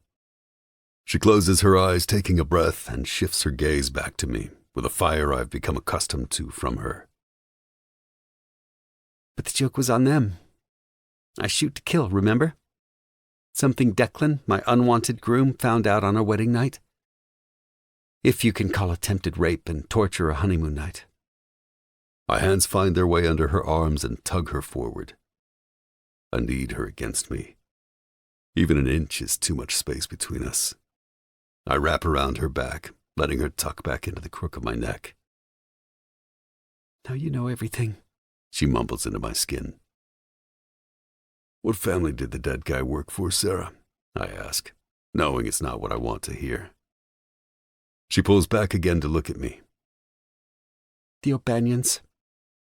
As in the head of the Irish mob O'Banions. I wish I was surprised, but my gut never lies. I knew that prick from Boston was working for someone bigger. One and the same. Christopher implied they would help him. I killed one of their own. They'll want my head once they know. Now you know why I haven't been forthcoming. I knew if you knew, it would complicate everything, Dante. I don't want to bring this mess into your house. I don't want this for any of you. She's been trying to protect me. This whole time, her only job has been protecting me. I'll never let them near you. Do you hear me? They're dead men. Her hands crawl around my shoulders and I feel her squeeze me tight, and I swear my body relaxes. She needs our connection as much as I do. I forgive you. She takes a deep breath before continuing. I don't just want you. I need you in a way I don't understand. But I'm done fighting it and overthinking it. I want this for however long we have. I mean, you beat a guy for me. I would have taken flowers, though. A small laugh pulls from my lips and I grin, pushing a kiss into her cheek roughly. I'm gonna kiss you, taste you, eat you, then fuck you. In that order, Billy. Chapter 17. Sarah. Shivers run over my body, making me wiggle from where I'm lying on my stomach. I'm sated and thoroughly worked over. He did every single thing in the order he promised, and it was fucking divine and exhausting. Finding my way back into Dante's bed is the best/worst decision I've ever made. Best because I can't deny I'm falling for him, and worst because of the same reason. My lips quirk into a smile as Dante lets out a quiet laugh when I shiver again. His fingers glide slowly and seductively over my back, making swirls and designs across my skin, trading places with his lips every so often. That feels so good. I breathe, my eyes closed as I enjoy the sensation. Look at you, with your claws back. He teases, brushing my hair off my shoulders, bringing his lips against my shoulder blades. Are you purring, kitten? The warmth from his mouth spreads over my back as I feel the heaviness of his body. Dante kisses his way up, teasing me with licks and wet lips until he's at my neck. Maybe, I moan, feeling his length against my rear as he settles on top of me. Spread your legs. I want this. He growls into my ear, pressing himself against my ass. I do as I'm told, gripping the sheets as his teeth graze my ear. He grinds against me from behind, biting my neck just hard enough to make me suck in a breath. Supporting his weight on one arm, he glides his hand over my ass cheeks and pushes past, thrusting 2 fingers inside my pussy. Fuck. I moan as he pushes soft strokes inside my wetness while whispering dirty words in my ear. You're so tight around my fingers, Sarah. Your pussy is needy, begging to be fucked over and over. It's greedy. Yes, it is. My voice is breathy as I answer, barely able to concentrate as I'm held down by the weight of his body and finger-fucked. You don't get to come before I get what I want, Sarah. Do you understand me? His voice is low and gravelly, but the authority in it is sending vibrations straight down to my clit. Tell me what you want, Dante. Name it and you'll have it. I grin, biting my lip as I push my ass into his hard cock and writhe against the sheets. He lets out an amused laugh and sucks my neck hard, then mouths, "Good girl," against my skin. Dante pulls his fingers from my pussy and draws the slickness over my tight, forbidden hole. My breath stills. The motion is so exquisitely naughty and so fucking dirty. Dante doesn't speak, just pulls from my pussy to coat my ass, over and over in soft touches and quiet breaths. The silence only heightens the moment. The sounds my body is making creating a filthy ambiance for his debauchery. Thrusting inside me, he lets me ride his fingers until I'm panting, and then traces the part up to where he wants to bury himself. He's preparing me, caring for my comfort and lighting me up with pleasure. All my nerve endings are buzzing like live wires at his touch. It's overwhelming. He draws up again, massaging and pressing his finger against the hole. My body tenses on instinct, pushing away from him into the bed. Hell no.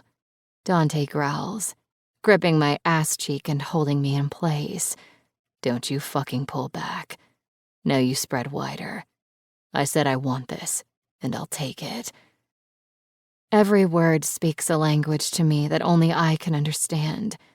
Because when he's dominant, I'm submissive. In bed. Yes, Dante. I breathe out, so hot that I might catch fire. His hand slides under my stomach and pulls my ass back up slightly. Don't you move a goddamn muscle. Do you understand me? What's your word? Mercy, I moan, biting my lip. Why is it mercy, Sarah? He grits out, running his hand through my hair and gripping it, pulling my head up. Because I'm the only person you'll ever show it to, I pant. He has me ready to come and he's not even fucking me. That's right. You're the only person who gets that privilege, and I'm going to punish this ass tonight. It's a good thing you've done this before, because I'm not holding back. His words almost send me over the edge, and I have to use all my willpower not to grind into the bed, desperate for friction against my clit. Open up, he directs, bringing a pillow to my gaping jaw. Bite down. I bring my teeth over the fabric, muffling myself, ready for what's next. You're going to need that when I push my cock in your ass. Dante spreads my ass cheeks and growls. Not wet enough. No moving. And no fucking the bed trying to make that greedy little clit explode, or you'll go without for a week. Do you hear me, Billy? Goosebumps rack over my body as I nod. Dante positions his strong legs on the inside of mine, keeping them spread wide. God damn, your pussy is soaked. His fingers push inside, twisting and thrusting. Listen to that. That's the sweetest sound. He pushes in again, and wet smacks fill the room. My hands grip the sheets above my head as my teeth dig into the pillow that's been placed in my mouth. He starts a sensual and excruciating exchange as his fingers are shoved inside of me with quick, hard thrusts, then dragged up over my ass. thrusting and sweeping, pounding and massaging until I'm recoated in my own wetness again. Yes, God. I moan around the pillow as his finger pushes past the tight hole into my ass. The act is so debasing, so barbaric, that I almost come on the spot. A hard slap curses my ass, and my whole body vibrates from the delicious bite of pain, making me clench around his finger. "What did you just say?" he growls. Dante leans into my ear, taking the lobe between his teeth, pulling and sucking. "Did you call me God?" He croons low and seductively. I nod my head, smiling, because I know the rule. His name and only his. "What's my name, Sarah?" He bites out as his finger pulls and presses inside my ass again. I pull my mouth from the pillow, already breathless and ready to break. "Dante." "Say it again." 2 fingers push into my ass this time, harder and unrelenting. "Dante." I groan against the fullness. "So, you do know it," he accuses as I'm left empty and wanting to squirm. I arch my back, jutting my ass up, begging for him to continue, but all I get is another hard slap. "Lie still."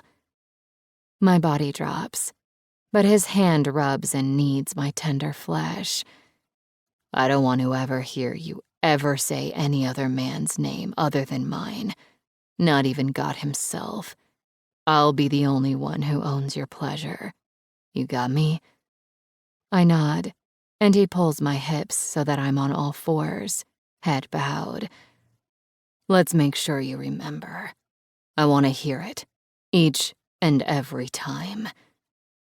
I don't answer until his palm connects with my ass. "Dante." I grunt as my body pushes forward with force. "Fuck." "Can't hear you," he growls. Another hard slap, followed by kneading.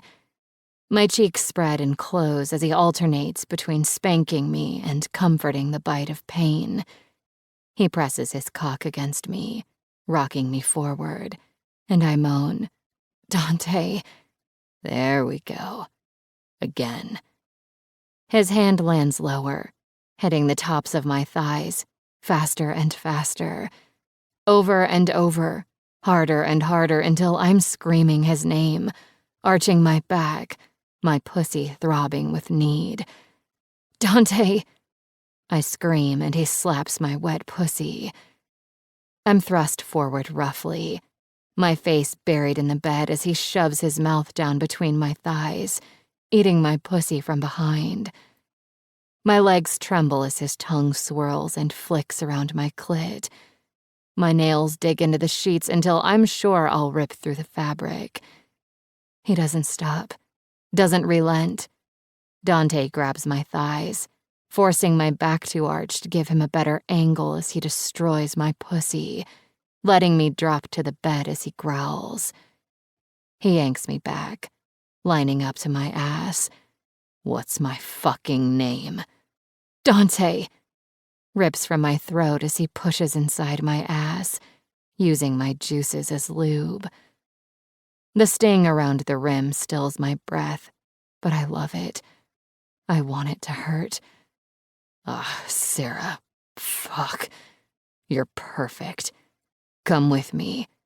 Put your fingers on your pussy and come all over that fucking hand while I fill your ass."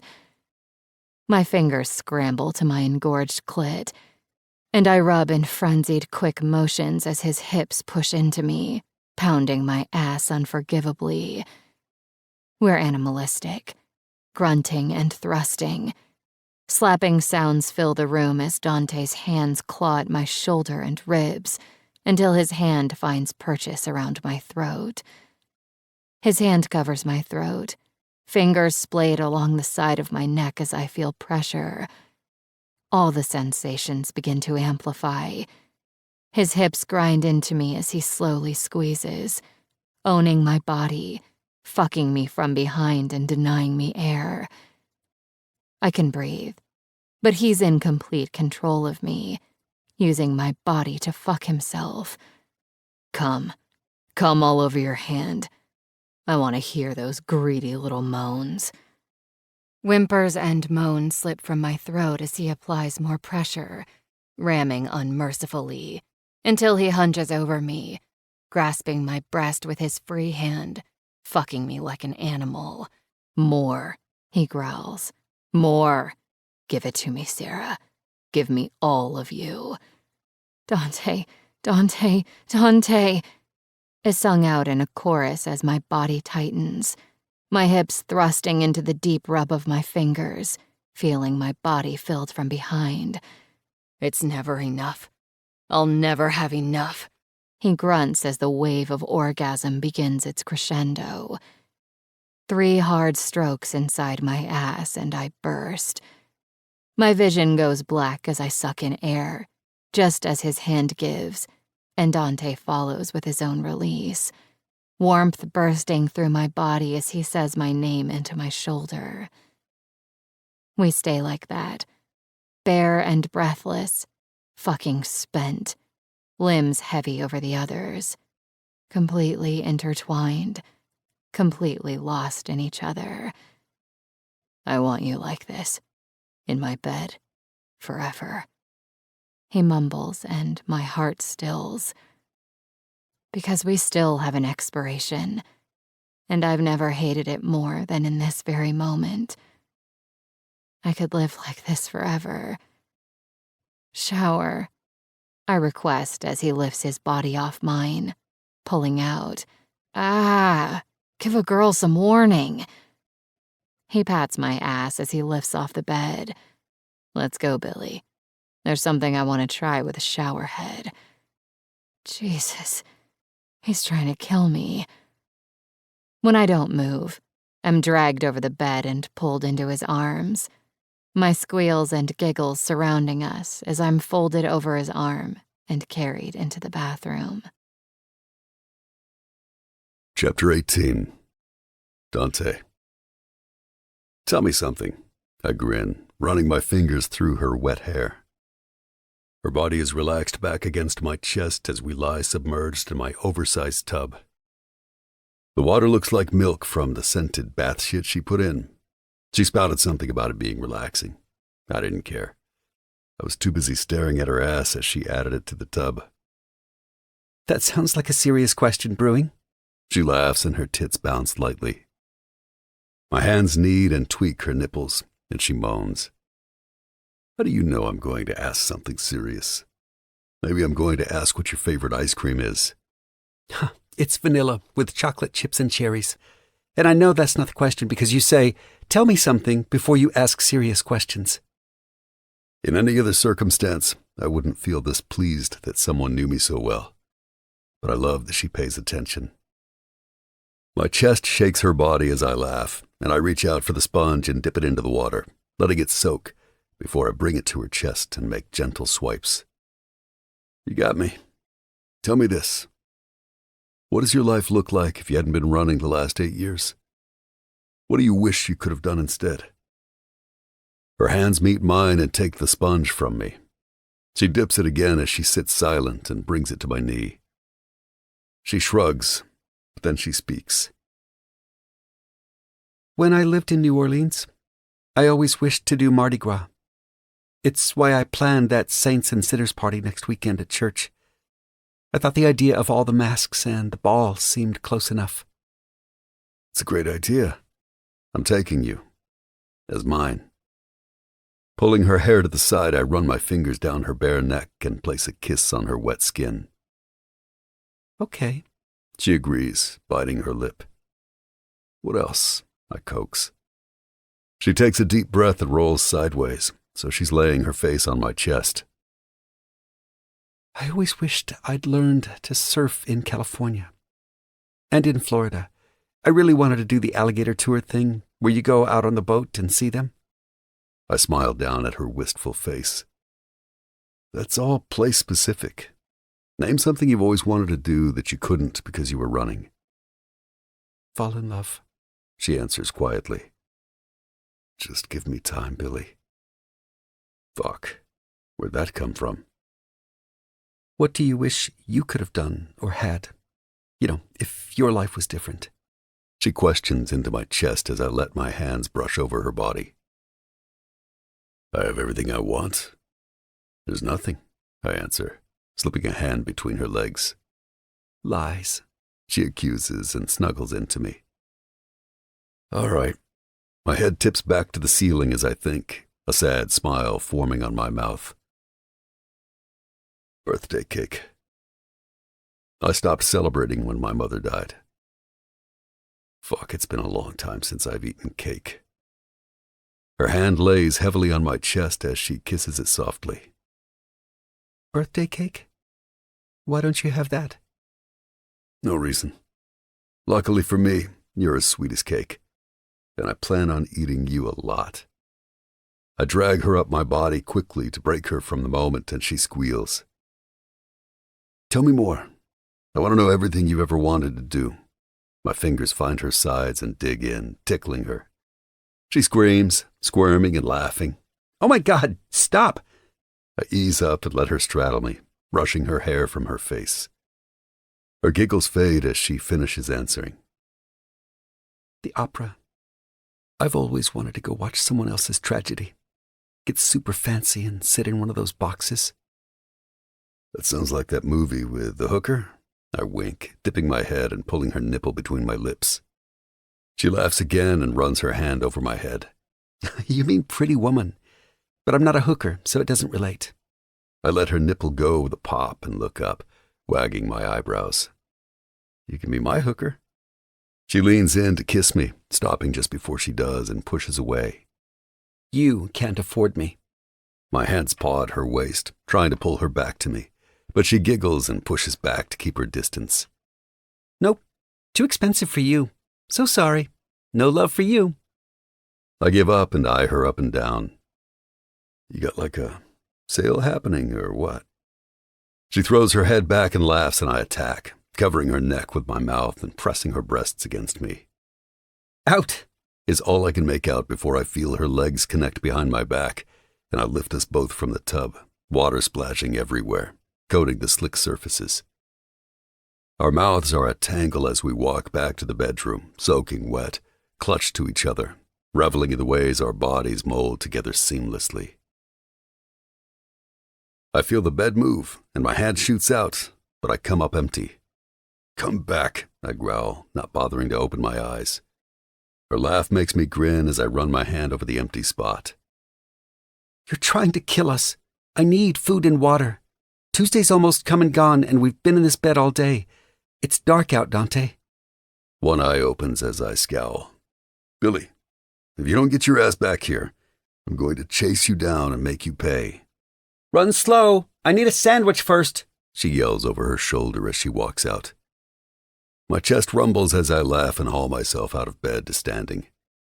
Cracks come from my neck as I roll it around and shake out my shoulders. I wasn't kidding. I'm going to run her ass down. I take a few quick steps getting to the door just as she looks back to see me. Her scream accompanies her run as I bolt for her, catching her by the waist and lifting her sideways, hooking an arm under her leg. Curling her up, I take a bite right on her ass and laugh. Ow, she squeals. You bit me. You deserved it, I wink, before placing her to her feet and slapping her ass for good measure. Monster. She grins as she walks in the nude to the refrigerator, her hand stretching around the handle to pull the steel door open, and shakes her head. Poor fridge. You need impulse control. I follow her gaze to the barely noticeable dents, coming in behind her and wrapping my arms around her waist. Bending to rest my chin on her shoulder, I smirk. It was better than tearing this fucking place apart or killing everyone for looking at your naked ass. Her laugh vibrates against my throat. Juice? She questions. I reach out and grab the carton from the cold shelf before running it over her nipple, making her jump. I let her go and step back, uncapping the carton and drinking from it. She turns around, closing the door, and grins as she watches me. My Adam's apple bobs as I gulp down the liquid, not realizing how fucking thirsty I was. Thirsty? I ask as I finish and hold out the carton to her.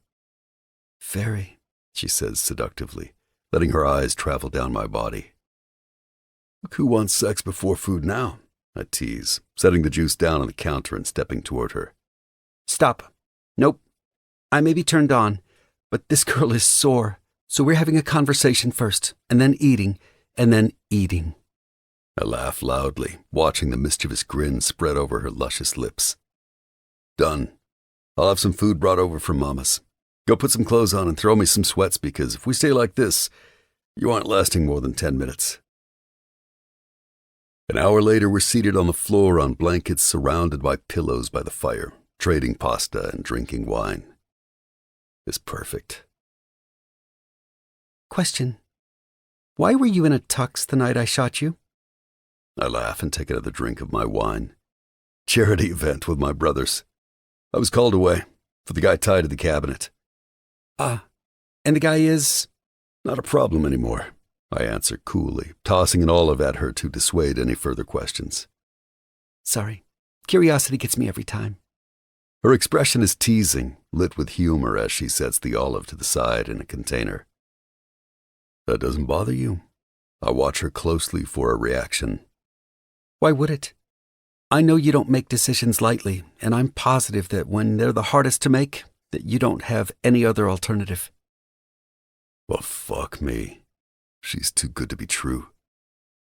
I lean back on my elbow, focused on her face and the way she glows in the light of the fire. I'm fucking awestruck. There's nobody like her. I'm falling hard for this girl. Okay, I have another one. She laughs and I shake my head. Why birthday cake? You said no reason, but that was crazy specific. Spill. I push myself back up, waving her off. Nah, that's something else. That's for another day, Billy. Her eyes search mine, but I look away, uncomfortable where this is going. Dante, she says tenderly, moving the food out of the way so she can crawl across our makeshift picnic and onto my lap. My hands find her hips as she straddles me, bringing both her hands to hold my stubbled face. Talk to me, she whispers, locking her eyes to mine. I can't lie to her, not after everything. Kiss me first, I answer quietly, and she does. I can count the times on one hand that I've said these words aloud. Once to my uncle, and once to my brothers. But if there's anyone else I would tell, it would be her. Only her. When I was 12, my mother made me dinner, kissed my head, and went to take a bath. I clear my throat, leaning my face into her hand and closing my eyes, searching for the resolve to say the rest.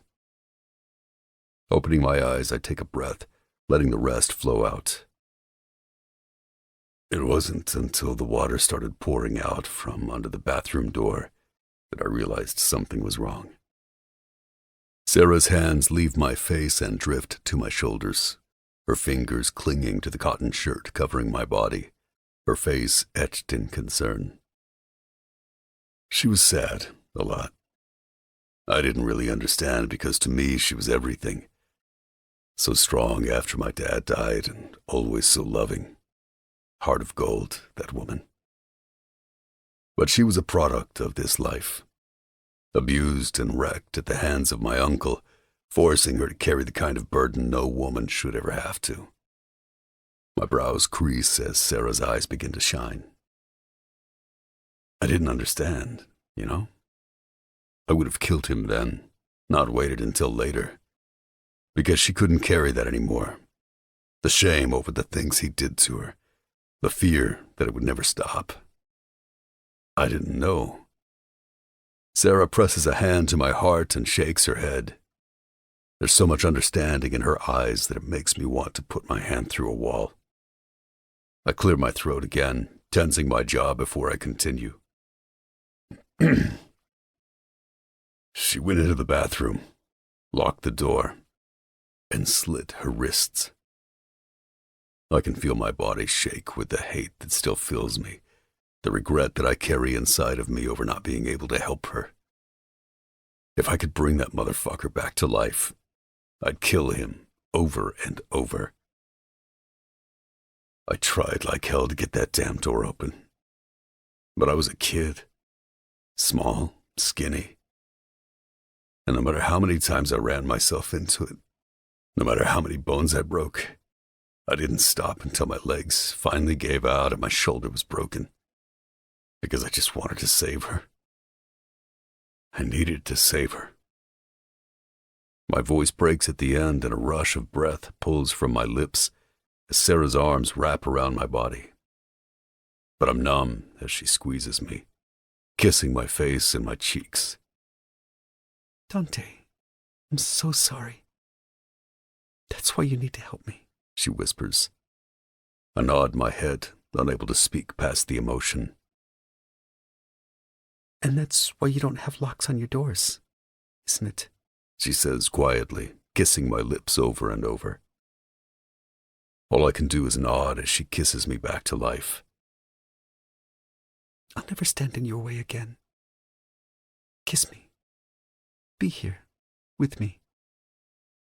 I focus on her lips and let my hands snake up her spine, one resting on the middle of her shoulder blades, and the other on the back of her neck as I do as I'm told, kissing her as if it's the last moment I'll ever get. Pulling back, I stare into her eyes. How did I get so lucky with you, Billy? You keep earning me, she answers, leaning back in. Chapter 19. Sarah. Good morning, sleepyhead. I smile as I move the eggs around with my spatula in the cast iron skillet. The food sizzles and his muscles ripple as he rolls his shoulder. I smelled food. He grins sleepily and I bite my lip, letting my eyes peruse his body. Of course. He's this sexy in the morning when he's not even trying. Dante reaches down and rubs his cock that's already at half-mast under his black boxer briefs. If you wanted this, you should have stayed in bed, gorgeous. He laughs, deep and full of a morning rasp.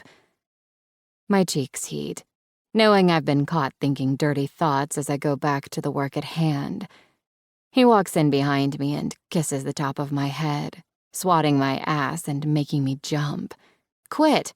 I'm going to burn myself. I humorously scold, pointing my spatula at a bag on the counter. I add, you have a package. Dante laughs and walks back around the center island to sit at a stool and opens the bag that was dropped off, pulling out his replacement phone. I lean to my left and grab the half-filled plate of bacon and sliced fruit to scoop eggs onto it. Steam rises off the white porcelain as I turn and place it in front of him. For you. I bat my lashes flirtatiously. He grins and shakes his head, picking up a fork and turning it between his fingers. I lean my forearm against the counter and lean in, watching him take a few appreciative bites. Oh, I almost forgot. Spinning around, I grab the already poured glass of orange juice from the fridge and put it in front of him. Voila. Dante stares at me with a look he gets when he's sizing up a situation. But I don't pale under his scrutiny. Instead, I blow him a kiss. He stabs a piece of cantaloupe and grins. All right, spill. You've either poisoned me to escape or you're trying to butter me up. And since I know you like my cock too much to kill me, I'm going with the latter. I let out a dramatic breath and stick out my tongue. Fine, I'm caught. We need to negotiate. I need to go to church.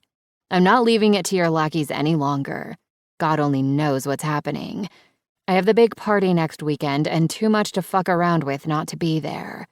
No, he answers, taking a barbaric bite of the toast. My face immediately contorts into a scowl. I pull a fork from the drawer and lean over to stab a piece of fruit. Try again. Nicer this time.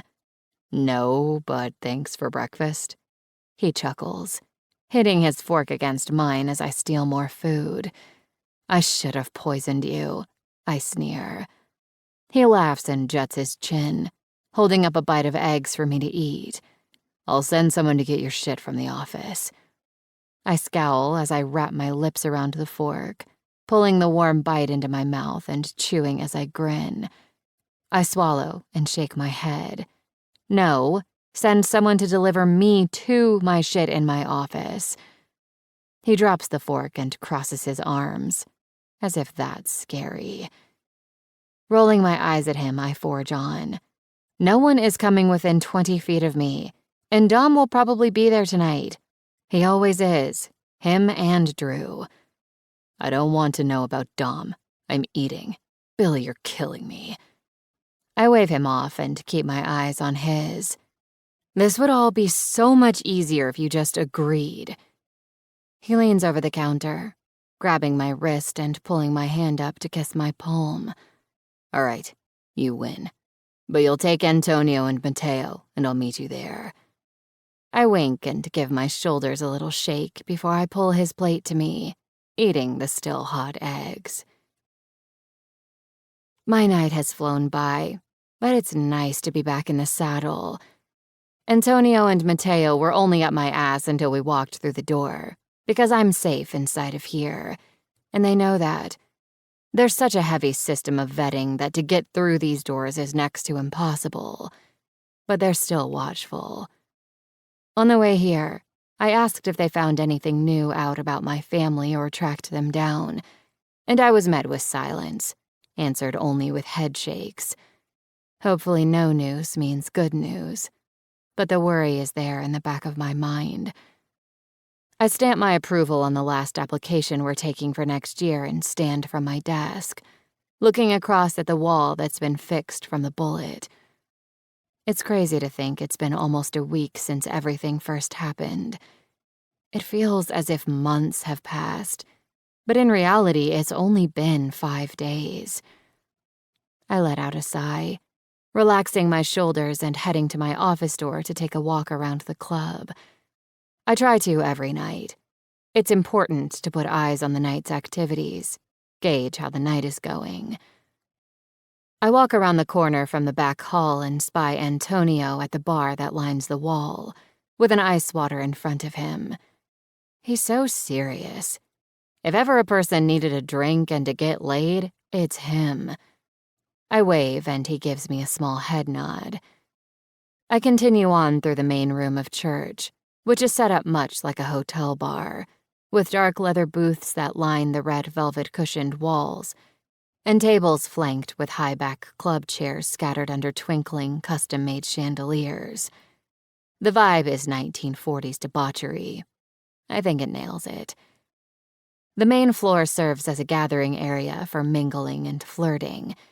Public displays are limited in here because it's meant as foreplay of sorts for all the other trouble you can find. I walk through the room and hook to the right, which leads to a wide iron-railed staircase that leads to the communal room upstairs. Clicks echo on the black concrete steps, accessorized with a rug colored with golds and reds that runs down the center. I quietly greet a couple coming down and pass them as the music begins to fade away from downstairs. Unlike the main room, the energy up here is more fevered, more sexual, and doesn't need any help in setting the mood. Especially now, with the show beginning in the center of the room. There are plenty of spectator events that run on any given evening in this room. Some are requested by guests to perform and others are courtesy of church. But tonight is special. On certain nights, there's a baptismal of sorts. A bathing that happens in an egg-shaped tub that was custom-made and fully usable in the center of the room. A woman is bathed, prepared, and brought to pleasure for the room to watch. It's incredibly sensual and erotic to watch someone cared for in such a way, and it makes me squirm every time I see it. I stand toward the back as the crowd begins to gather and surround her. Some choose pews that are sectioned around the tub, and others opt to stand. The entire room is dimmed, creating shadows and dark spots for hands and moans to exist in privacy, as a spotlight is shined from above down on the bathtub. Desire is palpable. An elegant woman with honey blonde hair sweeping back is led through the room. She saunters behind her partner, her master, the crowd parting for her naked body as her sinewy form is led by the delicate gold chain that's connected to her bright gold collar. My fingers trace my collarbone as I stare at the way she holds her head high, as if she wants everyone to see what's around her neck. She does. She wants people to know she's owned. A familiar feeling pricks at me. Am I jealous? The man, who is in suit slacks and a white dress shirt, stops at the bath, reaching down to feel the water before taking her hand as she lifts one leg, then the other to step inside. He nods, and she submerges herself into the water as he holds her hair up, letting it cascade outside the tub when she settles.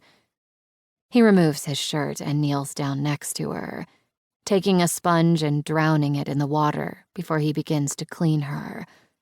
Long brushes over her skin, disappearing into the water, accompanied by sweet moans and mewls that pull from her lips as her head falls back. The crowd watches the sensuality of what he's doing, and you could hear a pin drop. A thick blanket of need, urge is covering the room, and people are beginning to transform into roaming hands and pressed bodies as they watch. Breathing begins to pick up, with panting sounds coming from a scattered number of spaces, creating a symphony of sex. It's everywhere. You can smell it. The sound of water splashing catches my attention as the woman stands on display for the room, bathed in light that glistens off her wet body. Water slides down her breasts as his hands come to the front of her, kneading and caressing. His mouth finds her hard nipple, and his tongue traces it before he sucks. She stands unmoving, her eyes fixed ahead of her, but you can see the pleasure she feels, that she's receiving from this act.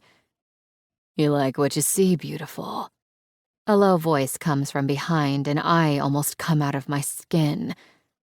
I spin around and step back immediately. "Jesus," I gasp, my eyes adjusting to the familiar face. "Bill." My eyes widen, trying to plant a fake look of polite surprise on my face. "Good to see you. You really shouldn't sneak up on a girl. Better men have been shot." I half joke, brushing my hair from my eyes. He laughs and touches my shoulder, but I shirk away. "Great to see you. Having fun tonight?" "As much as work is fun," I laugh. "It was great seeing you again. I really need to get back to it." I motion behind me as I take another few steps backward before pivoting around, almost running right into Dante's hard chest. "Fuck! Is everyone trying to kill me tonight?" "Move," he barks, glaring past me. "I'm about to scare the shit out of him." A smile immediately graces my face, and I start to laugh, wrapping my arms around his waist. "Missed you." I feel his body ease as his hands run over my back, gripping my shoulders and pulling me off him. His face leans down to mine.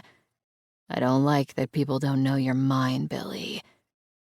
The scene behind me flashes through my mind, but I let it go just as quickly. I push up onto my tiptoes and kiss his lips. "Dante, everyone knows. You're a fucking lunatic." He scowls but doesn't say anything back. Instead, he takes my hand and pulls me from the room as I laugh, trying to keep up with him. We head back downstairs, slower, and when we get to the bottom, he turns to me and grins. "Go to your office, change, and meet me back out here. I have a surprise." My face lights up and I smack his chest gently. "What? Change into what?" He shakes his head, refusing to answer, and winks. "Go." I walk past him and point my finger, wagging my brows. Look at you, all romantic. I tease him as I walk back toward my office. I push my door open excitedly and scope out a garment bag and shoebox laid across my desk. Closing the door behind me, I don't waste any time getting to the bag and unzipping it. Red peeks out from behind the zipper, and my smile grows even bigger. Oh, it's gorgeous. I say aloud as I fold the bag back to reveal a sublime strapless red evening gown. What did you do, Dante? I pull it out and hold it up against me. It's Pretty Woman. I start laughing when I realize what he's done, and I'm in full-on swoon mode. Undressing quickly, I shimmy on the dress and pull the zipper straight up my side. Fits like a glove. He couldn't have done better if he tried. The bottom of the silk dress is pooled around my feet, and I have to walk on my tiptoes to grab the shoebox, opening it to reveal a pair of strappy crystal Jimmy Choos. I gather my dress in one hand and place another on the chair in front of my desk to steady me as my door opens, pulling my attention. Thought you might need help, Dante suggests. I let my eyes catalog him, realizing he's dressed in a sleek black suit with a matching tie. He looks criminally debonair. I can't believe you did this. I grin, running my hands over my hips. Tonight, you get to hear other people's tragedies. He smirks. And then we can play hooker. I laugh and turn my back to him to grip the chair again for support to slip on my shoes. Hands envelop my waist. Give. His deep gravel comes from behind, and I jump, looking over my shoulder. You shouldn't sneak up on a girl. He tugs my waist and turns me around, taking the shoe from my hand. I can do whatever the fuck I'd like, remember? I grin as he kneels down in front of me. My hands slip onto his wide shoulders. Dante's hands slip under my dress, and I pull it up for him. He taps my calf for me to lift my foot. Dante's fingers trace my leg before he brings the shiny heel to my foot, sliding it on and gently wrapping the strap around my ankle. I'm like Cinderella, I tease softly. Dante looks up at me slyly, his hand brushing up my leg, disappearing under my dress as it falls back down. My head tips back, a small exhale escaping as his nimble fingers start their dirty work. No, Billy, you're much more interesting than that. My mouth parts as he rubs my clit, my breath increasing with a naughty rhythm, but his fingers stop, disappearing from where I want them as he runs his hand down my other leg and looks up at me, motioning for the other shoe. I narrow my eyes but reach over to the desk and grab it from the box to hand it to him. Dante pats my foot before rising back to his feet and brushing off his knee. Come on, Billy. We don't want to be late. I hear these people can be very particular. I smile and nod my head, taking his hand as we walk out of my office, making our way out of church, only stopping for Antonio to say something to Dante about an errand Nico is running tonight. Dante leads me out of church to our waiting car, and I smile as he opens my door. You're going all out tonight. You're going to get laid. Secret's out, buddy.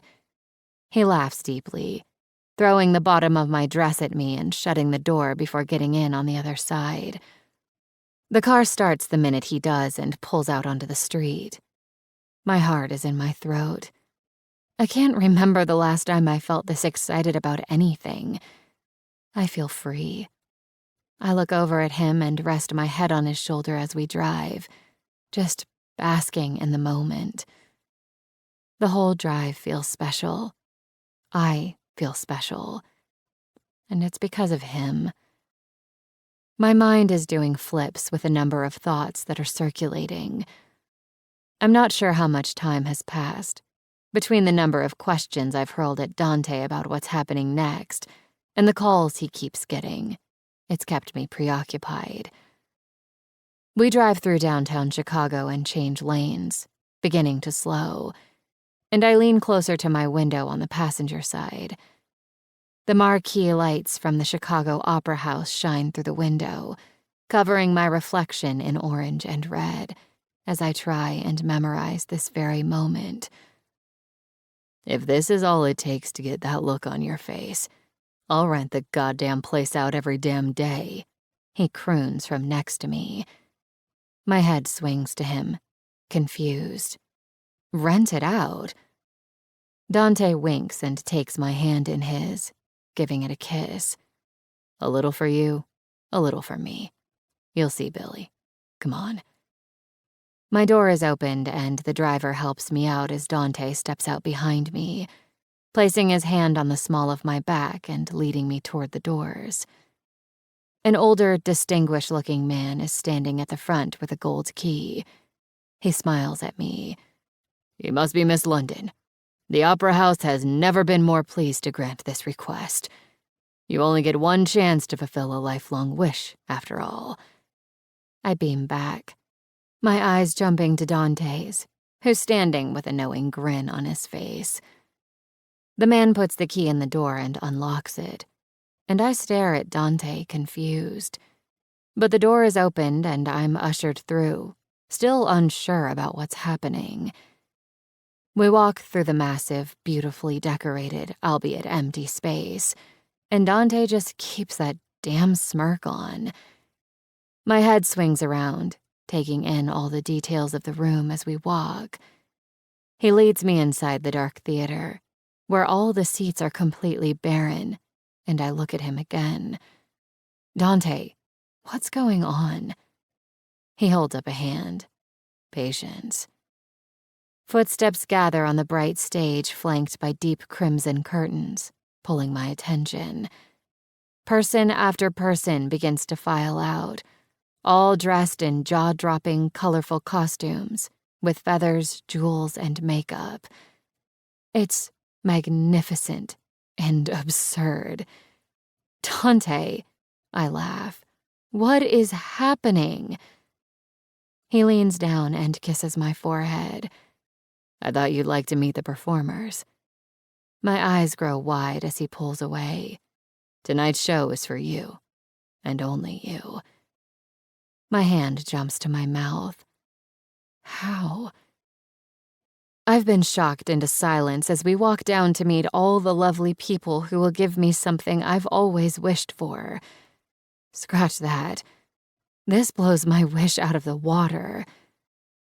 Dante leads me to a set of stairs that carry us up onto the stage as people begin to greet me by name, and my head spins. I politely thank them for making time for this extravagant gesture by a crazy man, pulling a laugh from Dante and the crew. An eccentric man dressed in what looks like a jester costume motions to the seats behind me, speaking in a very thick accent. Where are you sitting, goddess? I open my mouth to answer, but look at Dante and shrug with a laugh. I don't know. Dante smiles and turns to face out from the stage. The lights are dimmed, and the house lights are turned up, illuminating the room, and I gasp. Rows and rows of seats lead up to boxes that jut out from decadent walls of fabric. It's breathtaking. Leaning down to my ear, he whispers, Choose. Chapter 20. Dante. How was the show last night? Antonio asks, seated at the booth in Mama's Ristorante. Visions of Sarah, mesmerized, leaning onto the ledge of the box seat she chose, jump into my mind, only to be quickly taken over by the sound she made when I pretended to tie my loafers and slipped under her dress, spread her legs, and ate her pussy while the music drowned out her own high notes. Good, I grin. Tell me about last night. Like I said, Antonio shrugs. There's nothing to tell, other than they're long gone. Looks like they skipped out a few days ago. Probably right after the brother called Sarah at her place. Our guy has eyes on them in Boston. Said it doesn't look like they're trying to make a move. Everything's quiet. Maybe they got spooked, recognized some of us, Vin throws out. I don't like it. They've been after her for too long to just walk away. If they were afraid of us, we would have heard rumblings, talk spreading. But nothing? I don't like it. Keep an ear to the ground. I want to know if they start talking with the O'Banion crew. Got it, Antonio answers. You gotta tell her the coast is clear. I'm not sure it is, I say with a shake of my head. His eyes narrow as if he isn't buying my bullshit, but I'm not having this conversation with him. I rap my knuckles on the table and nod. I gotta run and pick something up for Sarah. I'll handle taking her to church tonight. I'm hoping to see that asshole who keeps hitting on her. The guys laugh and look at each other. I chuckle and Vin looks up. Are we gonna need to hide a body or bail you out tonight? Smiling, I button my jacket and give a thoughtful look. The future is unknown, boys. Shit, Antonio laughs, smacking the tablecloth surface, and Vin gives me a two-finger salute as I walk away. I stop at the front to speak with the owners, Mario and Sophia, and listen to reasons why I need a wife, promising to start my wife search soon. Turning to make my way outside to the car, the chill hits me like a brick the moment the restaurant door opens. The driver stands waiting as I rush inside, closing myself in. Shit. Chicago winter is no joke. Where to, Mr. Sovrano? I hear from the front as I shrug off my jacket already warm in the car. The jeweler's off 6th. I need to pick up a package. The car pulls out slowly as my driver speaks over his shoulder, keeping his eyes on the road. I'm happy to run in and get it for you, sir. It's nasty today. No. This one's special. I'll get it myself. I stare out of the window, trying to envision how tonight will go. I've never wanted to hear her say yes so much in my life. I step inside the walk-in closet and lean against the frame, watching Sarah slink the white dress down over her body, her hips giving a shimmy as she does. The dress is completely backless, dipping down dangerously low. It hugs her curves all the way down to the ground. I like her in white. I grabbed this dress the same day I bought the red one, but not even my imagination did her justice. There's a slit that leads up to the top of her thigh, and it makes me think how easy it'll be to slip my hand inside the dress to her pussy. My fingers itch to try it out, but I have another mission, and it's weighing on me like an unkeepable secret. I walk inside, setting the large black velvet jewelry box down on top of the cherrywood valet that takes up room in the middle of the closet.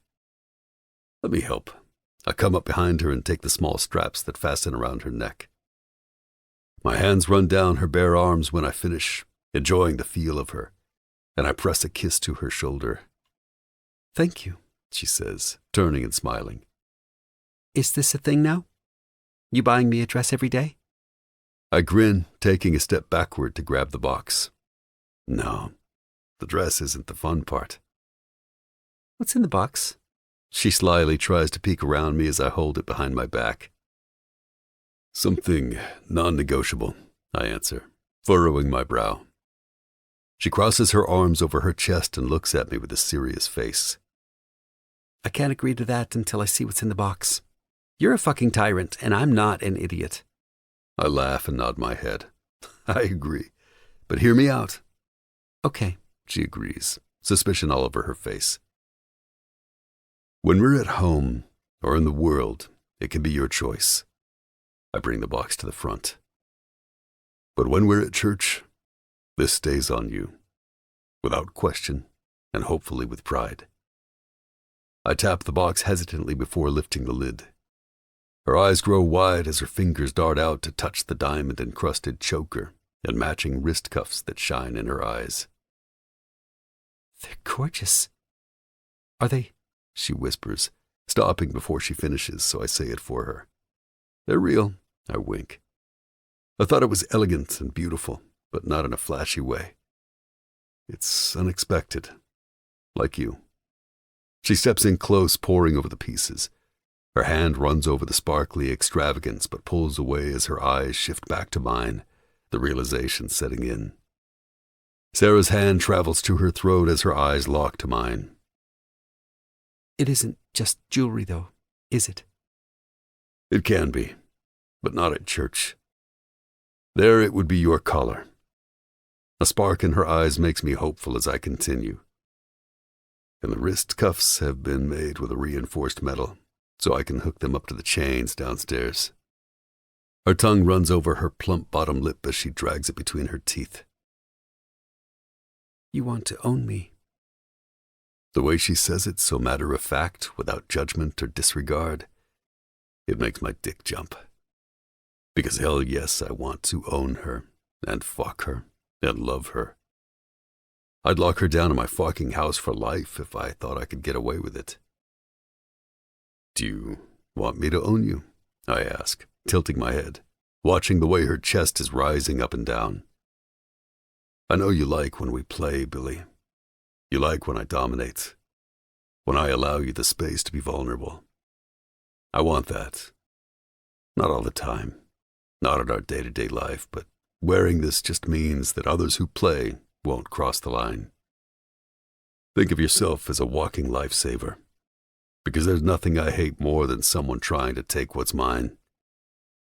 Those gorgeous blue eyes lift to mine, and I see my answer. A smile grows across my lips, wanting to hear her say it. Answer me with your words, Sarah. Do you want to belong to me? Yes. She breathes like it's the first breath she's ever taken. I turn and set the box down, taking out the bracelets first. When I turn back, she's biting her bottom lip with her arms extended in front of her, wrists up. Good girl, I growl, wanting to fuck her on the spot. I take my time placing the diamonds around her wrists, bringing each to my lips and pressing a kiss on her skin as I fasten them. When I finish, she gives them a little shake and smiles. They're beautiful. Thank you, she beams. She's fucking perfection. I reach out and grab her waist, pulling her flush to my body and lean down to brush our lips together. Thank you, I whisper. Good luck getting away now. Good luck getting rid of me, she smiles back. Turn around. She does as she's told, and I pull the piece from its place on the velvet inside the box, lifting my arms around and placing the cold choker against her skin. She pulls in a breath, and I give a small laugh. Sarah brushes her hair over her shoulder, and I fasten the piece, locking it in place. She can remove it herself, but it's designed to need assistance. I feather kisses over her neck, hearing her moan as my hands roam her body. You look good as mine. She turns around and levels a look at me. Where's your choker? I laugh loudly and she squeals as I pick her up by the waist, bringing her to eye level. Billy, I think everyone knows who the fuck I belong to, and since women tend to be smarter than men, it won't be an issue. Nobody's trying to be on the other end of your temper. She shrugs as I lower her down slowly, her hands wrapping around the back of my neck. I let her drift down my body, and she plants kisses on my face as I do. Setting her to her feet, I squeeze her ass and smirk. Let's get you to work and show you off.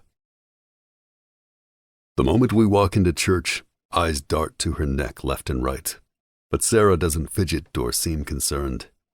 She's undeniably comfortable with the meaning, the vow that's been said between us. And I'm in awe of her. This girl was meant for this. Meant for me. I don't know what that says about how I feel, but I'm past the point of falling. I've fallen. We walk into the main room from the entry and I see Mateo sitting at the bar. Pulling her to a stop, I lean down and kiss her cheek. Go work. I'll be at the bar with Mateo. I have to speak with him. She gives me a nod and starts toward her office, looking back over her shoulder. Don't miss me too much, she winks. I smile and make my way over to the large mahogany bar. The bartender notices me and begins to make his way over. Hey, I greet, taking a stool next to Mateo.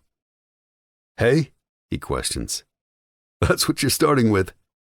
The shit-eating grin across his face is almost too much to look at as he swigs his drink. He and I share this lifestyle in common. Not the one we're born into. Rather, the one we're sitting in. So I know he gets exactly what the shiny new additions on Sarah mean. Whiskey, I say to the bartender and face Mateo. Hey is a typical greeting. I don't know what the fuck you're looking for. Merry Christmas? I laugh, pulling my cigar case out from the inside of my suit jacket. No way. Come on.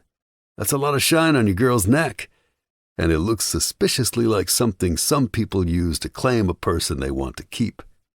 Tell me I'm fucking wrong, he says, his face lighting up with a challenge. You can't because I'm not fucking wrong. Mateo takes too many allowances with me, but he gets away with it because I can't help but love the dipshit. And he's not wrong. I'm not telling you anything, prick. But yeah, she's mine. And yeah, I'm fucking keeping her for as long as she'll stay. I pick up my drink from where it's been placed in front of me. Well, goddamn, he replies, holding up his glass and clinking it against mine. I open my cigar case and pull one out, running it past my nose and inhaling the scent of tobacco. I place it between my lips. I fucking love the taste of these things. There's a no smoking rule here, but none of those apply to me. Mateo twists, angling his body toward mine. Are those the Cubans that Antonio got? They're too dry. They don't light well. You have to get them really wet, he complains, continuing his motion and turning his back to the bar. His eyes have landed on the blonde who's owned his attention for the last few months. She's going to eat him for breakfast. You're out of your league with that one, I say with the cigar in my mouth. He nods, focused on her. I like a challenge. I laugh as I pull the cigar from my lips and roll it between my fingers, but my amusement fades as the dirty thoughts grab me with both hands and shake. I'll be right back. He answers with a nod as I walk past the bar and toward Sarah's office, giving the door a rap before I push it open. She smiles from behind the desk as I walk in, looking up from a stack of paperwork in front of her. Can't get enough of me, huh? I close the door behind me, turning to lock it. Something like that. Pivoting back, my lips tug upward at the ends as she leans back in her chair, waiting for my move. Get ready, Billy. Come here, I demand in a low, gravelly voice, walking to her desk and sitting back against it to sit. Sarah stands from behind me and walks around the desk with that sexy-ass hip sway and stops directly in front of me, standing in between my legs. I'm here. I place my cigar on the desk beside my leg and put my hands on her hips, taking a deep breath. Thoughts are strange sometimes, the way they connect. For instance, I was drinking a glass of whiskey, and as I did, I thought of how much I enjoy whiskey, and how I swear I could taste a hint of honey. She gives a half laugh, her fingers finding her way to the lapels on my jacket. You came in here to tell me you tasted honey in the whiskey? Yeah. I breathe out low, dragging my bottom lip between my teeth. She taps a finger against my chest gently and laughs. Are you drunk already? I take in how flushed her cheeks are and how her breasts push forward slightly as she speaks to me. No, I answer, dragging out the word. But you know what else tastes like honey? No. She shakes her head, but her mouth stays slightly agape. Sarah's sucked into our game. You? Oh. Her eyes blink and she presses her lips together, excited by what I just said. See, then Mateo told me these cigars. I reach down, picking up the forgotten smoke and bring it between us. That these particular cigars are very dry. That they need to be wet to really give the best experience. Sarah shifts her weight and I know she's wanting to relieve the ache that's building inside her. I tilt my head and run the cigar past my nose again. So I thought, since it needs to be wet, I might as well coat it in honey. And then I'll have all my favorite flavors with me, I explain, giving her a half smile. Oh. This time she says it with understanding and not shock. I stand, forcing her to take a step back and look down at her. Put your hands on the desk and spread your legs. Her breath hitches as I step to the side to give her room. She looks at me as she takes a step forward and places her palms on the desk, stepping one leg out and then the other as I come to stand behind her. Wider. She steps out again and I press against her backside, taking one of her breasts in my hand. Keeping the cigar in my other hand, I bend forward and trail it up her leg that's sticking out of the slit. The tightly wrapped cigar scratches up her leg as her breathing increases. I tuck my hand inside the slit in her dress and down over her bare pussy. Try not to tighten. Cigars are fragile, I growl in her ear. A nervous giggle escapes her lips, but she stops almost as quickly. Sorry. I take the uncut side of the cigar and rub it around her entrance, pushing it in slightly, letting it pulse in and out a few strokes before pulling it back out. Oh, shit, she pants. I lean in over her shoulder, running my nose down her neck. Sweetest pussy I've ever tasted. Now I won't have to miss you. My hand slips back out of her dress and I straighten, smoothing my jacket. Sarah's face comes into view over her shoulder, a naughty smile on her lips. Is that all, Mr. Serrano? She purrs. For now. I wink and turn, walking out of her office, leaving her hot and kneading with her fingers dug into her desk. Chapter 21. Sarah. This is unbearable. All night his eyes have been on me as I walked around, silently fucking me with every glance. I can barely concentrate. All I want is to be devoured, long and hard and without mercy. I arch my back and cross my legs, leaning against the bar, my chin lifting as I wait on the inventory report. My thighs squeeze together for just a small bite of relief. Jesus, Dante's going to kill me with all his sexy. Sarah, I hear called out from across the room. Holding a finger up to the approaching bartender, I turn, my eyes scanning and landing on one of the seating areas tucked in the corner. An internal sigh runs through me when I see Bill waving a hand. For fuck's sake, I should just let Dante kill him. I nod and push off the bar, making my way over, glancing to where Dante is standing and talking to Matteo. He doesn't seem to notice me, maybe because the conversation seems serious. My gaze drifts to the glass he's holding by the top, circling it between his fingers. As I approach Bill, I see he's sitting by himself, but there are 2 drinks on the table. Don't say it, Bill. Hello. 2 nights in a row. Lucky me. I smile tightly. What can I do for you? Bill tips his head to the chair. Sit, Sarah. I ordered you a drink. You look like you've been working hard. Would you just give up already? Yes, but I am working, so I'll pass on the drink. Thank you, though. You should mingle, Bill. There are open couples here tonight and quite a few singles as well, I add, motioning around the room. My wrist pulls, and my gaze shoots to where I see his finger is tucked just underneath my bracelet, pulling it toward him. What's this? He asks, staring at me. That's a bracelet. Please remove your finger from it, now. I deliver calmly, feeling less than. So what? You like sparkly things? I'll buy whatever you want. Stop teasing me and have a drink. I can make it worth your while. He coaxes arrogantly as his fingers try to crawl up my arm. Did you just proposition me? I reply, stunned as I jerk my arm away, but he grips my wrist in his sweaty palm, holding me in place. I open my mouth to tell him to go fuck himself and remind him that I will revoke his membership if he doesn't take his hand off me, when my voice is quieted by a stronger one. I'd keep your hands to yourself if you'd like them to remain attached to your body. Dante growls from behind me.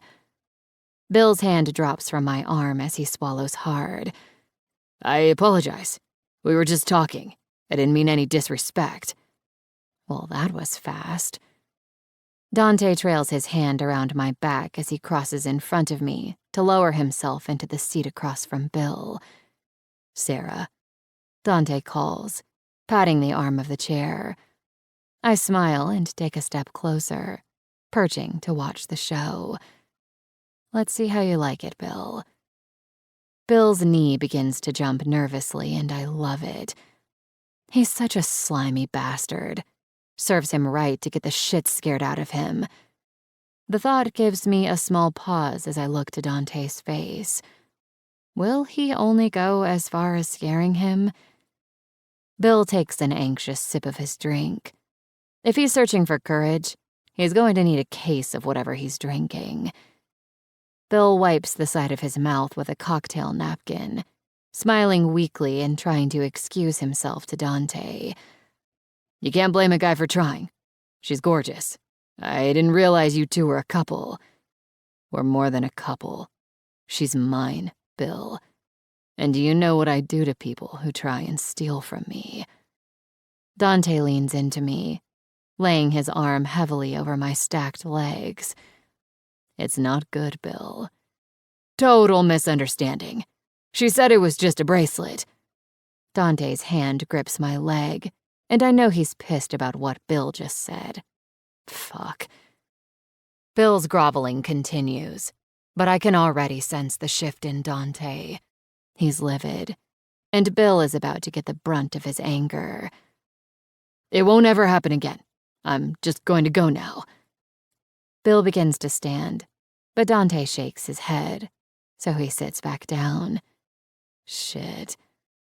Bill's eyes implore Dante to let it go, but I know he won't. Dante's thumb rubs small circles on my leg through the fabric of my dress as he stares at Bill, deep in thought, as if he's considering all his options. As of now, your membership is something I should have done sooner, but I didn't think you would be this big of a prick. Revoked. Don't try and reapply. You're not welcome here, and don't ask for a refund. When Dante looks up at me, his smile fades, the irritation he has toward me showing. I open my mouth to tell him I didn't mean to hide the meaning, to diminish it, when we're interrupted. Hold on, I don't think so. Suddenly, Bill is pissed. It's as if a different guy altogether shows up. I can't help the huffed-out laugh that pops from my mouth as I turn to look at Bill. His head pulls back as if he's angry. I just paid for next year. That's bullshit. This is going too far. He spits as he jabs the table. That's a lot of money. Dante sits up straighter, his voice dropping lower. Too far was the second time she told you to leave her alone. By my count, this is the fourth. So take my generosity and get the fuck out of my club. A sneer grows on Bill's face. Generosity? You're a fucking thief. My lawyers are going to have a field day with this. He laughs smugly. Are you sure you want that headache? At the end of the day, this is all over some cheap pussy. Bill doesn't get to finish because Dante bursts over the table, grabbing Bill by the top of the head and smacking his face down with a lightning-quick hard knock against the wood table. He does it again and again, as I scramble to stand, jumping back as the glasses go flying. Liquid sloshes and spills everywhere as the tumblers hit the ground, making a clinking sound before shattering into a million pieces. I spin around to see Mateo making his way to us quickly, but the look on his face isn't calm like someone coming to stop Dante. It's more like he's coming to join in. I spin in the other direction and see security ushering guests out. They're working on his behalf as well. Dante throws Bill back into his seat and slaps his bloody face, then wipes his hand on the front of Bill's jacket. You'll be fine, you fucking prick. Dante sits back into his chair, adjusting his jacket. breath pulling from his body like a bull. But this time, you remember who the fuck you're speaking to. Bill sputters and begins to wail about his nose being broken as blood gushes over his face and down his shirt, making his words sound unclear and gurgled. I start to turn back to the bar to get something to clean up with, but all I hear is, "Sit." Turning back slowly, I take a step forward. Dante's eyes locked on my movements. I sit back in my place on the arm and take a deep breath. The energy is tenuous. I can feel Dante holding on to his temper, trying to strangle it into submission. This isn't some bar fight or an argument that ends in expletives being hurled around. Fight with Dante, and you may not make it to tomorrow. I need to calm him down before this asshole pays a price too big for my crime. Before I can reason or think, my hand darts out, bringing my fingers under Dante's chin to turn his head away from Bill and focus on me. Dante's eyes lock with mine, and he stares at me, all manner of anger behind his eyes. "Punish me," I mouth, knowing why he's really so angry. He told me I'd be a lifesaver. Guess he wasn't joking. Dante reaches for my hand and brings it to his lips, kissing my palm as Mateo comes to stand on the other side of him, crossing his arms. "Bill, you're a jerk-off. You deserved that. But I believe in second chances. Right, Mateo?" "Absolutely. You're a saint, Dante," Mateo answers, and it reminds me of the way a cat plays with its food before it kills it. Please don't kill Bill. Bill is shaking and trying to negotiate, but his words are lost between his tears. I look down at Dante's face to see him smirking. He likes Bill's fear. But what's more fucked up is I like Dante's power. Dante stands and cracks his neck before buttoning his jacket. "You need to apologize to my girl. Go on. Say you're sorry or you won't see tomorrow." Bill nods his bleeding face and begins to mumble his words. "Please don't hurt me. I'm sorry. I'm fucking sorry, okay? Please, I'll say whatever you want." "Consider the broken nose more of a slap on the wrist," Dante reasons as he takes my hand. "Now, what Mateo is about to do will serve as more of a permanent reminder not to touch those who do not belong to you." Dante's jaw tenses as he says it. He nods to Mateo before leading me past the seated area, my heels clicking in the silence. We get more than halfway to the staircase that leads downstairs, and I start to look over my shoulder, but Dante places his hand on my back.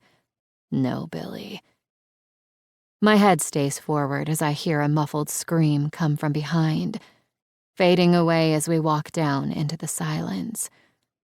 The wide hallway is dark, with doors on either side. Behind those doors are fantasy rooms, and rooms that cater to those with more particular needs. My heart is beating out of my chest as we pass each one, trying to discern which one he'd take me to, but already knowing deep down. My fingers reach for my choker, stroking over the bumpy surface as my thoughts weigh heavy on me. I knew what these pieces on my body would mean, but what I didn't anticipate was how much heavier they would feel when I forgot my place. I didn't mean to call it a bracelet. I mean, I did, but because I didn't want him to know anything about me, not because I was ashamed. I whisper into the dark. Dante says nothing as we stop in front of an all-black door, a gold plate fixed in the middle with the inscription, "Ego te absolvo," which translates into, "I absolve you." This room is for punishing. This room is for penance. Dante takes a deep breath and places a skeleton key into the door, twisting the lock. He pushes the door open and steps aside for me to enter, refusing to look at me. "What's your word?" He breathes as I stand facing the room filled with whips and floggers that line the wall. "Mercy," I answer, tipping my chin up, intoxicated and drawn into the darkest parts of this man. "Will you ask for it one day?" he whispers, bringing his lips to my neck and assaulting the flesh. "Do your worst, Dante." I walk inside the room, all the way to the center. I hear the door lock, but I don't turn around. There's nothing around me as I stand alone, waiting for what he'll do, the pain he'll inflict. My body's begging for it. Wetness slick between my legs and my nipples pushing harder against the fabric of my dress. His footsteps grow louder as he gets closer until I feel his warm breath on me. Dante's fingers find the clasp from my dress, and he unclips it, letting the front fall over like a bib. He dips his finger inside the fabric, cinching it down slowly over my body until it pools at my feet. He gives me his hand, and I step out, dressed only in my jewels. I feel beautiful. "You look gorgeous wearing me around you." Dante dips to pick up my dress and sticks it between my legs, wiping my center as a gasp leaves my mouth. "Your pussy is dripping, begging to be fucked." He tosses my dress to the couch and steps back. The sound of his belt buckle coming undone makes my eyelids flutter. "Spread your goddamn legs." I take a step out, giving myself a wider stance. "Arms up," he orders. I lift my arms above my head and hear the quiet buzzing of the hook being lowered from the ceiling. Dante walks in front of me, holding the remote and watching the glimmering metal hook descend. He looks back to my face as the noise halts. Dante grabs my wrists and pulls me up. I push to my tiptoes as he uses my bracelets to connect me to the hook. When he releases me, I lower back to my heels as he licks his lips. I'm completely helpless, trussed up, nude, and I've never felt more on fire. He steps back to admire his handiwork, running his fingers over my nipples, taking one between his thumb and forefinger, pinching until I groan against the sensation. The chain rattles above my head. "Be still," he warns, and I tense my body to not move. His hand lowers down my body and traces over the swell of my ass. Goosebumps ignite over my body as I envision him kneading the skin and slapping it. "You forgot your place tonight. You let him touch you. You let him touch what's mine." I bite my lip, closing my eyes. Hearing those words, the way Dante calls me his, I want to be punished because I'll never forget my goddamn place again. I am his. Only his. For as long as he'll have me. "Who do you belong to?" he growls. "You." "Who?" he questions darkly, a little louder. "You, Dante, I belong to you." I hear his intake of breath before he walks past me silently to the wall of skinny black sticks, all with differing tops meant for pleasure and pain. Dante pulls a drawer open and pulls out a short-handled black whip. His fingers wrap around the handle, and his head bows for a moment before he lifts it and looks at me. "You don't know how many times I've thought about this moment." He shoves the whip handle into his pocket as he undoes the buttons on his shirt, leaving it open to his muscled and inked chest. He tilts his head as he watches me shift my weight with an amused look as I watch him unbutton his shirt cuffs, rolling each up his forearms. The veins in his arms protrude as he pulls the whip back out of his pocket, then hangs it next to him while he takes me in. I do the same to him. He's a beast. Shirt open, sleeves rolled and his belt undone, gripping a leather whip.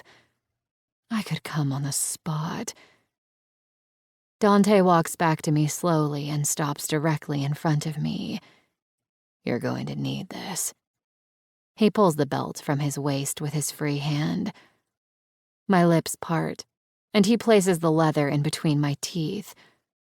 I bite down to hold it in as he trails his fingers up my arms before walking around me to where I can't see. Let's make sure you remember who the fuck you belong to next time.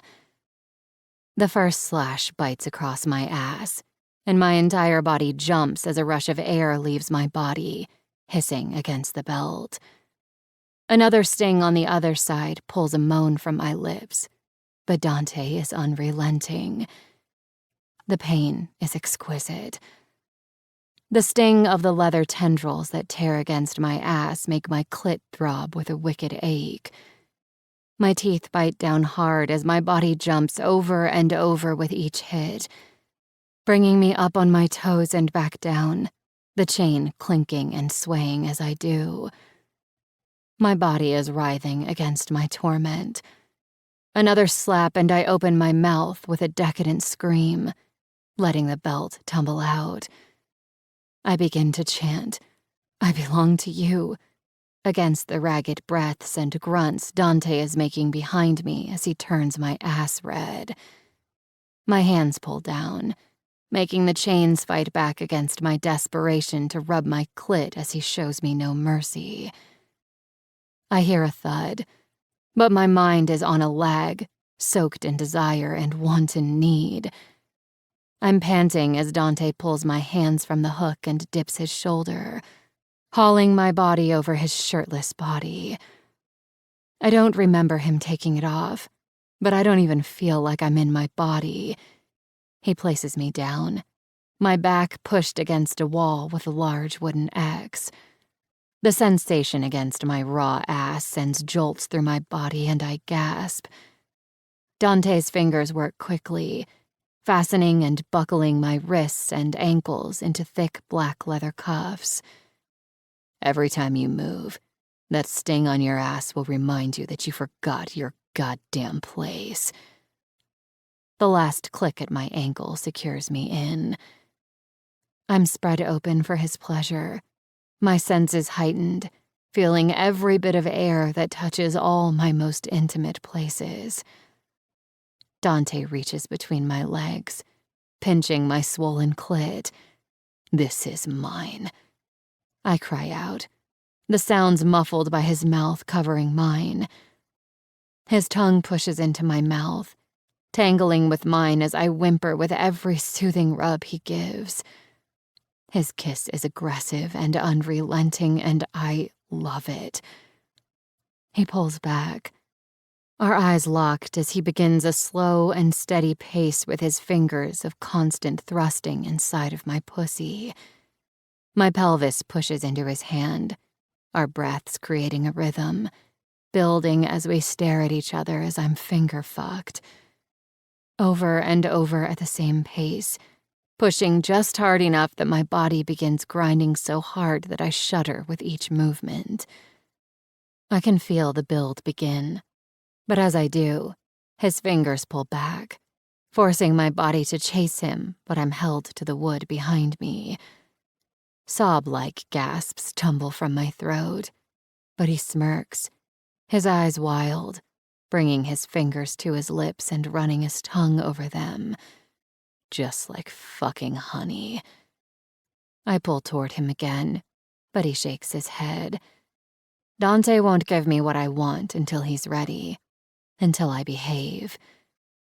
I still my body and wait as he watches, my body screaming at me for relief, but his approval is what I'm seeking. Dante steps back and shoves his finger back inside of me, pushing faster, increasing the pace as I suck in air, my head tipping up. The build comes quicker this time, but like the first time, he pulls his finger out, stepping back again as I let out a desperate scream. Your pussy is so tight. Fuck, you want it so bad, don't you? He teases darkly. Yes, I moan unabashedly, circling my hips and trying to get closer to his fingers. He steps up to me, grabbing my center, the tiny hairs pulling against my skin.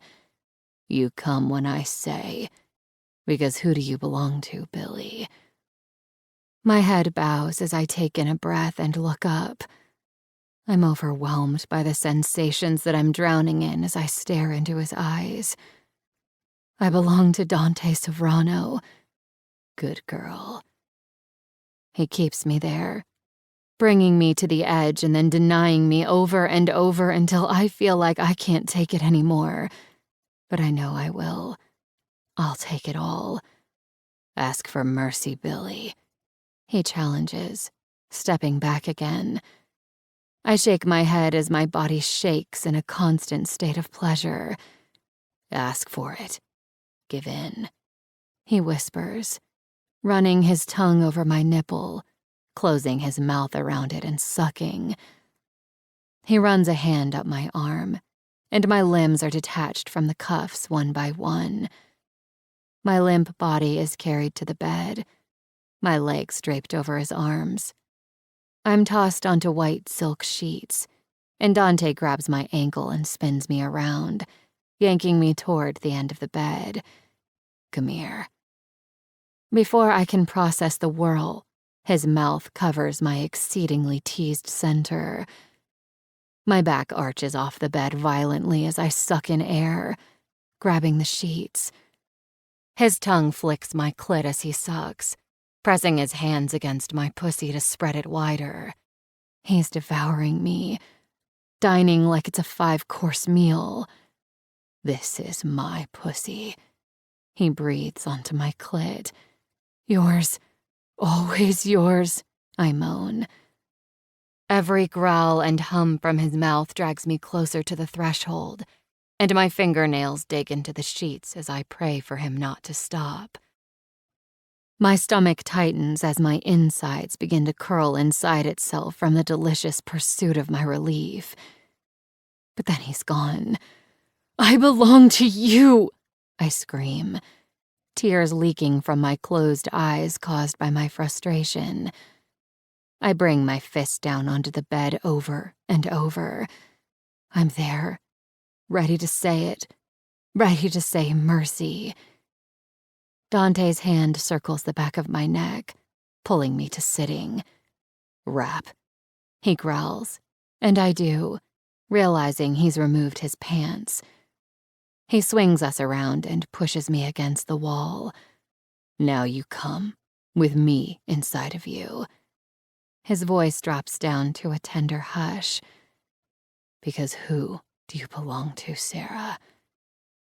I can barely hold back the emotion of what I feel. I can barely handle the emotions he's bathing me in. But we're dripping in it, soaked by our possession, cleansed by our need for one another. I belong to you, Dante, I whisper, bringing my eyes to his. Because I love you. His long, thick cock thrusts inside me, hard and unapologetic, pressing to the hilt as he lets out a groan. More, I beg. Give me more. Dante presses his hand to the wall, giving himself leverage, and begins to fuck me hard and fast, his other hand holding my waist. He's pounding into me with so much force it feels like he's pulling me down onto his dick, like he's fucking himself using my body. My arms are wrapped tightly around his neck, and we carnally assault each other, climbing toward our climaxes. Grunts and desperate breaths are the soundtrack that plays for our carnality as my teeth grit, wanting it harder and faster. Yes, please, Dante. You're so fucking tight and so wet. I could die inside of you. A string of fuck me's litter the air as Dante's hand slips, and we crash against the wall. His hand smashes against my face, his thumb in my mouth as we come in unison with a roar. Dante sits on the couch opposite the bed in our little den of iniquity as I open my eyes from where I was laid to sleep. "Hi," I whisper and yawn. "Come here," he directs, his legs stretched out over the coffee table and crossed at the ankle. He's wearing his slacks again, but no shirt, and it's a fucking wet dream. I push off the bed, bringing my feet to the floor, walking slowly toward him, still only dressed in my jewelry. He holds a hand up to stop me about 5 feet in front of him. "Sit." He smirks, motioning to the chair to his right. I walk over and take a seat, sitting up straight, ankles crossed, watching him pick up the whiskey from the table. He reaches over the top of the couch, rummaging in his suit jacket to pull out his cigar case and flip it open. He extends it to me, and my brow furrows. "Light my cigar, Billy." Reaching in, I pull the singular cigar out. I lean forward and take the lighter from the table and strike it, watching the blaze burn bright. Bringing the cigar to my mouth, Dante gives me a tisk-tisk before it touches my lips. I look at him bewildered, but he grins. "You have to wet it. Roll it around your lips. Use your tongue." I do as I'm told, and the sudden tartness makes my eyes grow wide. He gave me the cigar he put inside of me earlier. His smirk is devilish as he swigs his drink, but I double down. I run my tongue around the cigar, bringing it between my lips erotically, then dragging it out. "Is that wet enough?" I half smile. Dante rubs his cock and nods. Giving a few puffs, I draw in the flame and watch as the end burns red. I hand it over, letting my fingers brush his and smile. Dante takes it from me and places it in his mouth, giving me a wink. "Now spread your legs. I want to watch while you rub that delicious little pussy. I want to see you come as I drink my whiskey and smoke this cigar that tastes like you." I don't even hesitate, spreading my legs and giving him exactly what he wants. Good girl, Billy. Smoke dances from his lips and up toward the heavens, the same direction my eyes are facing as our hedonism takes over. Chapter 22. Dante. Laughter and conversations float in the air from where we're seated outside on Dominic's glassed-in patio for Sunday dinner. My arms slung over the back of Sarah's chair, her ponytail tickling my forearm each time she tips her head back to laugh. We're spread out around the table. Dom is next to Drew to my right and Luca with Gretchen seated across from us. The table is filled with pasta, bread, and wine, and overhead globe lights set the mood, casting shadows and light where needed. This is family, and Sarah seems to fit as if she was always meant to be here. We didn't discuss how we'd act before we came. There wasn't any point to it. I'm not keeping my hands off her, and she doesn't want me to. But since our Thursday night at church, and her admission of love, we've been holed up at my place, fucking and living in a bubble. She loves me. That one piece of truth has burned a hole in my chest. We haven't spoken a word about it, but it's all I can think about. Sarah smiles at me as I lean in and kiss her forehead. My eyes shift back to the group, who just keeps talking as if nothing's happened. The funny thing is, I think my brothers saw this coming, because there wasn't a shocked face in the room as we walked in. Just a lot of knowing grins and nudges shared between them. The night is rowdy as my brothers and I toss insults back and forth, drinking too much whiskey and enjoying good food, while the girls seem to suffer us with eye rolls and humor. Sarah's stuck hearing all of it, unlike Gretchen and Drew, who leave occasionally to check on the babies. It makes me think about what Sarah would look like carrying my babies. "It's strange to think you three just met," She laughs, pulling me from my fantasy. I would have thought you grew up together if I hadn't known. Sarah smiles as she sips her wine, melting into my touch on the back of her neck. She looks beautiful tonight. Then again, I can't think of a time in which I don't see her as beautiful. Even when she's yelling at me. Actually, that's when I think she's the hottest. Yeah, I guess we're all pretty much cut from the same cloth. Then again, our uncle's passing had a way of bringing us closer together. Dominic says coolly, relaxing back in his chair and exchanging a look with Luca. My foot wasn't the only one on Uncle Giovanni's chest. Sarah's eyes dart between them, shifting to me. I can see the question. She knows about my part in Gio's demise, but now she suspects they had something to do with his death too. This girl's too criminally wise. I lean down and kiss her temple, whispering, "For another day, Billy." She gives a nod, never dropping her happy expression. "And here I thought we were all brought together because I almost died," Luca complains humorously. I hate when he jokes about when he was attacked. It was fucking terrible to find out you have a brother, only to hear he probably won't make it. Come on, you know I hate when you joke about that. Look at you, just a big softy. Sarah teases, gently elbowing my hard gut. I look around the table and nod. Only for these jerks. And you. Her eyes stay fixed to mine, and then she inhales deeply, breaking away back to our riveted audience. It's a long story, but our Uncle Giovanni kept us apart. He lied to our father, God rest his soul, and to us. It wasn't until Gio thought Luca was going to die that he let Dante know about us. But we've made up for lost time. There's no family stronger, Dom asserts, holding up his glass. We all do the same, taking sips for good luck. You know, Sarah, Luca pipes up, placing his glass on the table with a stupid grin on his face.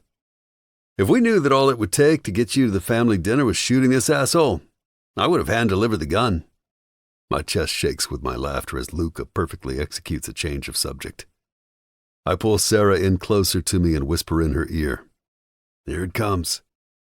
Dom joins me laughing, and Drew smacks his stomach. Quit it, she scolds as he gives her a growl, nipping at her ear. Gretchen shakes her head at Luca but smiles as she says, By the looks of you two, that bullet was like some kind of twisted little Cupid's arrow. You two deserve each other, I smirk, pointing to her and Luca. Gretchen stands, telling Luca she's going to check on their daughter, Ella, and he brushes a kiss on the top of her hand. Grinning over at Sarah, whose cheeks are now blushing from the teasing, I wink. You want me to make them disappear? She pats my cheek as she giggles. Maybe if they don't give me a raise. Consider it done, gorgeous. I grin as I lean down and kiss her lips softly. Her mouth melts into mine, following my lead, and a cacophony produced by ahs and hollers bring a grin to my lips as I look up. I swear to God I can't introduce you to anyone. I chuckle half-heartedly in complaint. Sarah hides her face in my chest as she laughs. She's such a badass, but seeing her like this, embarrassed by their easy teasing, makes me want to tell her. Tell her that I think I've loved her from the minute I danced with her at Luca's wedding, when she basically told me to fuck off, then followed my lead. Introduce. We knew her first, Dick, Luca calls, grabbing my attention. I toss a dinner roll in his direction, hoping to smack his face, but he catches it and takes a bite. Good looking out. He wags his eyebrows in challenge until his gaze drifts to the door, and I watch his eyes soften. The sound of the French patio door calls the table's attention, and Gretchen steps through with a freshly cleaned Ella. Ella's wrapped in a towel that has a hood with a penguin on it. She looks ridiculous and adorable. I stole her to say goodnight to everyone before Rose puts her down for the night. There's the little love of my life. Come here, I smile, holding my arms out for the little monster covered in dark curls and blue eyes. Get over here and let your favorite uncle hold you. Favorite? Nah, I win by default. I'm Luca's twin, Dom protests, reaching out for Ella, only to be ignored. I laugh deeply as the little thing tosses her body forward toward my arms. You need to accept that I'm superior in all ways, little brother. Luca claps and barks out a laugh, enjoying Dom's torture. Before I came along, Dominic used to love to call himself the big brother because he came first. Tormenting him by calling him little is one of my greatest pleasures. Sarah laughed softly, and I looked to my side at her as I snuggled the wiggly toddler. Sorry, Billy, but my heart is taken. Ella's chubby arms wrap around my neck. Her fingers quickly find their spot, tracing all the pictures peeking out above my t-shirt on my neck. Are you trying to make me swoon to death? Sarah teases, smiling at me. Yeah, is it working? I question, wagging my eyebrows before blowing raspberries into Ella's little neck. Deep belly laughs rock Ella's body, and Sarah laughs again. Maybe. Her eyes shine with her joy in this moment. The conversation is flowing around the table, the others talking about Dom and Drew's new twins as Sarah and I speak quietly. It's strange to be here with everyone, she says, hushed, as she rubs Ella's back. I spent so much time keeping people away, trying to stay ahead of my father, that I didn't realize how much I missed out on. Well, now you never have to miss out again, I reassure her as Ella's little head lies on my shoulder, her fingers still trying to grab at the colorful art on my skin. Sure. Well, until we find out where they are, she replies absent-mindedly, playing with Ella's chubby little fingers. My head swings to Sarah's. Hold on. Are you still planning to leave? Take off when we find them? No fucking way is she saying this to me. After all of this, after the fights, the deals, the fucking, after the I love you. She pushes her hair behind her ear, avoiding my eyes as she reaches for a crumb on the table. No. Well, yeah. But I could come back, or, I don't know. It's just more complicated now. I feel different, but the circumstance is the same. My voice stays quiet, but I want to demand, yell, shake the shit out of her. It's not the same. These people consider you family, Sarah. I look around and back to her. You've had more people in your corner than you knew. Her eyes stay on mine, searching for something. Our fingers touch when I reach to pat Ella's back gently as she stirs, and I see the sadness behind Sarah's eyes. Sarah's tongue darts out through the seam of her lips before she speaks. What do you consider me, Dante? Everything. Tell her, you idiot. You already know that I consider you mine, but don't ask that of me if you're planning to leave, because I can't be held responsible for what happens around me if you tear me up. Sarah stares at me, her mouth opening then closing before opening again. She's falling asleep, Gretchen interrupts, smiling down at us, completely unaware of the moment.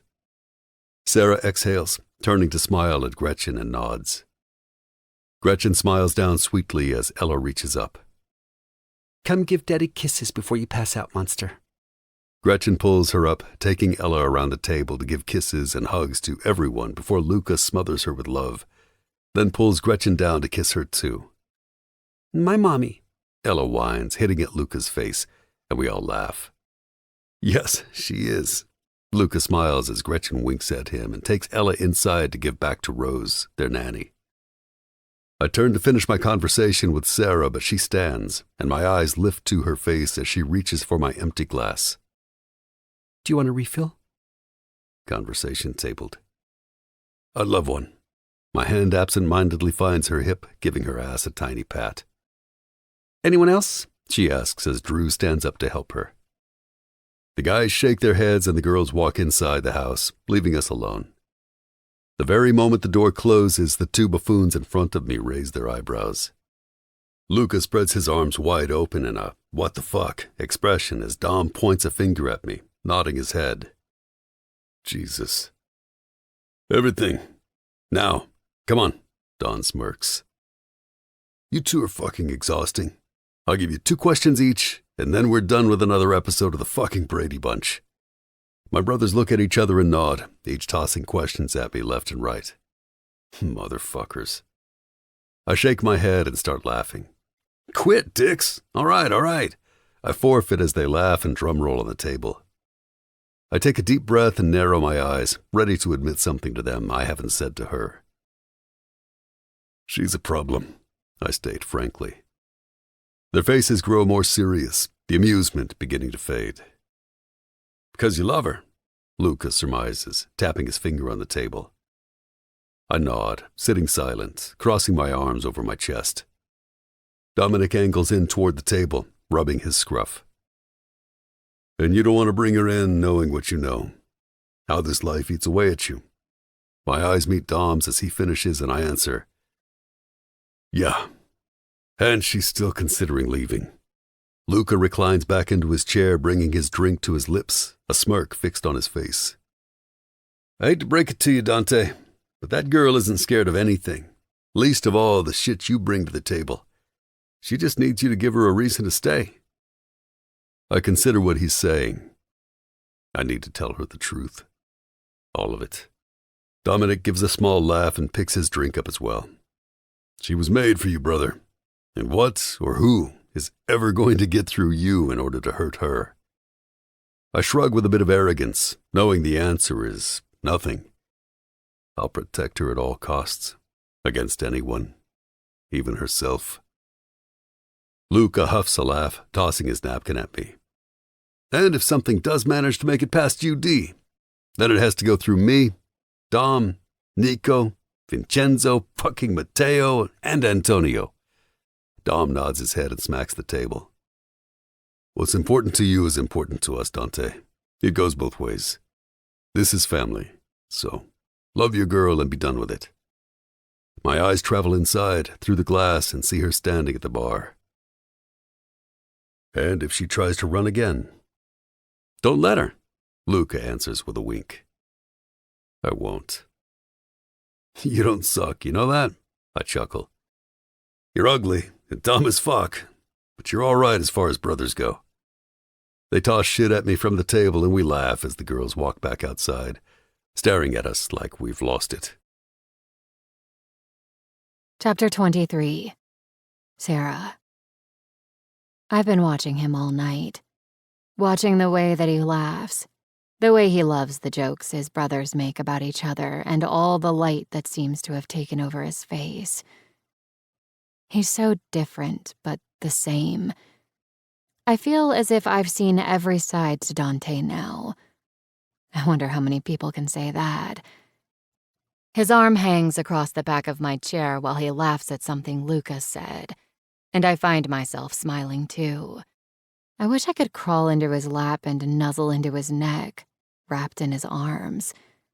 Jesus, what's happening to me? He's tamed me and it only took a week. Real badass, Sarah. Right on cue, Dante looks up at me and winks through the glass that separates us. Oh shit, girl, you've got it bad. Gretchen smiles, joining me and Drew at the bar. I'd planned on getting Dante a refill and a water for myself, but Drew has me parked on a bar stool while she makes some disgusting-looking chocolate concoction she wants me to try. What? I counter, looking away from Gretchen's scrutiny. Don't what me. It's written all over your face. You've fallen for Dante. He's easy to fall for, and I don't like to share my things, so I put that shit on lockdown. I joke with a shrug, hoping humor will stop the Inquisition. Gretchen starts to laugh, and Drew looks at me shocked. My eyes drift outside, and he looks at me, tilting his head and giving me a little nod, his way of asking if I'm good. I reassure him with a wink. Is it possible to fall harder than love? Because that's where I'm headed. My face pales as I turn back, seeing the drink Drew just put in front of me. I lower down and take a sniff. Shaking my head, I turn and meet Gretchen's smiling face. I'm not drinking this. I adore you, Drew, but no, babe. I say wide-eyed and politely push the martini glass back toward her. Gretchen lets out a loud laugh and looks at Drew. Buddy, it's gross. Stop trying to make that nasty-ass drink. You keep trying to kill someone. Stop it. Drew purses her lips and points between us. Hookers, it's delish. Just take a sip. You take a sip. I'm not dying today, Gretchen says with a straight face. Drew rolls her eyes and looks to me. No, I answer, dragging out the word and chuckling at the end. Drew picks up the glass and brings it to her lips, taking a small, dainty sip. Without saying a word, she turns around and empties the contents into the sink as we both erupt into laughter. Fine. She grabs a bottle of wine. But G is right. You are so hot for Dante. And honestly, I've never seen him so smitten before. I swear I thought he was gay. Gretchen smiles, tilting her head to take in the guy's boisterous conversation. Drew swats her shoulder. Gee, that was wishful thinking. Gretchen's head swings back to us. True. Gretchen shrugs. Man on man is hot. But he's never brought a girl here or anywhere for that matter. Holding out my wine glass for Drew as she wiggles the bottle at me, I look over my shoulder. I can't help the smile that lives inside of me at the thought that I'm the first. And last? Not if I leave. He's definitely not gay. I smirk, taking a sip of my wine. I knew it. You had sex at my wedding, didn't you? Gretchen teases. No, it was after. I laugh, and they almost explode. Questions are lobbied at me left and right. I can barely turn them down before they ask something else. I'm not telling details. I'm just saying he's pretty amazing and knows what he's doing. The end. Now stop asking. This is why I don't have friends. Drew rolls her eyes at me and shakes her head. But Gretchen tilts her head toward me. You know, these guys aren't like other men. When they set their sights on something, nothing stands in their way. You act as if I don't have a choice, I muse, taking a sip of wine. Drew leans over the bar, touching her finger against my bracelet, and gives me a knowing wink. It's cute, you pretend you want the choice. I take another sip of my wine, wondering just how kinky the King brothers are. Gretchen smiles at me, then looks outside at Luca. Love is never a choice. It's an affliction that you'll want to die of. And there's no better love than one from a man who wallows in his devotion to you. We're both pushed into silence at her words. I stare at the rim of my wine glass and think about the word devotion, because I think that's what's after love, the thing I've been headed toward. I'm devoted to him, and the idea that I could leave is unimaginable. But then so was the idea that I would spend my life running from my family. I'll do what I need to in the end because I'm devoted to him, in spite of my love.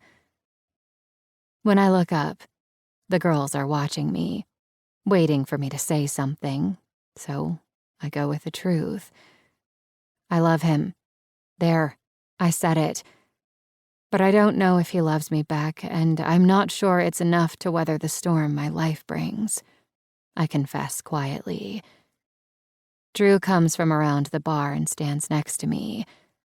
If you need someone strong, then you found him. I don't think there's anything Dante can't handle. Gretchen nods. Yeah, and he's gone over you. There's nothing that he won't try and handle. I give her a soft laugh, knowing she recognizes his bulldozing ways. Taking the empty glass that's Dante's drink, I hand it to a smiling Drew for a refill. Maybe. But everything is so complicated that it makes me unsure where that leaves us. Gretchen rolls her eyes at me and takes one of my hands. There's nothing complicated about your life for him. You two speak the same language, Sarah. He's perfect for you. If he were a baker or an accountant, I'd worry for you two. But he isn't. Get out of his way and let him love you back. First, he has to say it. Drew brings Dante's refilled drink back to me and grins. You can ignore us, but don't say we didn't warn you. That man wants you. Nothing will stand in his way, Sarah. My brow furrows at her words, and I look between her eyes and Gretchen's. Not even you, Gretchen warns, grabbing her wine and walking toward the door. The drive back to Dante's is quiet. Our unfinished conversation hangs over our heads like a dark cloud. The rest of the night seemed to go by fine, but I could tell it was on his mind, needling him. He kept staring at me like he was deciding what to do with me. I reach for his hand, sliding my much smaller one into his palm. Dante closes his hand around mine, but he keeps his head turned, staring out the passenger window. Are we ever going to talk about it? I whisper to his profile. Did you have a good time tonight? He answers flatly, finally turning his head toward mine. I guess not. I nod, hating how off we feel. With my free hand, I unbuckle my seatbelt and close the space between us, crawling into his lap. I want to be close to him. We might be sitting inches from one another, but he feels a million miles away. Billy. He breathes out, tipping his head back again to look at the ceiling of the car. The way he says my name sounds like regret. And I know it's my fault. I place that acid on his tongue. I don't say anything, choosing to just stay curled in his lap with my head on his shoulder and held close by his strong arms. The entire time I lie on him, I listen to him breathing, the steady rhythm of his heart beating inside his body as his hand trails up and down my back.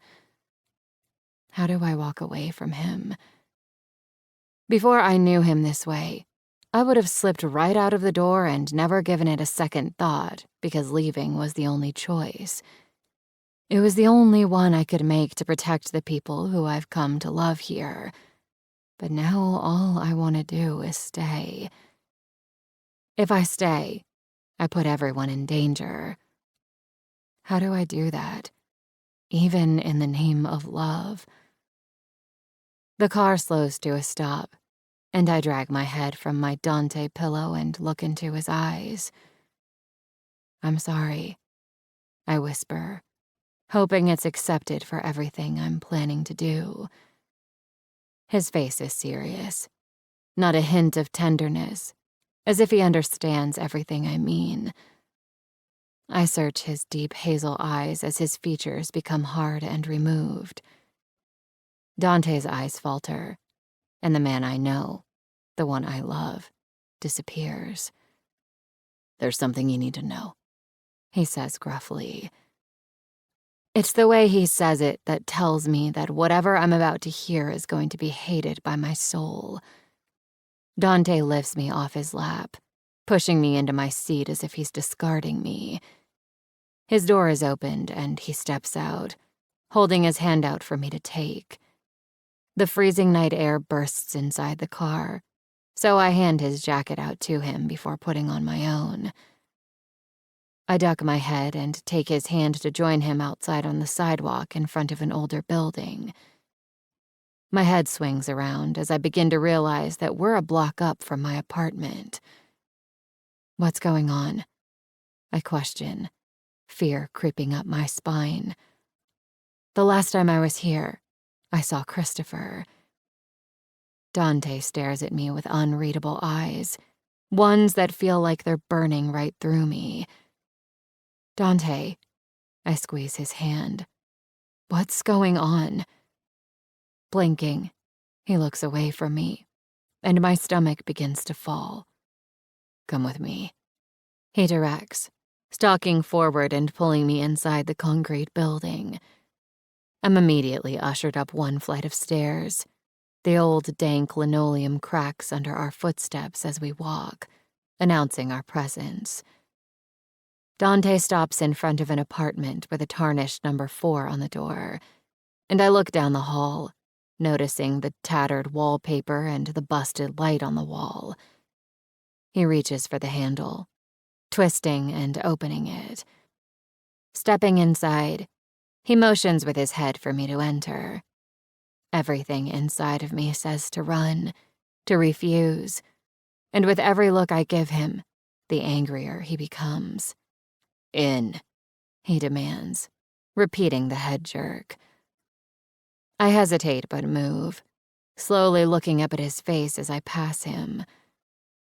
Dante follows me in and shuts the door behind him as I wrap my arms around my center, turning to look at him in the middle of a disheveled pigsty. This is where your father and brother were staying. After they called you that night, when they got a look at who you were with, that's all it took. They split. All the breath leaves my body. They were around the corner. And for how long? The thought makes me physically ill. How long were they here, watching me? We found them 2 days after you were brought to my home. So you've known where they were all this time. You lied to me. I didn't think I had a choice. I was right. I turn and look around, noticing little things, like the empty pack of menthols on the counter, the brand my brother smokes, the ones he was smoking when he called me the other night. My eyes jump to the small kitchenette and see the empty bottles of Bushmills cheap Irish whiskey that litter the countertops, and I can smell my father's breath on my neck again. He was always such a sick bastard when he was drunk, loving to knock me around. Come to think of it, he was just as sick when he was sober. Why did you bring me here? I bite out angrily, hating all the emotions brewing inside of me. If they're gone, what does any of this matter? Dante levels a glare at me. Because I need you to make up your fucking mind. Tonight my brother told me to give you a reason to stay, and I kept thinking about what I could say that would be reason enough, because it's clear that I'm not. His voice is shredded with contempt when he says it. I can feel all the hurt I'm causing him, and it almost breaks me. This rough, cruel, domineering man is begging for me to need him, to choose him, because God knows his mother didn't. No matter which way I turn, my decisions hurt people. I take a step toward him, ready to beg him not to hurt anymore, but he shakes his head. No, don't do that. Don't act like you care. It's funny. I thought if I told you how I feel, but you know how I feel. I know you do. And just now, down in the car, when you said sorry, that's when I saw your lie. All I can do is shake my head as a lump forms in my throat. If you loved me, you could never walk away, he accuses. My voice answers in a whisper. If you loved me, you could never let me become a monster. He laughs and tightens his fists with all the energy and intensity of a caged animal. But I don't stop talking now that my voice has found its way out. You're the only reason I want to stay. But think about what that means, Dante. How do you know they won't come back? Try something. I can't risk hurting the people you love, all the same people who I've come to love. But God damn it, all I want to do is turn my back on them because of how I feel about you. Tears prick at my eyes as I will him to hear me. And that makes me a monster. Dante laughs menacingly and punches the flimsy Formica countertop. He looks at me, tensing his jaw, rage behind his eyes. You don't fucking get it. You still don't understand. Look around, Sarah, he roars, opening his arms wide. You're so fucking afraid of these pricks and what they could do that you don't see that I'm the scariest goddamn monster you know. I'm the fucking nightmare, and I was yours. His arms drop as his chest heaves in breaths. My hands cover my mouth, holding in all the words I want to argue with. Everything I want to hurl at him to prove him wrong, to push back and scream at him. I hold it all in. Because it's now, in this moment, that I realize I've withheld the one thing Dante has been needing from me: my submission. He wants me to turn my back onto everything and everyone, to make him my singular focus, and to let him handle the rest because he can, and he will. I'm not alone unless I choose to be. He'd protect everyone for me. That's his "I love you." Dante's face is a mask of anger and hurt, and it's the latter that's scary. It makes him cruel. He wants me to hurt because I've ripped out his heart, but I can put it back together. He walks over to me and takes my ponytail in his hand, letting it weave through his fingers as he looks down at me. Maybe you need to be reminded of how cold it is without me. Oh, my beautifully broken man. He'd try and starve me because I won't let him feed me. I narrow my eyes and shake my head. Or maybe I need to remind you who you're speaking to. You won't issue threats to me, unless you want me to shoot back. I pat his shoulder and nod, sliding my hand down his arm to his hand, our fingers intertwining. I'm with you. I choose you, Dante. And I'm sorry that I forgot my place, but you forgot it too. His head bows as he exhales a shaky breath. It will never be under you, because I belong next to you. He looks at me with regret, and I lock my eyes with his. Bringing me here, making me come this close to the people who I despise. You will never do that again, I state resolutely, bringing his hand to my lips and pressing a kiss there. Punish me in our bedroom, but because you love me, you'll never do that in our life.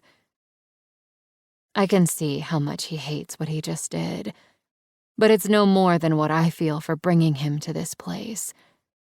We're both broken in our own fucked up ways.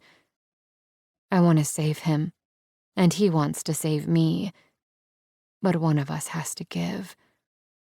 Do I love you? He counters, tilting his head. I hate the hard look on his face, like he can't let himself hope.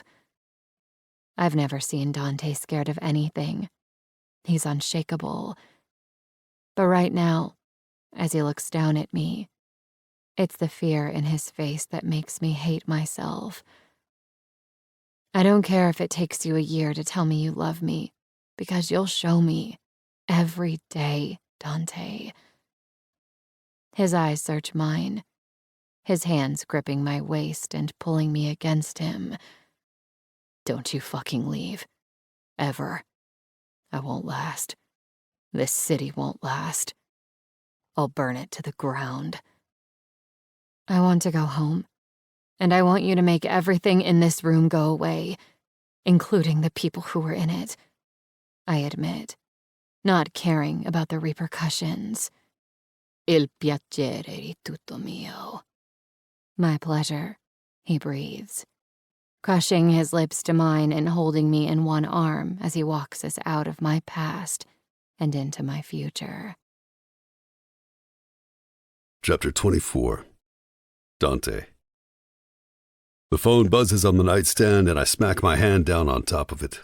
I hit the answer button quickly as not to wake Sarah, who is asleep on my chest. It's been 5 days since she asked me to take care of her family, and 5 days since she chose me. I made her a promise, and I intend to keep it. But planning takes time, and that's the one thing we don't have. I can feel it. Wheels are in motion and barreling straight for her, but I don't know what direction it's coming from, and my fear is that I'll be there too late to stop her from taking a hit. Hold. I growl into my cell as I untangle her body from mine and walk quietly out to the living room. I look down at my phone and see it's Antonio calling and bring it to my ear. Spero que questo ne valga la pena. This better be good. It is. Good enough for me to call from a burner. Daddy Dearest and the piece of shit brother were seen having a sit-down with the Irish. Your gut was right. So was hers. They're trying to make friends. These fucking guys are looking to take her, Dante. Call our guy. Uccidiamoli. Fratelli e pezzi e inviatelli agli irlandesi come messaggio. Her family line ends with her. We kill them, gut them, and send the pieces to the Irish as a message.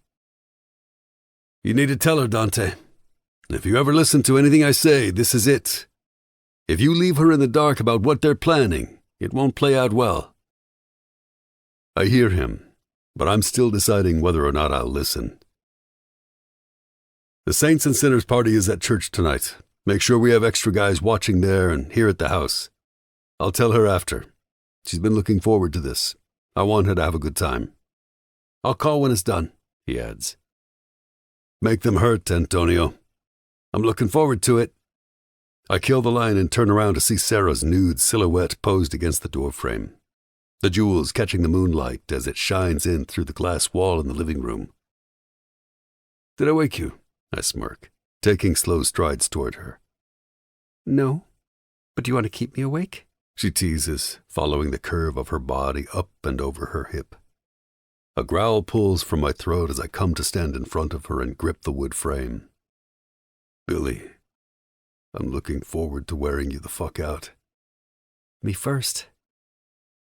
Sarah drops to her damn knees, tugging my pajama pants with her, my cock springing out and hitting my stomach.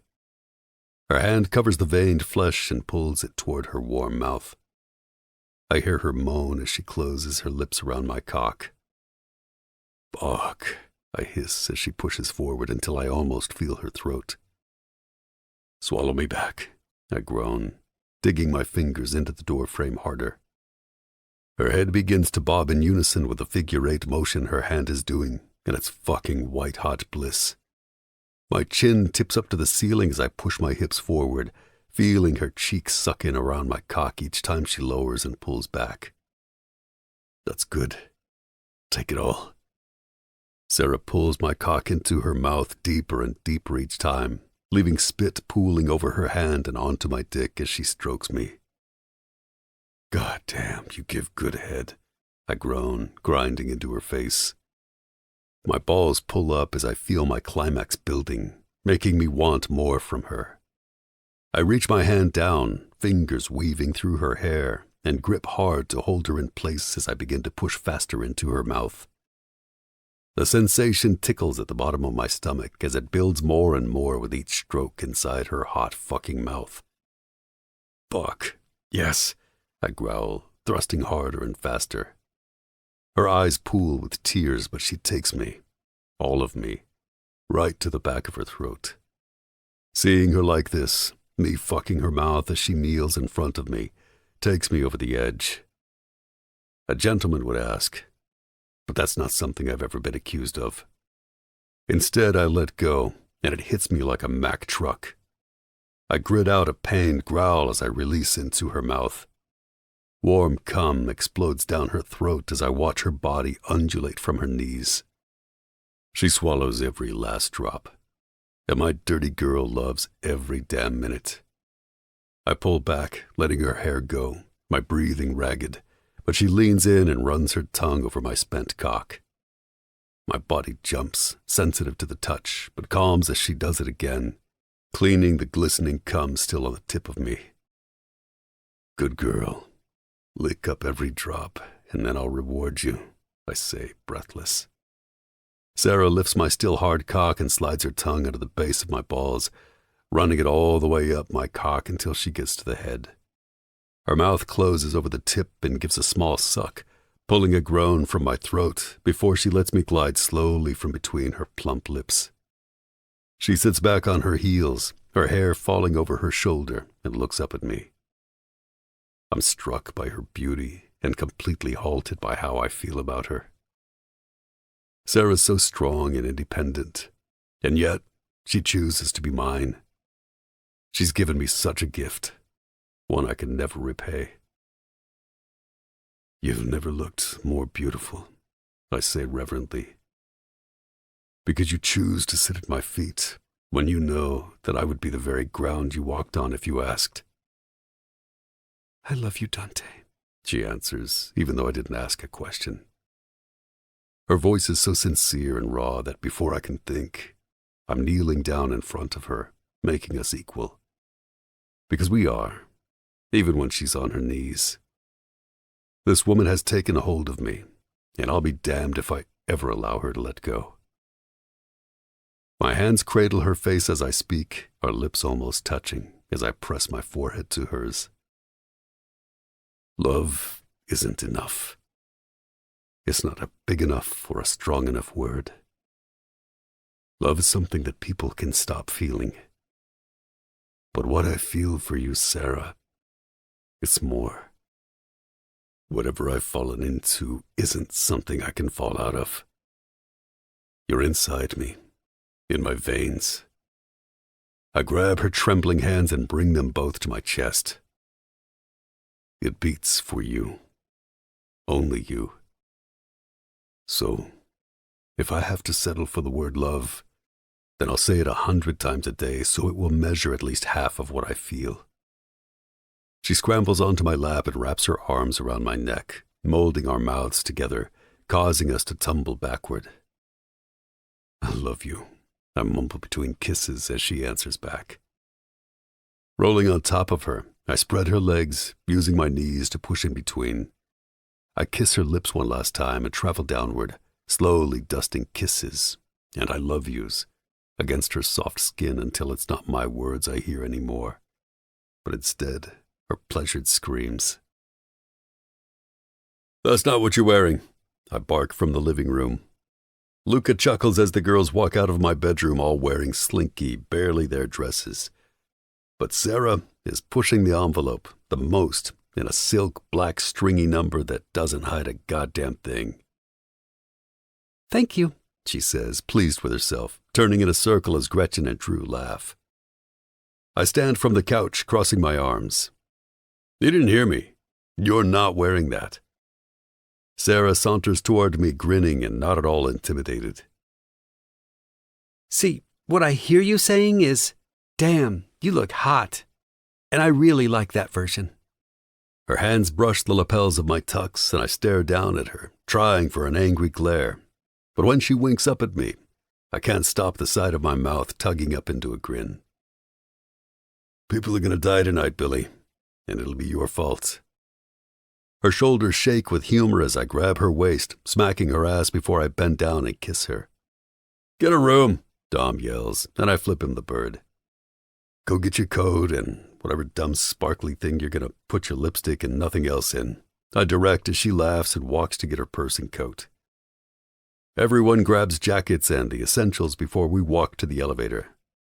The doors open immediately and we file in, laughing and chatting, riding down to head to the cars I've arranged to wait in the garage. I laugh to myself, taking in the group from the mirror of the elevator. It's fucking domestic. Doesn't matter that we might be the 3 most dangerous men in Chicago. Right now, we're husbands and boyfriends. My face darkens at the thought. I lean down to Sarah's ear as we exit the elevator. I don't want to be your boyfriend. She coughs. Excuse me? As I catch her completely off guard. We round the corner of the hall and walk out toward the garage. I shake my head, pushing the door open for her. Not like that. The word. It sounds so... inadequate? She supplies as I help her up into our SUV and climb in after her. Yeah, I smirk, biting my bottom lip. Sarah reaches out and pulls my lip from my teeth. What would you prefer I call you? I take a deep breath and let it out, staring at her. A million words come to mind, but the only one that sticks is the one I won't say. Not yet. Changing the subject, I peer down at her dress as the car comes to life and rolls forward. You do look beautiful, Billy. but I can't decide if you're a saint or a sinner. Sarah crosses her legs, letting her top leg fall from the slit in her dress. Oh, I'm a saint. It's you who's a sinner, and I'm really looking forward to all your bad ideas tonight, Mr. Sovrano. My hand brushes over her leg, pushing my fingers between her thighs to hold it possessively.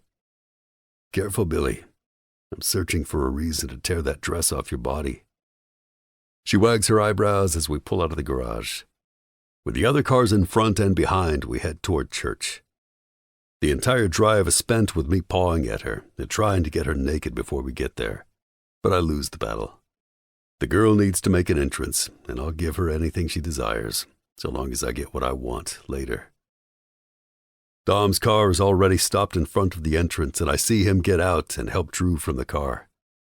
The moment our car stops, I do the same with Sarah, and Luca and Gretchen join us moments later. The door to church is opened as we walk up. I place my hand on the inside of Sarah's coat, pulling her close to keep her warm as we walk up the steps. Dom looks back to me from the top of the stairs, saying something offhand, but I don't hear his words because it's the expression on his face that has me looking over my shoulder. Cosa? What? I question, shifting back to him after seeing nothing behind me. He shakes his head, his eyes still scanning the empty sidewalk. Nothing. I thought I recognized someone. He turns back and walks inside, but I look over my shoulder again, taking in the empty street, letting my eyes focus on the shadows. Sarah gives my waist a tiny tug, and I walk forward, turning away and focusing back to the inside of church. The doors close behind us, and we're instantly transported into New Orleans. Purple and golds line the walls, with accents of green spread around the room. Vibrant music takes over my senses as I'm given beads by a topless blonde. My brows raise at Sarah. You thought of everything. My grin grows as I pull the top of her dress open and peer inside, giving a whistle of approval. She laughs as I wink, letting go of the fabric and putting the multicolored necklaces over her head. I had to see the goods to give the beads, I tease. My hand finds its way to the back of her neck as we walk through the entry and toward the main room. Two shirtless men in devil masks approach us, and Luca laughs. Jesus Christ. Those would be devils, I answer sarcastically. I'm sure it's hard for you to tell the difference anymore. The three of us stop and look at each other as the costumed guys greet us. What the fuck are we going to have to do to get beads from them? Dom chimes in, making me and Luca laugh loudly. We're handed our anonymity for the night in the form of masks from the devils, animal masks for the men, and beautiful lace eye masks for the women. Sarah takes her slender piece of black lace and holds it out for me to tie around her head. I bring the fabric to a close behind her head and tie it in a bow. All good. Bending down, I press a kiss against her neck over her collar. All fucking mine. Yes, thank you, she says, turning around smiling, her blue eyes even bluer now that they're highlighted by the black on her face. Who are you? I don't even recognize you, I tease. I take my own mask, holding it up to look at it. A half-faced silver wolf looks back at me. Placing it over my face, I pull the tie over my head and adjust it to my face. Angling to Sarah, I growl down toward her. She laughs and pats my chest. I picked that one out especially for you. I'm gonna hunt you down later, Billy.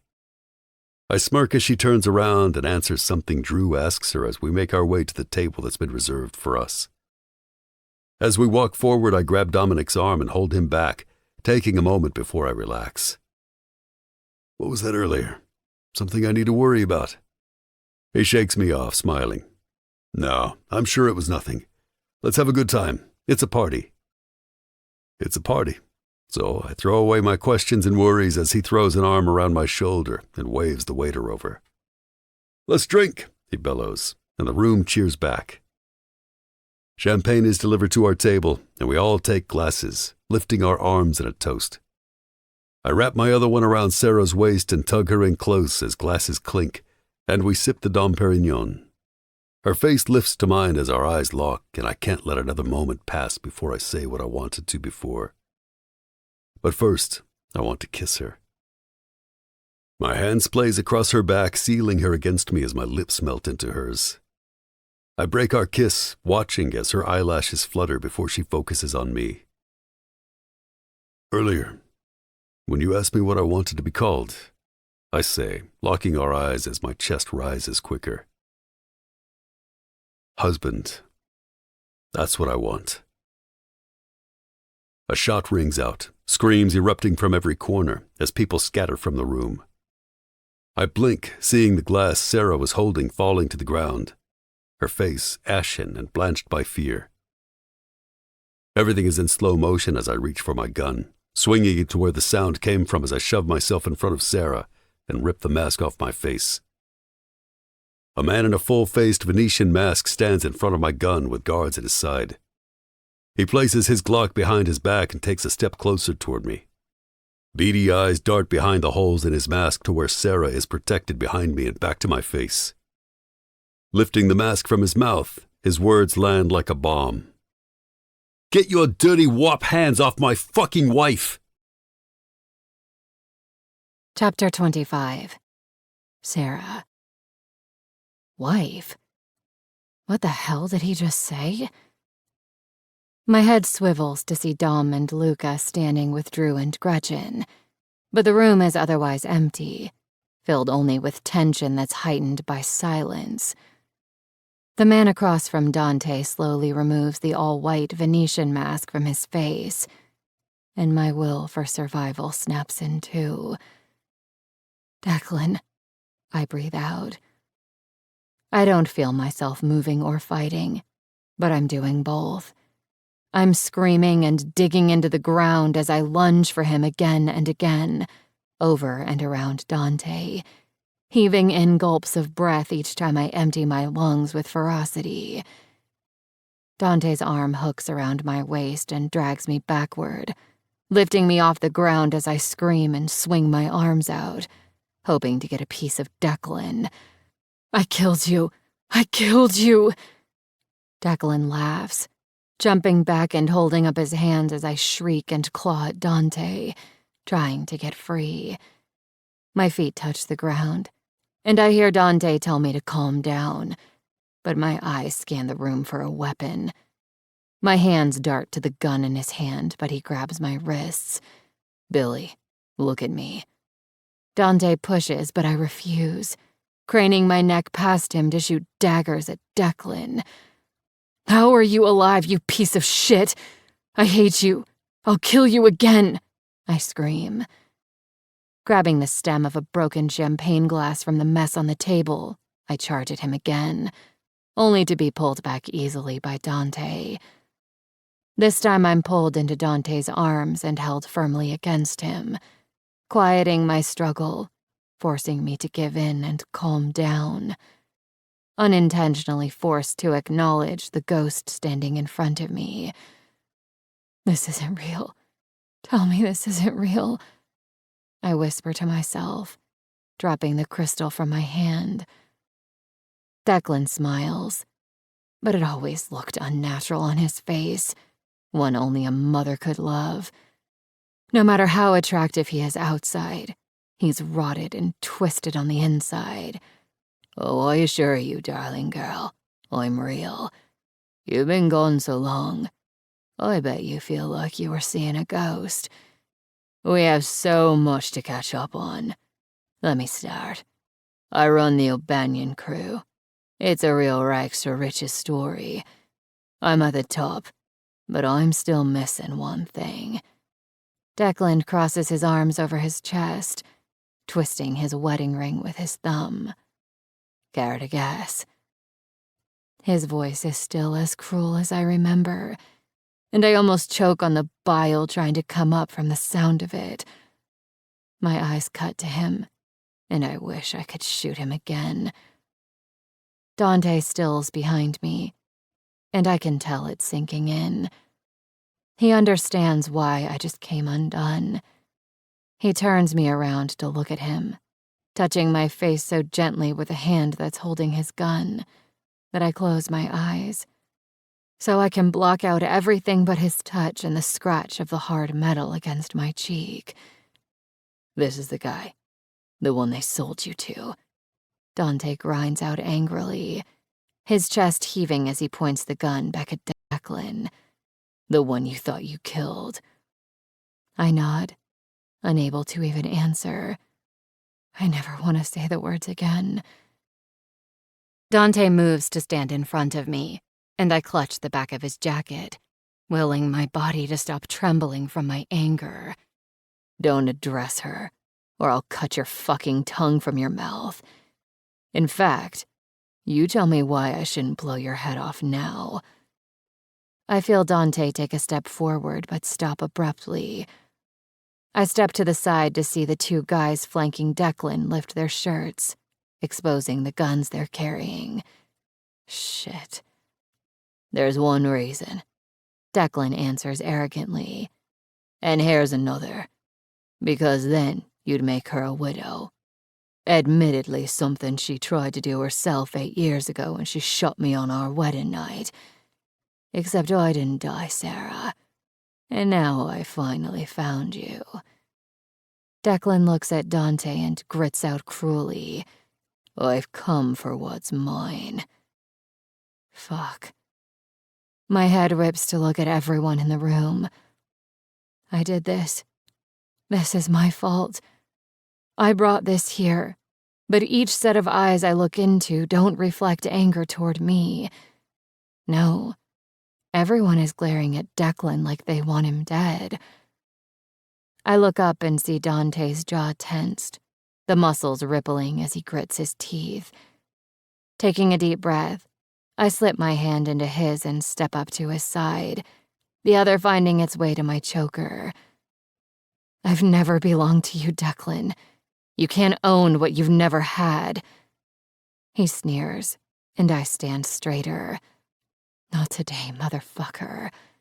"Always such a smart mouth. It should be fun breaking it in," Declan answers.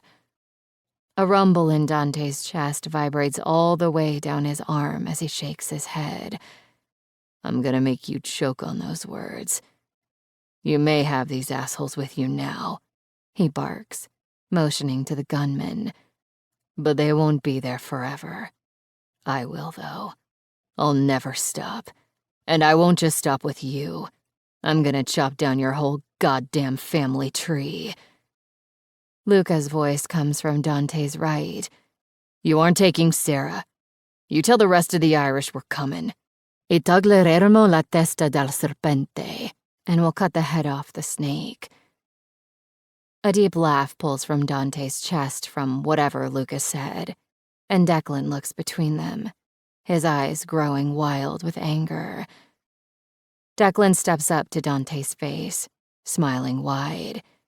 "You have 48 hours to deliver my bride to me, or you'll get your war." He barely gets the words out before Dante's head connects with Declan's skull, sending him stumbling backward. Guns click, two pointing at Dante as his stays on Declan. I squeeze Dante's hand, but Declan begins to laugh from his bent stature, holding up a hand and waving it. "Put them away. I'm fine. I'm fine." Dante's quiet rage is so palpable that I'm feeding off it, as if it's being siphoned from him as he lowers his gun. I dig my nails into my leg, watching as Declan stands and wipes a trickle of blood from his busted eyebrow. "I was warned about your temper. It could take down cities, they said." Declan laughs again, pulling a handkerchief from his breast pocket. "You definitely live up to it." Declan's eyes swing to mine as he blots his face. "You're always a survivor, but this time, you hid in the lion's den." His face swings to Luca as he begins to pace. "You've got one brother who's so calculating and vicious that he may have stepped away from the Mafia, but nobody would ever dare to question him for fear of what he'd do." Declan looks at the handkerchief with disgust, seeing his blood, and puts it back to his cut. He walks past me and Dante, and points to where Dominic is standing protectively in front of Drew. "And his twin. Or should I say the mob's priest? That's your real name, right? The one you go by when you take confessions of the men you kill. Well, I have to say, you live up to your reputation the most. It's the eyes. You're dead behind them. My eyes tip to Dante, who gives nothing away. I've heard rumblings before about what Dom did and still does for his family, but I didn't give them any weight. Declan looks back at me, amusement in his eyes. You didn't know any of this, even though you're in bed with a man who rivals even my power and viciousness. And I was the monster you ran from.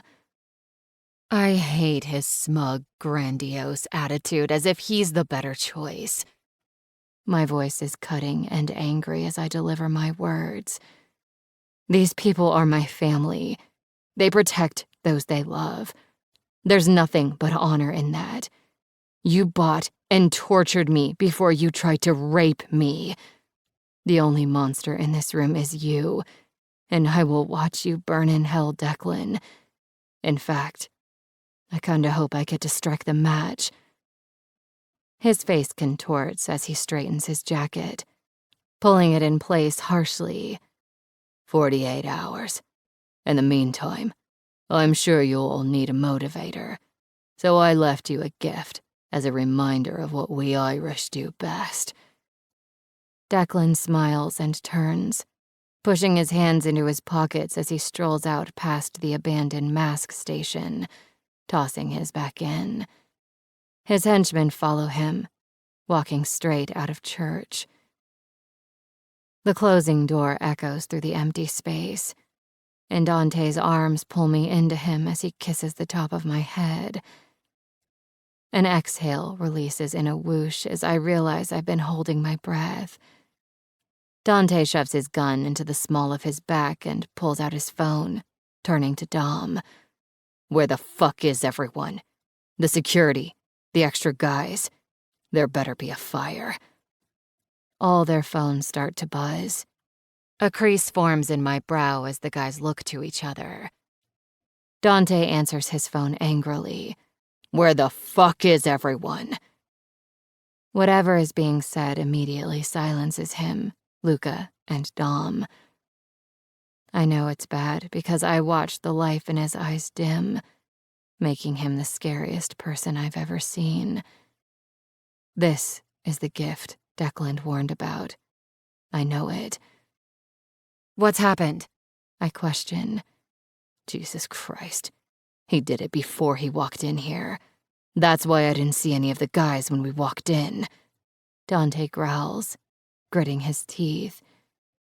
Luca brings his fist down on the table as he hangs up his phone. That motherfucker came in here, knowing. He fucking knew, Dante.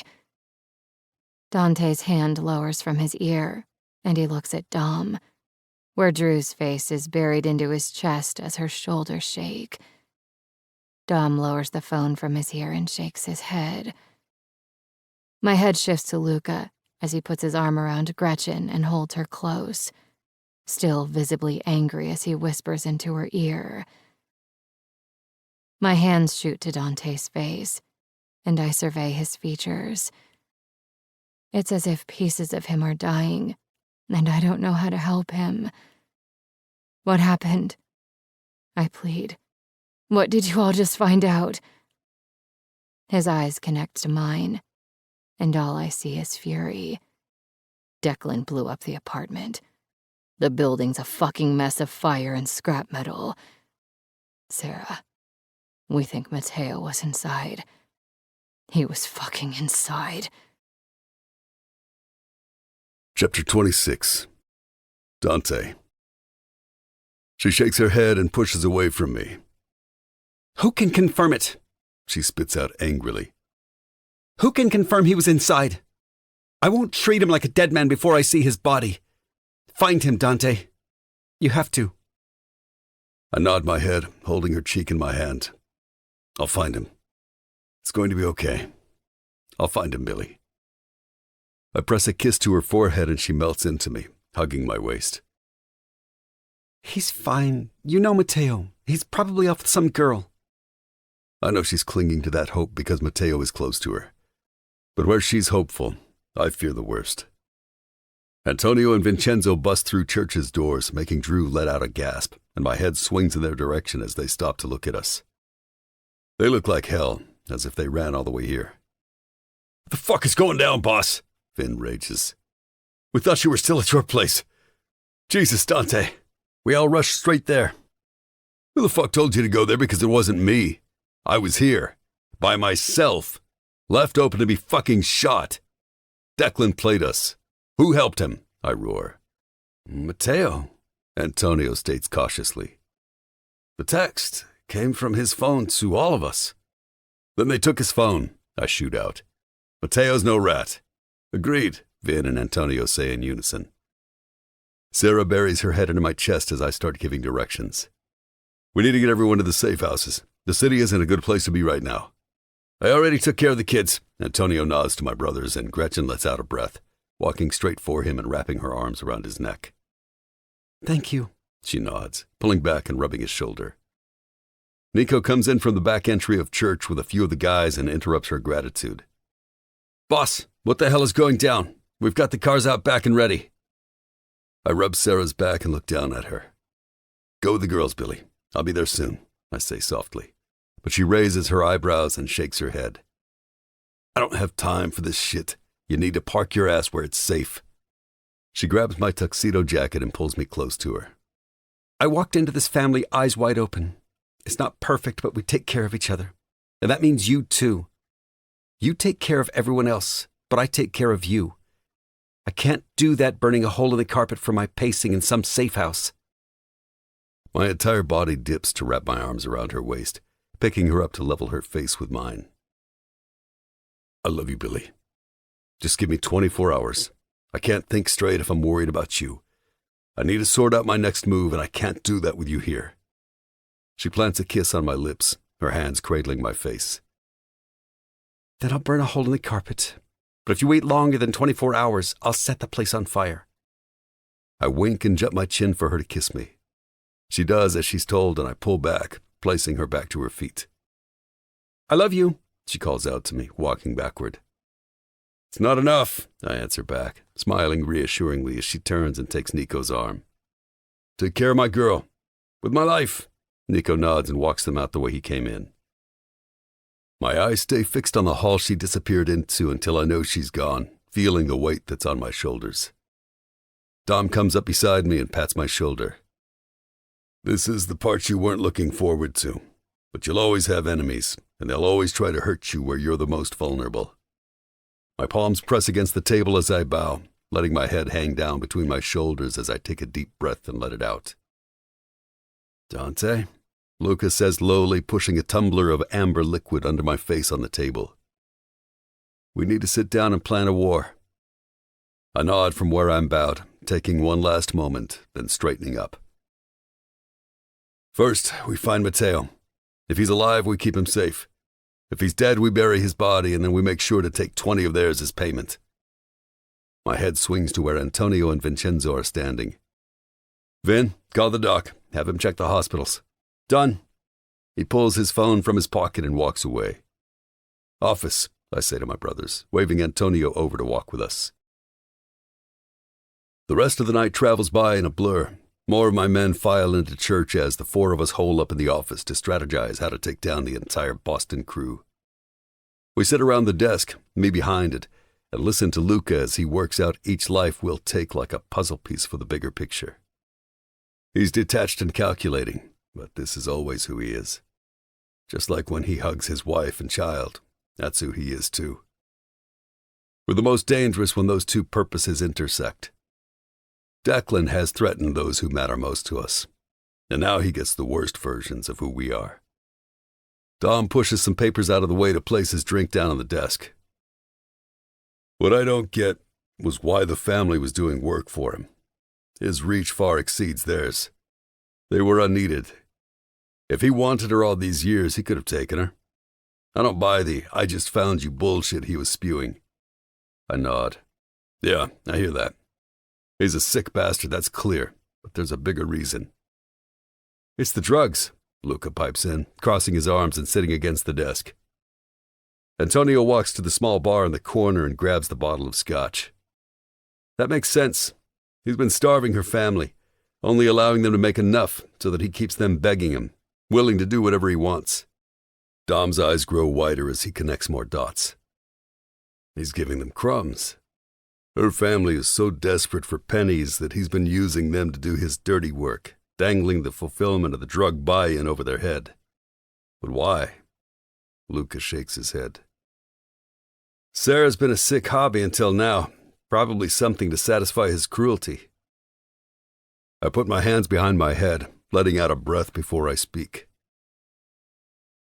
The deal he made for her was behind closed doors. Nobody knew. He couldn't exactly get everyone involved to search for her without raising questions. So he used her family. The question is, what's changed? Why now? Antonio pours himself a glass and looks up. From what we pieced together with our guy in Boston, Declan took the crew by blood. He killed anyone who stood in his way during his climb, and we think that his sudden immediate interest in Sarah has more to do with who she's in bed with. He came for her to start a war with us. She's a means to an end. Motherfucker. All this time she worried she was bringing trouble to our door, but it's us who brought it to hers, I say to myself before speaking louder. He wants our streets for his filthy drugs, and he knew that if he laid down this ultimatum, I'd push back and we'd go to war. He could blame me and go unaccountable, not having to answer to the other families in his crew, I add, rapping my knuckles against the desk. Luca takes a swig of his drink and levels a look at me. And if our backs are turned in the middle of a war, shit slips through. We know how much he likes to pull that distraction shit. Chicago would be his before we even fought for her. I let out a small huff as we all sit in silence, letting it sink in. Declan would have had us. He's smart, Luca muses. We just have to be smarter. My phone buzzes and I look down to see it's Nico. Everything okay? Golden. Girls are dropped and protected. She's good, Dante. Worried about you, but all good. She left her purse and phone at church, but the other two have theirs. She wanted me to tell you that. Thank you. Get back. You're needed. Done. I hang up and look at the room. Girls are good. Nobody responds, just gives a nod as we get back to business. The more everyone speaks, the more my mind flips through scenarios. I recline back in my chair, listening to Antonio and Luca debate whether or not to consult with the other families on the Irish side, when a thought begins to form. What's in your head, Dante? Dom questions, tilting his head in to listen but not disrupt the others. It's something Luca said when Declan was here. He said we'd cut the head off the snake. Declan's an arrogant cocksucker. He came in here with only 2 men. How'd he know you 2 weren't carrying? He cleared everyone with that explosion, but he knew the 3 of us were together. Dom rubs his jaw as he answers. You think he's bought into the idea that he's powerful? That he walked in assuming you'd have to respect him because he's another boss? I nod, running a hand over my head.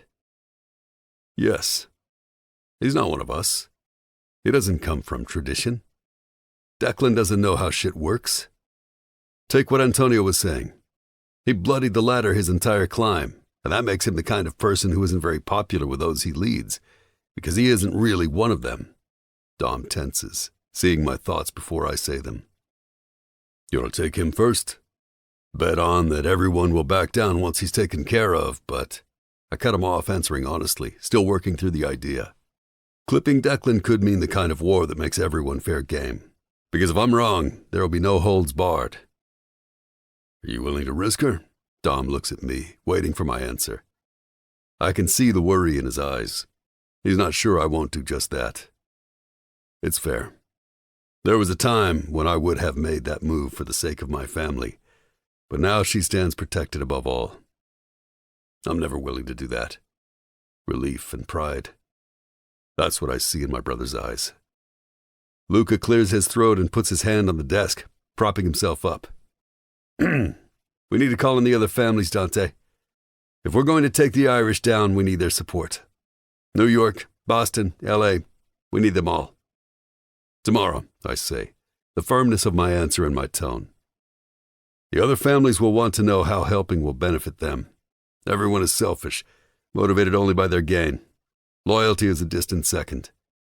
So, I'm going to need to know exactly what jars Declan's got his fingers in. I turn toward Antonio and give him a knowing look. I'm going to need to know all the inventory. He nods and pulls his phone from his pocket to start to get to work. I take in a deep breath and look out at the room, feeling the violence of my thoughts start to pump blood into my veins. Not only am I keeping my queen, I'm taking that piece of shit's fucking kingdom too. Chapter 27. Sarah. My fingers brush through Ella's little curls from where her head lies on my lap as she sleeps. Gretchen stepped away to speak with Luca, and I stayed here to watch the sweet toddler while Drew put the twins down, and I suspect herself too, since she's been gone for a while. The door from the bedroom opens as Gretchen walks out with a small frown, making her way to the couch in the living room. The small house we're holed up in can best be described as cozy. Nico said it was left for Antonio by his grandfather, who preferred the silence of the woods to the clamor of the city. "Hey," Gretchen whispers, sliding down and lifting Ella's feet to place them on her lap. "Hey, how's everything going?" I question, keeping my voice low. "Jesus, I don't know. Luca seems confident, which is reassuring, but I'm worried about you, not them," she answers, giving me that look she gets. Gretchen seems to have an uncanny ability to read people right down to the lies they tell themselves. "Me?" I counter, rolling my eyes. "Yeah, you," she pushes. "You haven't stopped looking guilty, like you're carrying the weight of the world on your shoulders. Since we left. This shit isn't your fault, Sarah. Whatever's happened to Mateo isn't your fault, and I don't trust for a second that you believe that. I hate her. She makes it impossible not to love her." My shoulders give a small shrug. "You're right.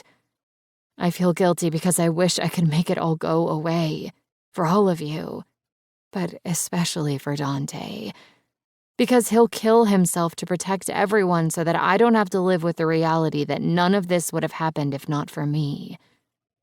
Gretchen reaches out and touches my shoulder, shaking her head. "No, that's not true. Luca said Declan is using you as a means to an end. He wants to expand whatever he's running into Chicago, and you're the button he's pushed to cause a war that would be the perfect distraction for slipping by the guards, so to speak." Jesus Christ, I breathe out. This is too much. Gretchen brings her hand back to her head, resting her temple on her fist. "Listen, it's no secret that I wanted my husband out of this game when we married, but that just meant I wanted him out of the day-to-day. This is about family. You need to trust them. You don't just have Dante, Sarah. You have all of us. You are our family." She smiles, reaching for my hand. I squeeze her hand back. "Thank you. I know it's not enough, but thank you." She nods her head and we lapse back into silence, sitting with Ella lying across us, me stroking her hair and Gretchen rubbing her little feet.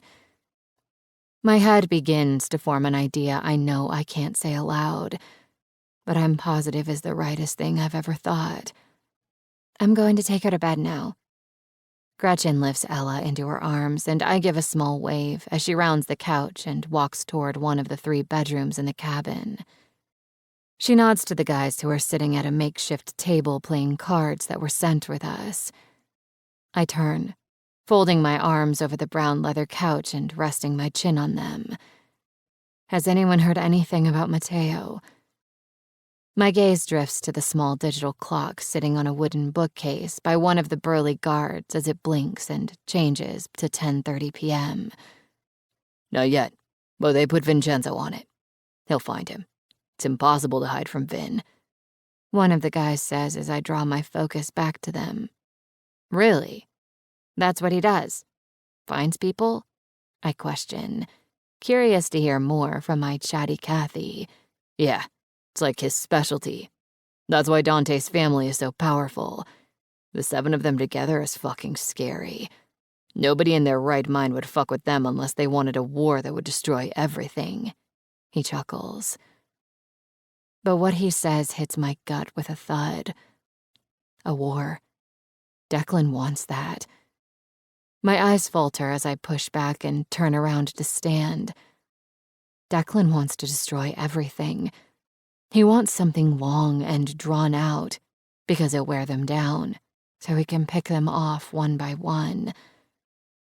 I brush my hair back out of my face and then rest my hands on my heart, willing the emotion not to overwhelm me. Flashes of family dinner pass through my mind like a slideshow. Gretchen and Luca with Ella, Dominic and Drew with their twin boys, Matteo smiling when he speaks about the girl he can't have, Antonio reading his damn paper, Vincenzo, Nico, Dante. Every moment we've spent falling in love and finding our way, all of it would have been for nothing because in the end, we'll have nothing left. Not the people we love, not the memories, and not our future because it will all be replaced with destruction. But there can't be a war if the terms are settled. Turning around, I fake a smile and brush my hair over my shoulder. Guys, I'm going to bed. I'm wiped. All right, Sarah. One of the other guys answers as I walk past and into my room. The door closes softly behind me, and I lock the door as I try and steady my breathing. Fuck. This is the only way. I need to do this. My eyes scan the room and lock in on the window, my feet already in motion. I reach for the lock on top, undoing it quietly and pushing the window up. It's old and heavy and probably hasn't been open in months. Wincing, I freeze when it makes a squeaky sound, but push again, getting it opened wide. The cold air billows in and I shiver. I'm still wearing the outfit I had on at church. Thankfully, my coat is here in the bedroom. I take quick steps to the bed and tug it on, buttoning it and hoping it'll be enough. Don't think. Just do. I only make it halfway back to the window when the collar of my jacket snags on my choker. My feet still, and I bring my fingers to my neck. My chest rises and falls with the regret over what I have to do. I reach back behind my neck with both hands and struggle to undo it until I finally feel a pop and the clasp comes loose, falling open, and my eyes squeeze shut. It's just jewelry. It's just a necklace, I whisper to myself. But the lie does nothing to stop the jagged breaths that slip between my lips because it's not just a necklace. It's Dante, and I just ripped my heart right from his chest. I take the 2 steps to the nightstand and place it down, adding my bracelets. I'm sorry. I love you, I whisper. It's crazy to talk to myself, but it's the closest thing to him. I hurry to the window and stop my mind from going backward. I fling my leg over the side, hoisting myself up and tipping myself over, landing on my bare feet. The sting from the cold and the rocks on the ground stab at my feet, sending pain shooting up my leg. But I try and block it out because my heels aren't a viable alternative. Turning, I close the window, so any outside noise or breeze doesn't give me away because I'm going to need as much of a head start as possible. My feet take a tentative first step on the cold ground, causing more of a chill to run through my body. I'll be lucky not to freeze to death. Pulling the collar of my jacket tighter around my neck, I take a few more cautious steps, hearing the crackling of leaves and the stabs of hard stone, before I become bolder and move quickly into the cover of the trees. I saw a road as we came in, so if I can find it in the darkness, I can hitchhike or follow it into a town. I don't slow as I head in the direction I think I should go, praying that the guys in the front of the house don't shoot if they hear a noise. The house becomes dimmer as I retreat farther into trees, and then I run as fast as I can until I can't make my lungs suck in the cold air anymore. But even then, I still don't stop, opting to walk quickly. The burn on my feet from the frozen ground is becoming painful, but I know the road has to be here. It has to. Sweat drips down my brow. I've been moving so quickly for so long that I've managed to sweat in single-digit temperatures. But I know I'm close. I know it. I squint, trying to make out a darker shadow when my thigh runs smack into something hard. Damn it. I breathe out and rub my leg, realizing it's a large broken tree that's lying across the path. I jump up, putting my backside on it and toss my legs over. As I land, a streak of light passes over me, illuminating my tattered dress. Headlights. I gather my dress in my hands quickly, breaking into a full sprint, hearing tires on the road as I get closer. My breath is ragged as the trees begin to thin and moonlight filters in, helping me make out more details. My hair blows across my face and I shake my head to help it move, almost screaming when I see asphalt. I did it. Throwing caution to the wind, I run faster as I see a car coming from down the road and run directly into the middle of the lane, waving my arms wildly. Tires screech, and I close my eyes, frozen in place. Peeking one eye open, I see the car pulled to a hard stop about 20 feet away from me. I sprint toward it, breathless and grateful. "I'm so sorry," I say in my sweetest voice, trying hard to emote a damsel in distress feel. "Can you please take me to the nearest town? I need help. Please. It's my boyfriend. He's gone nuts. Please help me." "Yes, get in, dear." The old woman rushes out, her husband unlocking the doors. I climb inside, rattling off 100 thank yous and pull my dress over my feet to warm them. "Thank goodness we saw you. Are you okay?" "Yes, thank you so much. You're a lifesaver." Sinking back into the seat, I look over my shoulder for the last time to say goodbye. Chapter 28. Dante. Luca walks back inside the office, having just hung up the phone with Gretchen, and rolls his neck. They're all going to bed. Things are quiet. I don't answer, but I'm happy to hear it because I haven't stopped thinking about her. How could I? She's my reason for everything, and I'll be damned if I let this shit go south and destroy the life she deserves to have. Nico should have been back by now, I throw out, catching Antonio's attention. He pulls his phone from his pocket as the office door opens, bringing with it Nico, Vincenzo, and a battered but smiling Matteo. Thank fucking God. The room erupts, everyone standing and cheering and throwing out questions all on top of each other that it's impossible to make out what anyone's saying. I stand from behind the desk and move closer to Matteo, bringing my hand to his cheek and patting it lightly. What the fuck happened to you, you dumb son of a bitch? You had us thinking you were dead. Matteo winces as Luca pats his shoulder. Easy, I'm fragile, he complains, and we both take a small step back, making room for him to walk to the chair that's closest. I motion my head, and Antonio swivels the chair around for Matteo to sit. He makes his way to it slowly, holding his ribs and hissing a breath through his teeth when Nico helps him down. We all stand and gather around, waiting for him to explain what the hell happened to him tonight. He looks up at us and takes a breath. I went up to your place to keep an eye out, and a couple of scumbags jumped me out front when I got there. Fucked me up bad and tossed me in a goddamn trunk. I thought they were going to kill me until I realized they were just leaving me there. Nico crosses his arms over his chest. That's how they got his phone. They took it right off him and sent the message to everyone. Vin found it in the trash a couple of cars away from where he found Mateo. Mateo adjusts himself in the chair and groans.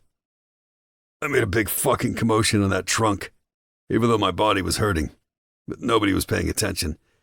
I heard the blast, felt it too. It shook the shit out of the car.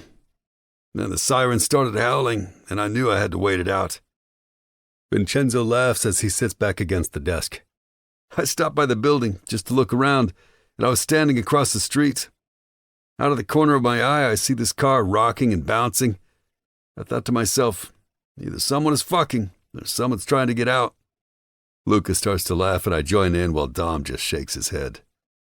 Fuck, that was the longest 5 hours of my life. But I'm sorry, Dante, Mateo says, a crease forming between his eyes.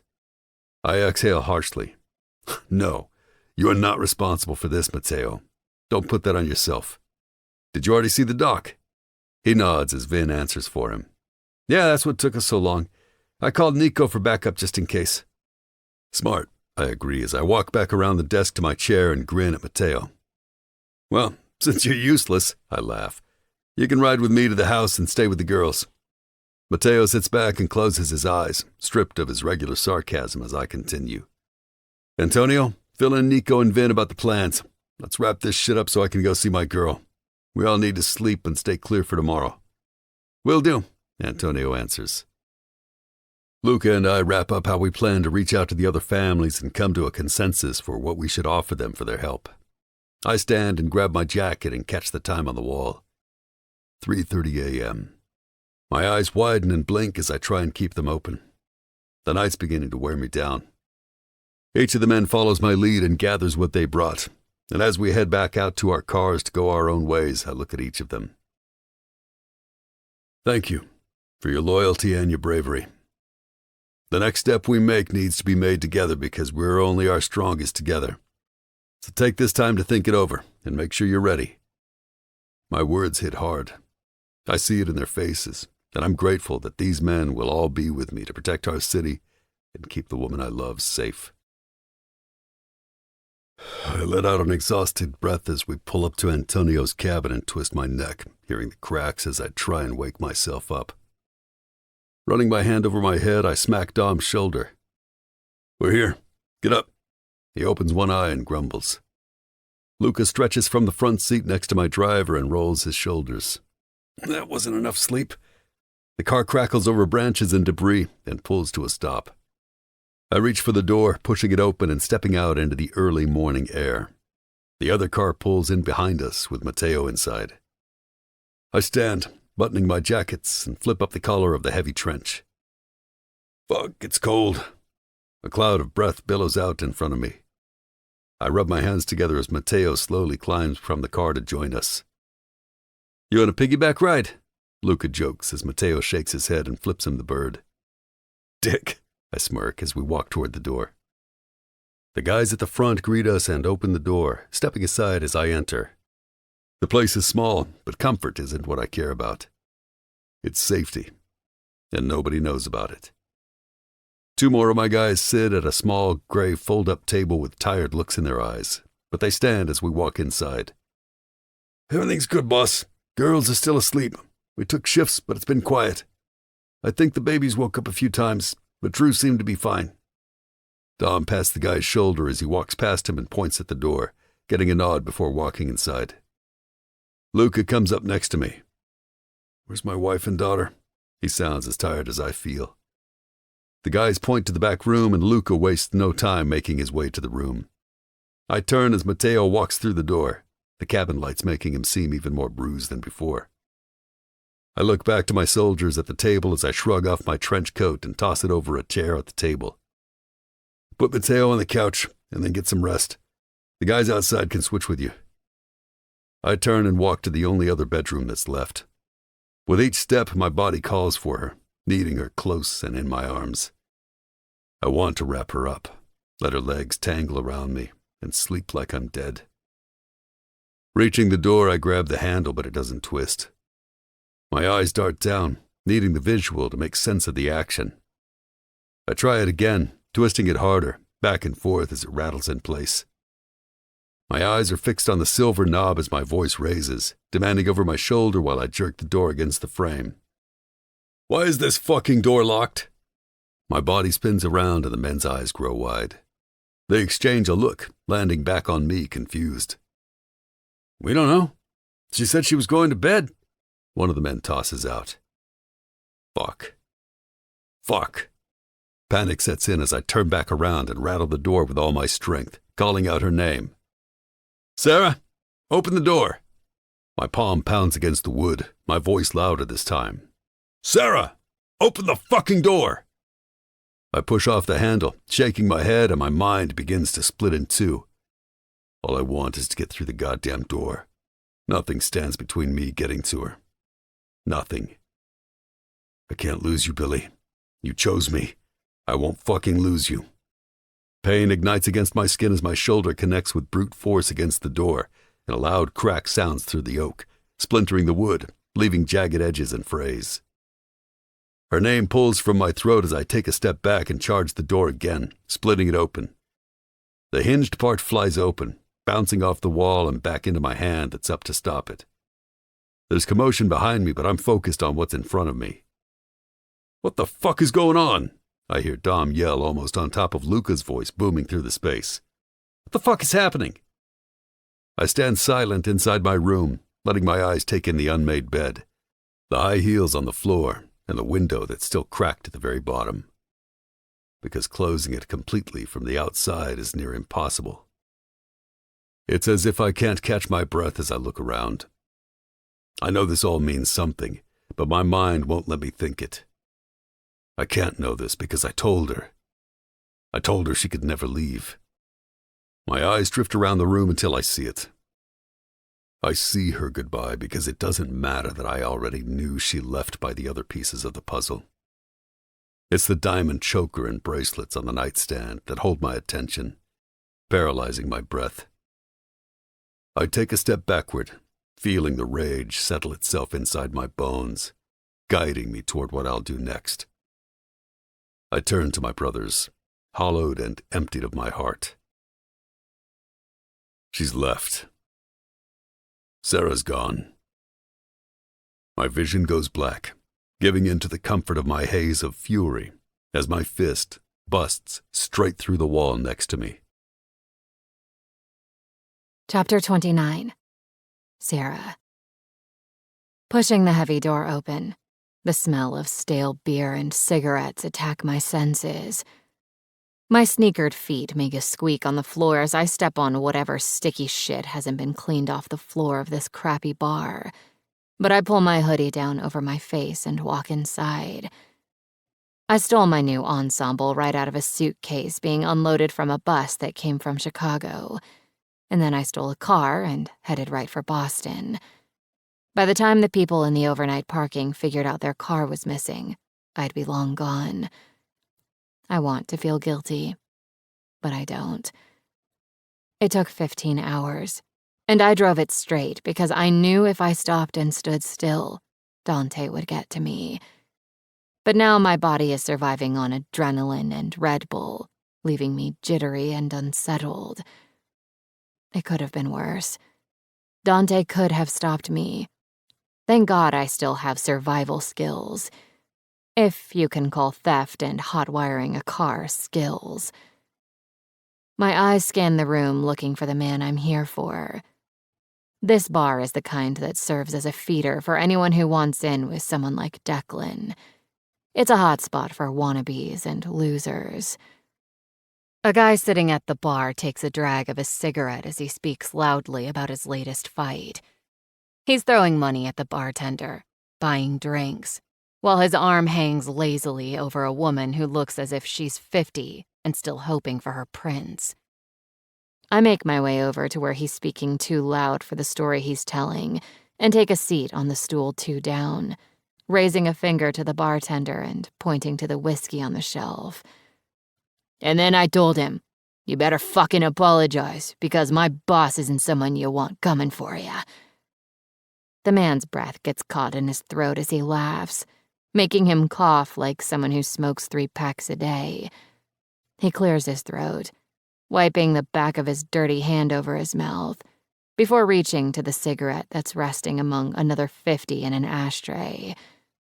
Putting the smoke to his lips, he takes another drag. Because Declan Murphy is a man of his word. Bullshit, I say aloud, interrupting him, pulling the shot of whiskey toward me. He coughs again, and I hear the stool move and feet shuffle. Did you just say bullshit? I don't answer, opting to nod instead. Who says I don't work for Declan? You better watch your big mouth before I break it. I slam my shot down on the counter, letting the burn run down my throat, and bring my hands to my hood and pull it back, locking eyes with him. Hi, Dad. Been a long time. He stabs his cigarette into the ashtray vigorously, a sneer spreading across his face. Call your fake boss. Tell him I'm here and that I'd like to come home now. Go on, I coax, motioning to the old shitty phone on the bar top. I stand and pick up the second shot the bartender puts in front of me. I'll be over there in the booth. Let me know when it's time. Walking away, I hear my dad on the phone with my brother, and my eyes stay focused ahead when I hear, "We just hit the lotto." I push into the booth and set the whiskey on the table and let my head fall back against the torn, cracked faux leather that's on the seat, closing my eyes. It's almost over. My peace is interrupted by the smell of my father as he joins me. When they come for you, you're going to tell them we found you. Yep, I answer, unsurprised by his opportunism. I was actually banking on it. I open my eyes as the smoke from his newly lit cigarette infiltrates my nose. I level a glare at him and pick up my forgotten shot and throw it back. I place it back on the table and lock eyes with him, noticing the deep lines and worn skin on his face. I wish I felt something for him, or had one good memory, but I don't. He might as well be a stranger to me. Did you ever love me? Not love what I could do for you, but like the love a parent has for a child. No, he answers frankly, giving a shrug. I'm glad. I nod. I'll never have to mourn, so I guess thanks for that. His mouth opens to say something fucked up, but shuts immediately as he holds his smoke in between his teeth and scrambles from the booth to stand. He looks downright afraid. I glance around to see similar expressions, and I know my ride's here. Pushing from the booth, I stand and turn around to see two men in dark suits standing at the door. Without speaking, I start toward the men, and my father calls from behind. Don't forget what I said, Sarah. I give him the middle finger as I walk straight out the opened door, letting it close behind me. My eyes squint, trying to adjust to the dimming light of the late afternoon because I was in complete darkness. A car door opens, and one of the men behind me grunts, "In." I climb in, immediately relieved that I'm alone. No Declan in sight. The suits climb in on either side of me as the driver gets in and starts the car.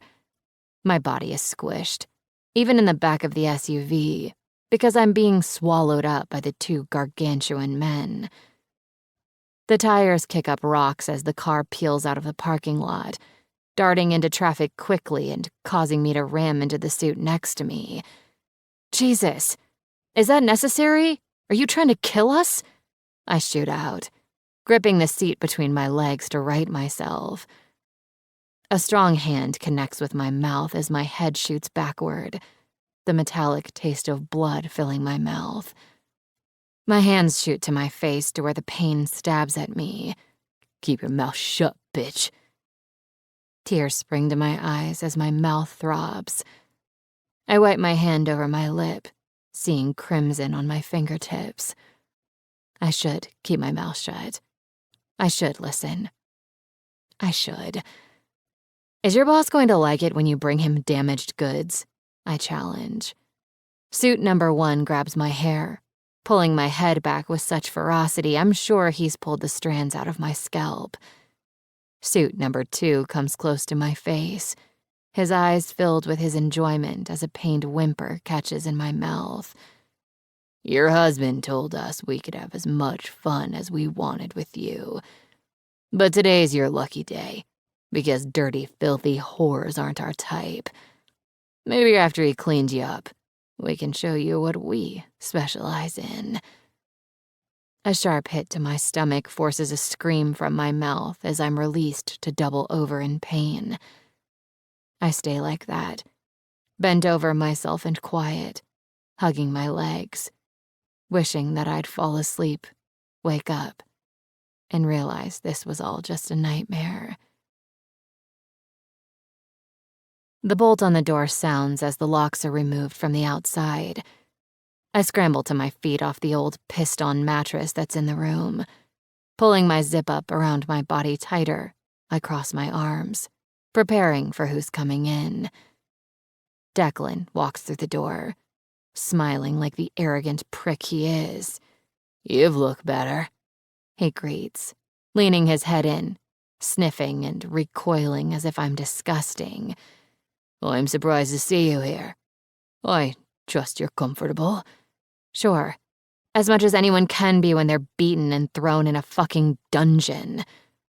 He rolls his eyes. That's a bit dramatic. There's a mattress, and from what I heard, you're to blame for the beating you got. Seems your smart mouth keeps getting you in trouble. The look in his eyes makes me nervous. He isn't leveling me with anger. It's excitement. Declan wants to hurt me, and he's waiting for me to give him a reason. You're right. Let's start again. I'm here, cooperating, and ready to behave. I lie. Declan is a dead man walking, and I'm just playing him at his own game. He walks toward me, pushing a hand into his pants pocket. I don't know. You're a sneaky one. You managed to evade your father for 8 years, but he catches you now. Where'd he grab you at? A bar. The exchange was made there. You should be celebrating. You've won. They discarded me, treated me like a piece of trash. You were right. They are the monsters.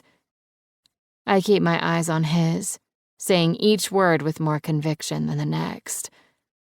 It's the best con job I've ever pulled.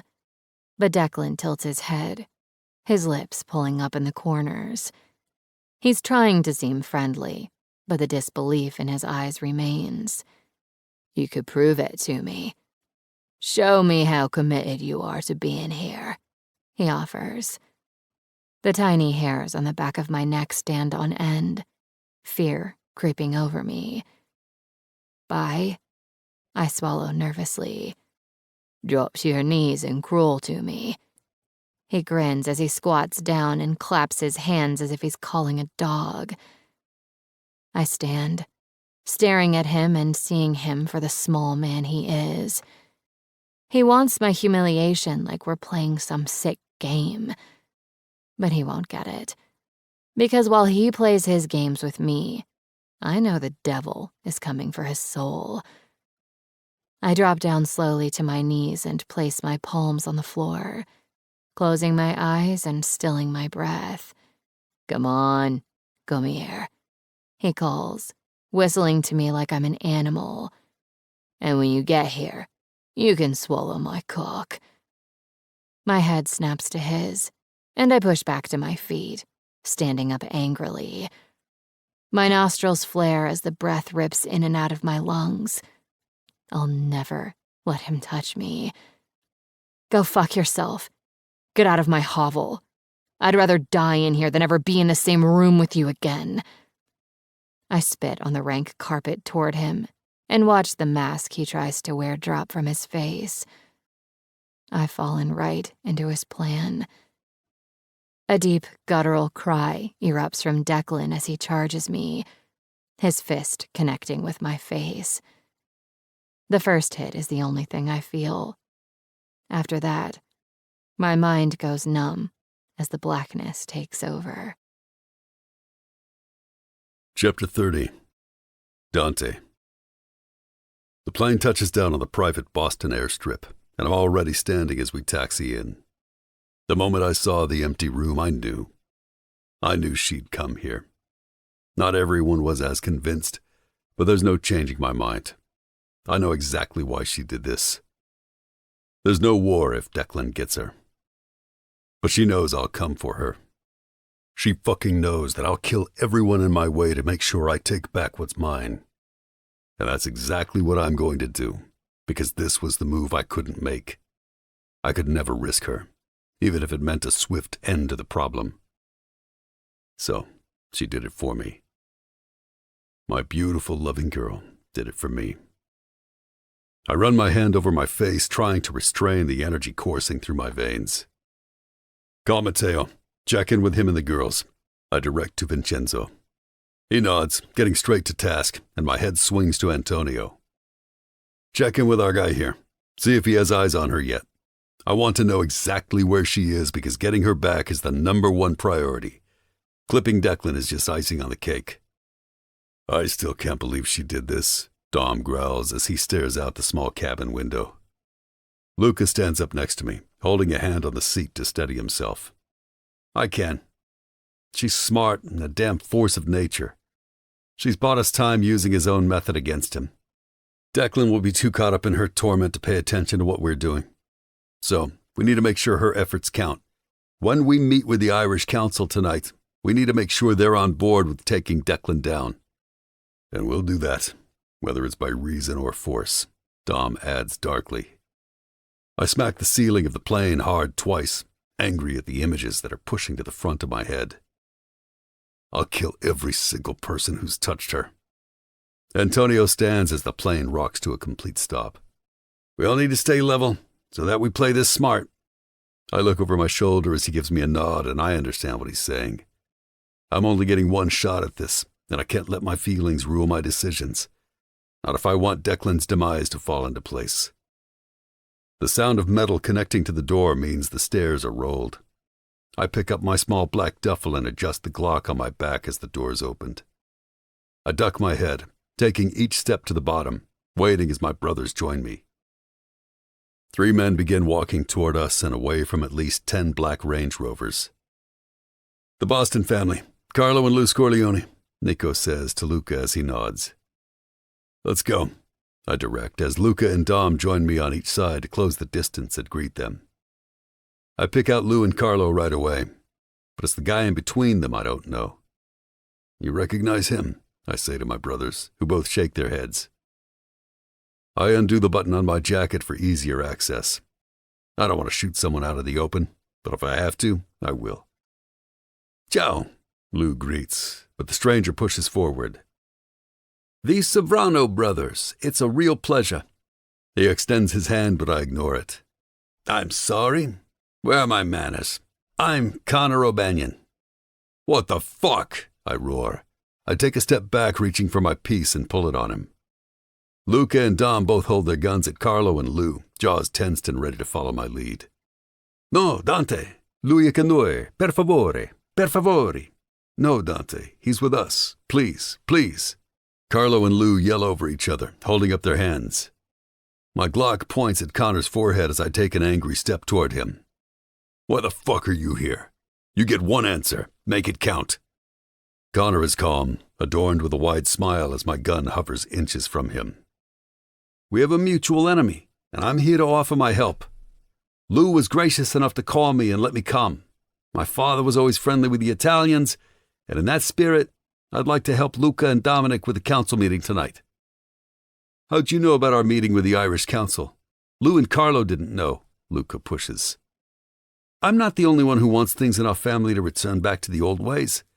This crew was named after my family, and Declan isn't one of us. He's a lowlife who gunned his way to the top, killing good men like my father to run a family he should have never been accepted into. And O'Banion has always run this crew, and I intend to see that happen again. With your help, of course. I stare at him, looking into his eyes. He's angry and I believe him. Dropping my gun to my side, my brothers do the same. You want Declan dead? I question. I do, Connor answers. I can't touch him, but you can. Are you prepared to make sure your counsel is on board? Because we're really not asking.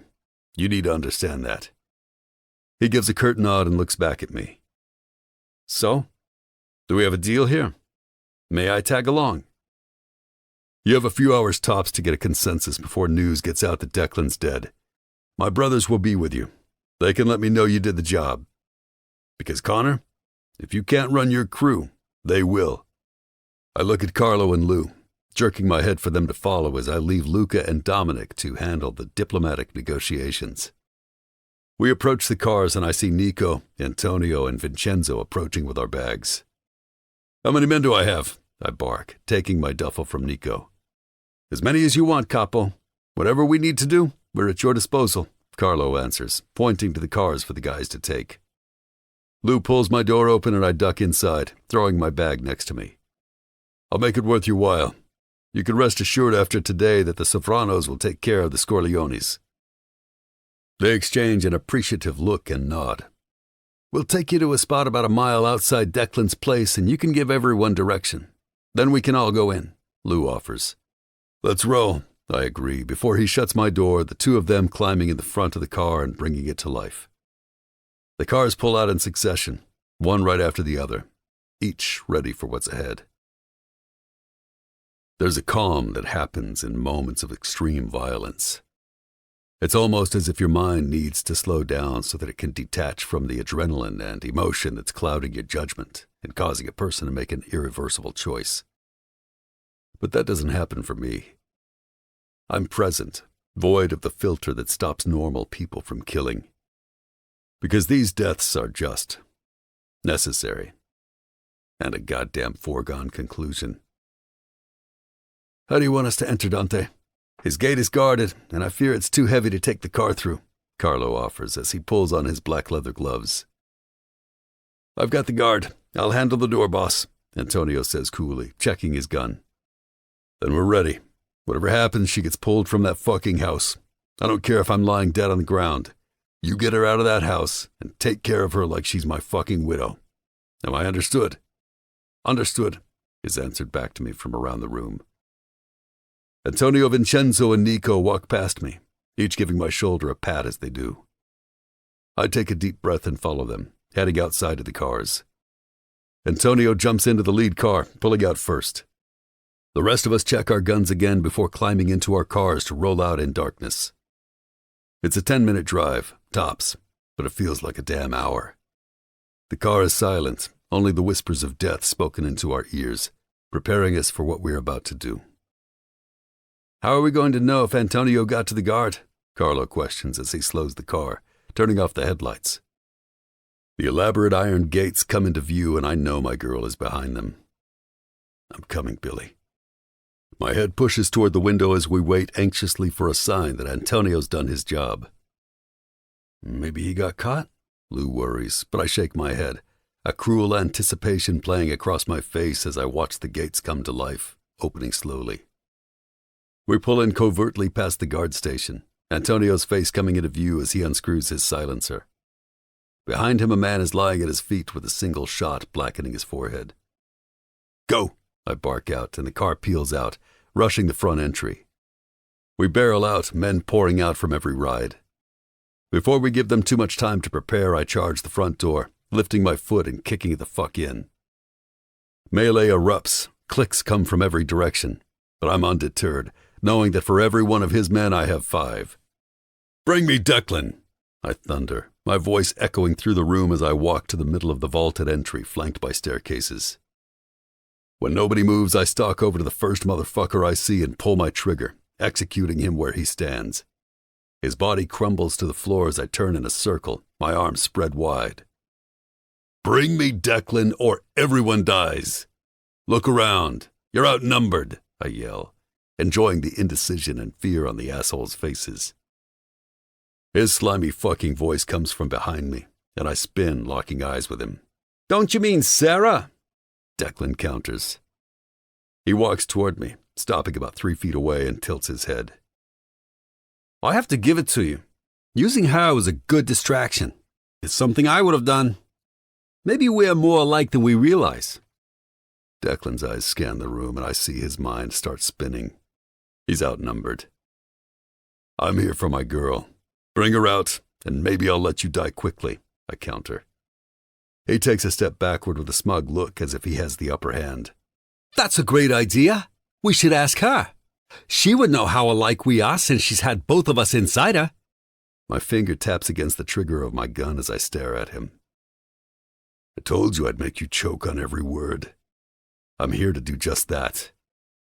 Declan lifts his hand, snapping his fingers, and 2 men in suits come into view behind him, each tugging on one of her arms, shuffling her forward.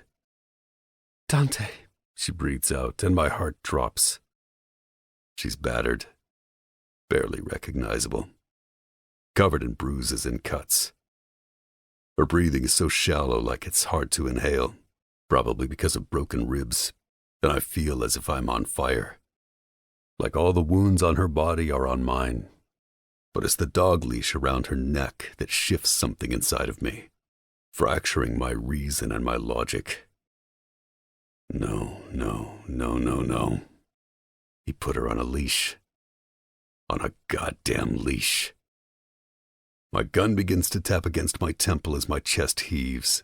Rage courses through me, giving life to each of my darkest thoughts. I'm gonna make him suffer. I'll make them all fucking suffer. I drop my gun back to my side, staring at her face, letting all the marks burn their way into my memory as Declan says what will be his last words. Now, maybe you'd like to negotiate. Be smart, or she gets to feel real pain. My eyes shift back to him, a calm possessing my body. I have one singular objective. He dies. I cut the head off the fucking snake and then chop up the body. I rush toward him, my teeth gritting so hard they may break, and his eyes grow wide as I press the tip of my gun against his forehead. I'm gonna gut you so slow for every goddamn mark you've put on her. I grab the back of his head and press the barrel harder into his skin until I hear her scream out in pain. My eyes shoot up as I throw Declan back to see one of the suits who's holding her is biting her cheek as her face contorts in pain while she struggles. My voice roars in a thunderous clap as the guy Antonio is holding his gun toward falls to the ground from the bullet in his head. Antonio pivots toward the suits and charges them, pointing his gun to lead the direction. I catch something out of the corner of my eye and my head swings to Declan, who's racked with panic as he starts to bolt. My mind goes silent as bullet after bullet pierces Declan's chest, throwing his body back in quick jerks as he falls to the ground. The men holding Sarah are frozen in place, but begin to tug her backward as I turn to face them. My gun swings in their direction, empty clicks sounding through the room as I close the distance.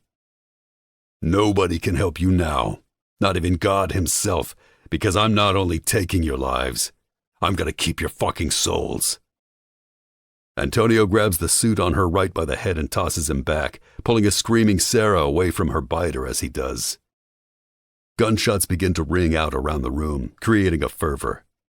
I launch onto the asshole who hurt her, ramming the butt of my gun down onto his face as I fall into a haze.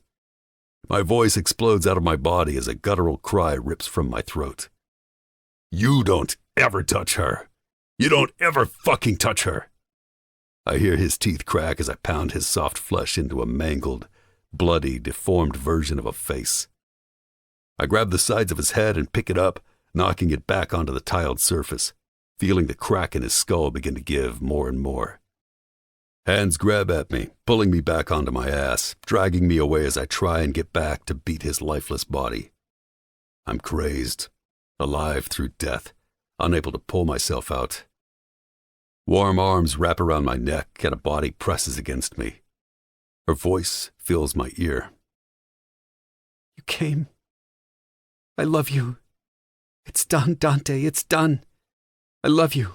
Thank you. My hands scramble up her back, pulling her in closer as we sit in the middle of the floor, locked in our embrace. My heart beats slower as she pulls me from the darkness I was sheathed in, allowing the devil inside of me to do his work. Sarah pushes back to look at me, her eyes glistening as tears stream down her face, making streaks through a smudge of blood on her cheek. My lips find hers and I breathe her in before breaking our kiss. You knew I'd come. There's no version of us where I don't show. I know. She wraps her arms around me, and we don't speak as I push off the ground, refusing to put her down.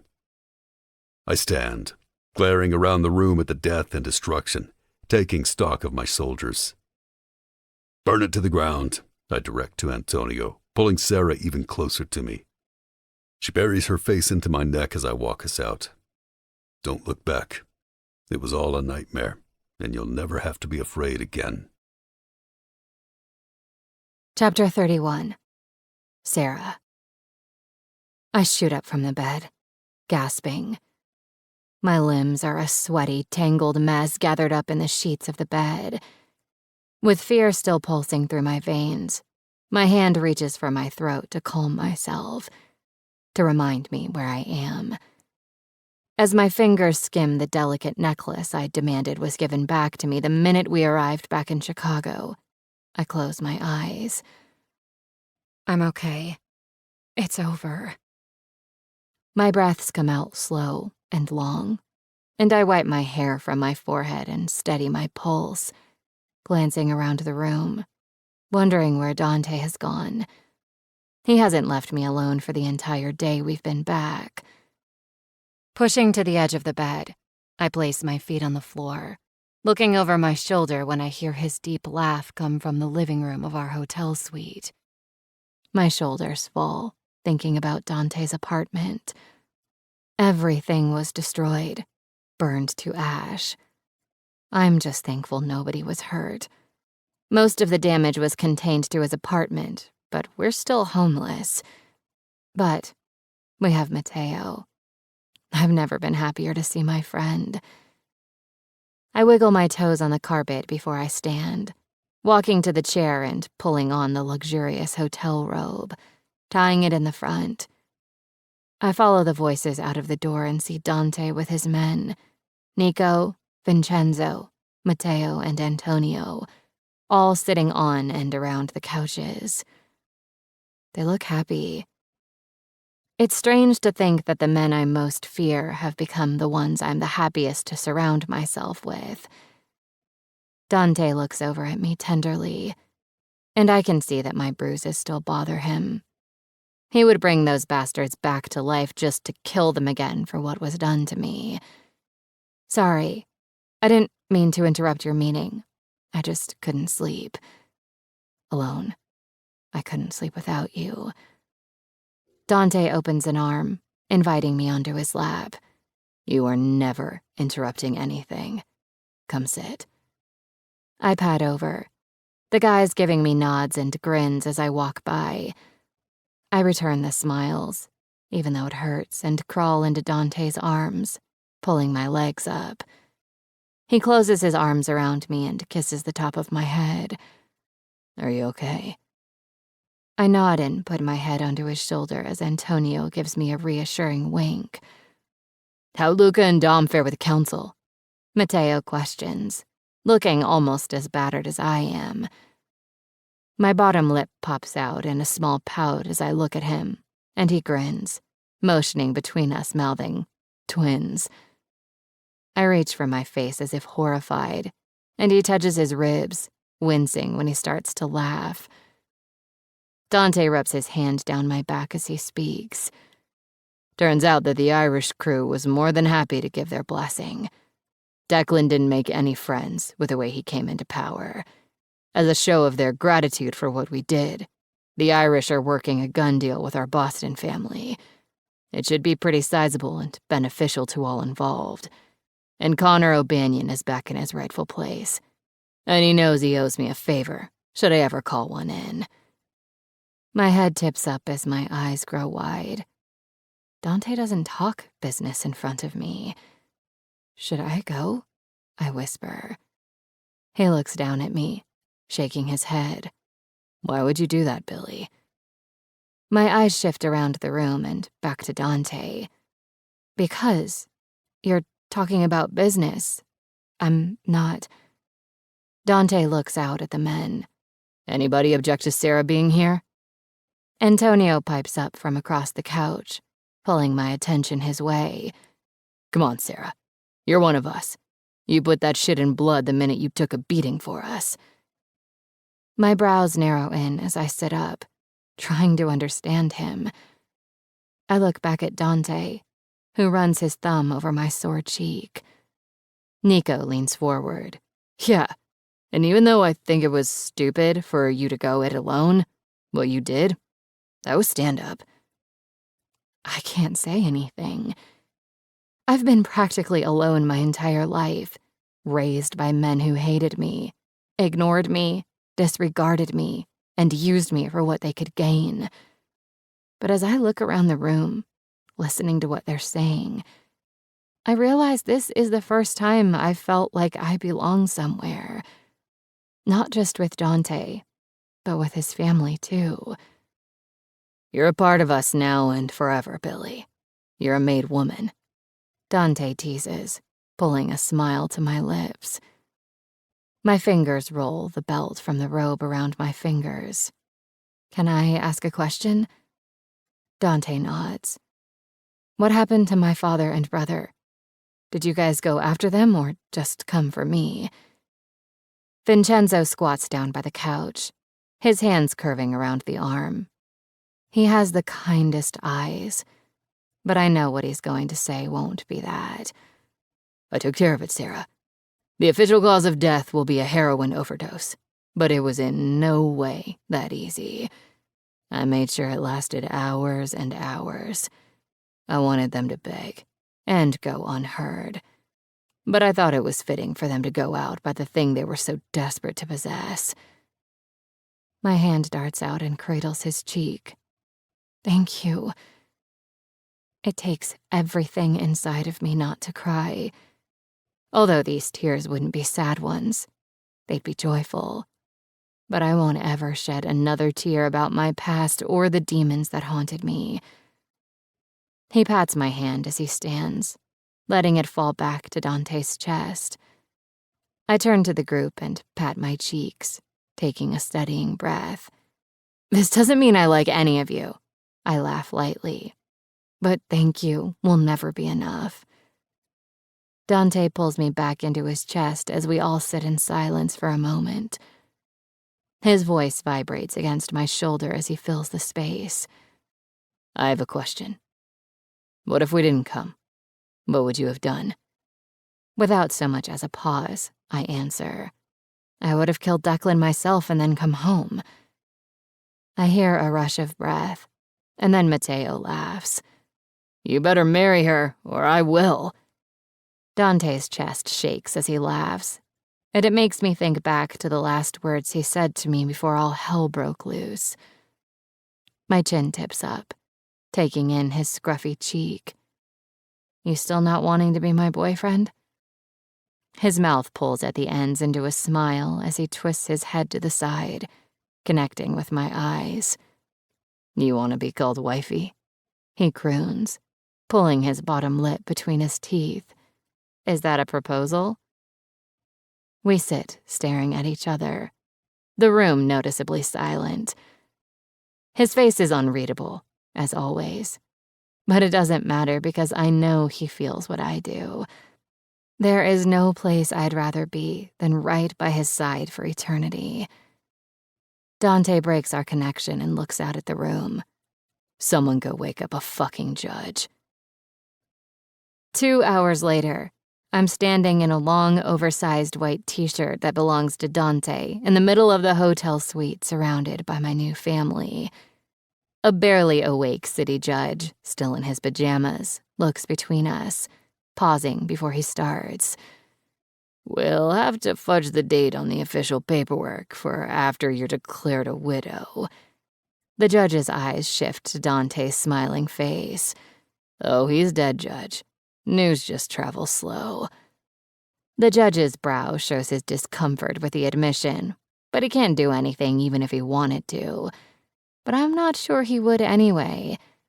After I explained his initial worry away, telling him I looked like this by my former husband, it's amazing how understanding even the most law-abiding man became. "Okay, well," the judge says, adjusting the Bible in his hand. "Let's begin. Sarah, do you—" My hand shoots out to Dante's chest. "No," I blurt out as Dante looks at me with raised brows. I giggle and shake my head, waving to the room. "That's not what I meant." Clearing my throat, I add, "Serafina. My real first name is Serafina." The room erupts in laughter and claps as I give a tiny shrug to Dante's amused face. He leans down, kissing my lips softly, then pulls back to look at me. "Goddamn, Billy, you keep things interesting." We look at the judge as he begins our wedding ceremony. "Do you, Serafina O'Malley, take Dante Sovrano to be your husband, to have and to hold from this day forward?" "Yes," I breathe out excitedly, cutting off the judge, who lets out a small laugh and turns to Dante. "Dante? Abso-fucking-lutely." He agrees, grabbing my waist and pulling me toward him to plant the deepest kiss against my lips. Our tongues swirl as my arms raise and wrap around his neck as he bends over me, kissing me senseless amongst the cheers and applause. The judge yells over everyone in order to be heard. "By the power vested in me by the state of Illinois, I now pronounce you man and wife. You can keep kissing your bride."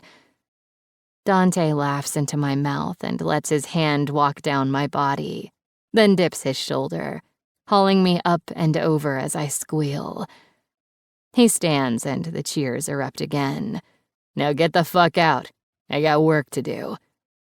I can't even look up as he walks us into the bedroom because my cheeks are on fire.